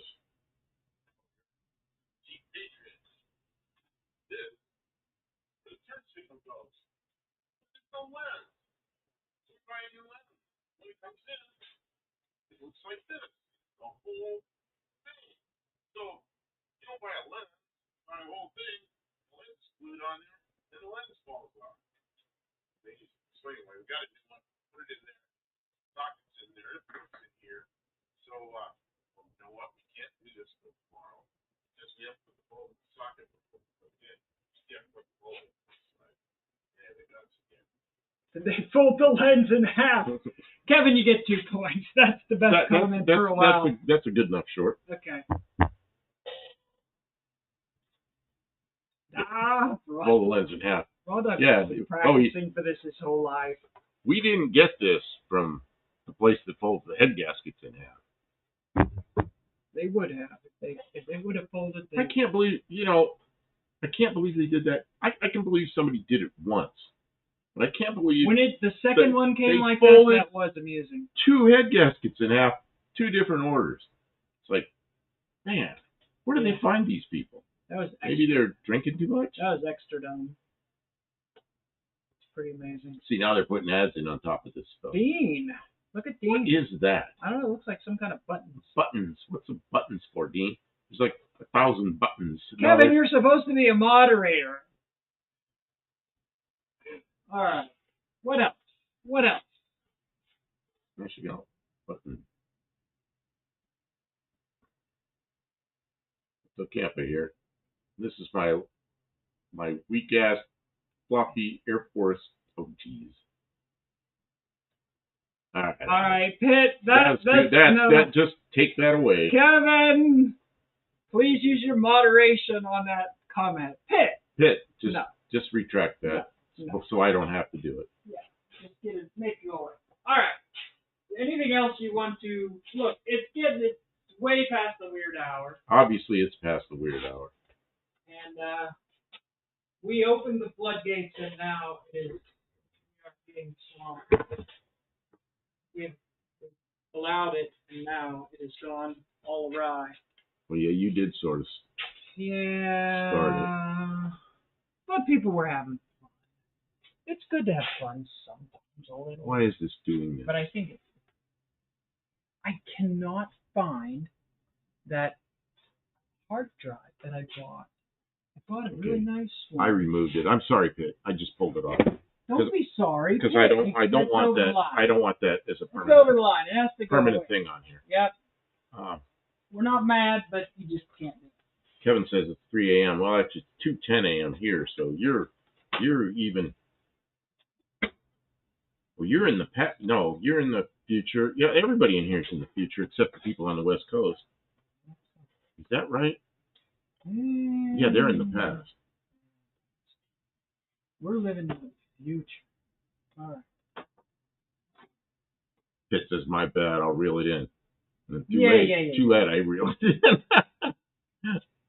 Yeah, you guys. Yeah, and I just don't want to permanently here. Yeah, because it's okay to cut. Because I archive these. I don't. A lot of people do their lives and they just throw them away, and I leave them. So it says I know where the line is now. No worry. Oh, you become a regular here. It's good to have you here. All right, Kevin. You're supposed to be a motor feeder. But I understand that. Oh, jeez. He's not doing his job. And then It's I know there's all those stupid names. I remember some guy had like body on his car. It said "Body and Paint" by SP Ray Gun. Yeah, okay, same kind of nonsense. not a thing. Okay, so I got to order another one of these that's a mirror image because that one's broken over there, and then we got to do this on both sides. Oh man, this thing. Oh, now we're down to. I looked up there and we've lost 12 people in the last like 5 minutes. Good Lord. Okay, we're gonna say goodnight. Yeah, it's Kim, you gonna come over here and say goodnight, and then we'll watch these guys say all kinds of stuff once we're gone. no. When we're gone, you guys be done. You guys got no more. Got to behave. No more. I will deduct points if you cause trouble. Okay. No, it's fine, Tavo. We're glad everyone's here, and it's fun to be a little crude and humorous. I know what time it is over there, but here this is the middle of the night show, so it's fine. Yeah. Okay. We don't even care, but we're done. It's over anyway. What is in that bag? I put something in that bag. We'll look at it after we end the stream. Come on. I remember the bag. Okay. All right, guys. Come on back next time. Yeah, we'll be here. Saturday night, we might be a little late. Saturday, we'll either be a little late or we won't. You might be here by yourself. Yeah, we haven't not decided. Because we have another event that's going to Interfere. it's going to interfere a little bit. Craig May, good day. Wow, you're here. Well, we're just about ready to leave. We've been on here for 4 hours and 13 minutes, so we're going to call it. Yeah, but we'll be back on night. Saturday. But please, we have our earlier show on Tuesday. Tuesday night we'll be here for sure. Saturday, I don't know. What do you think about Saturday? We'll give it a try.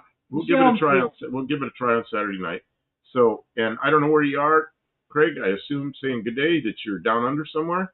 So I don't know what time it is there, but it'll be somewhere around 10 o'clock in the evening, Central Time in the U.S.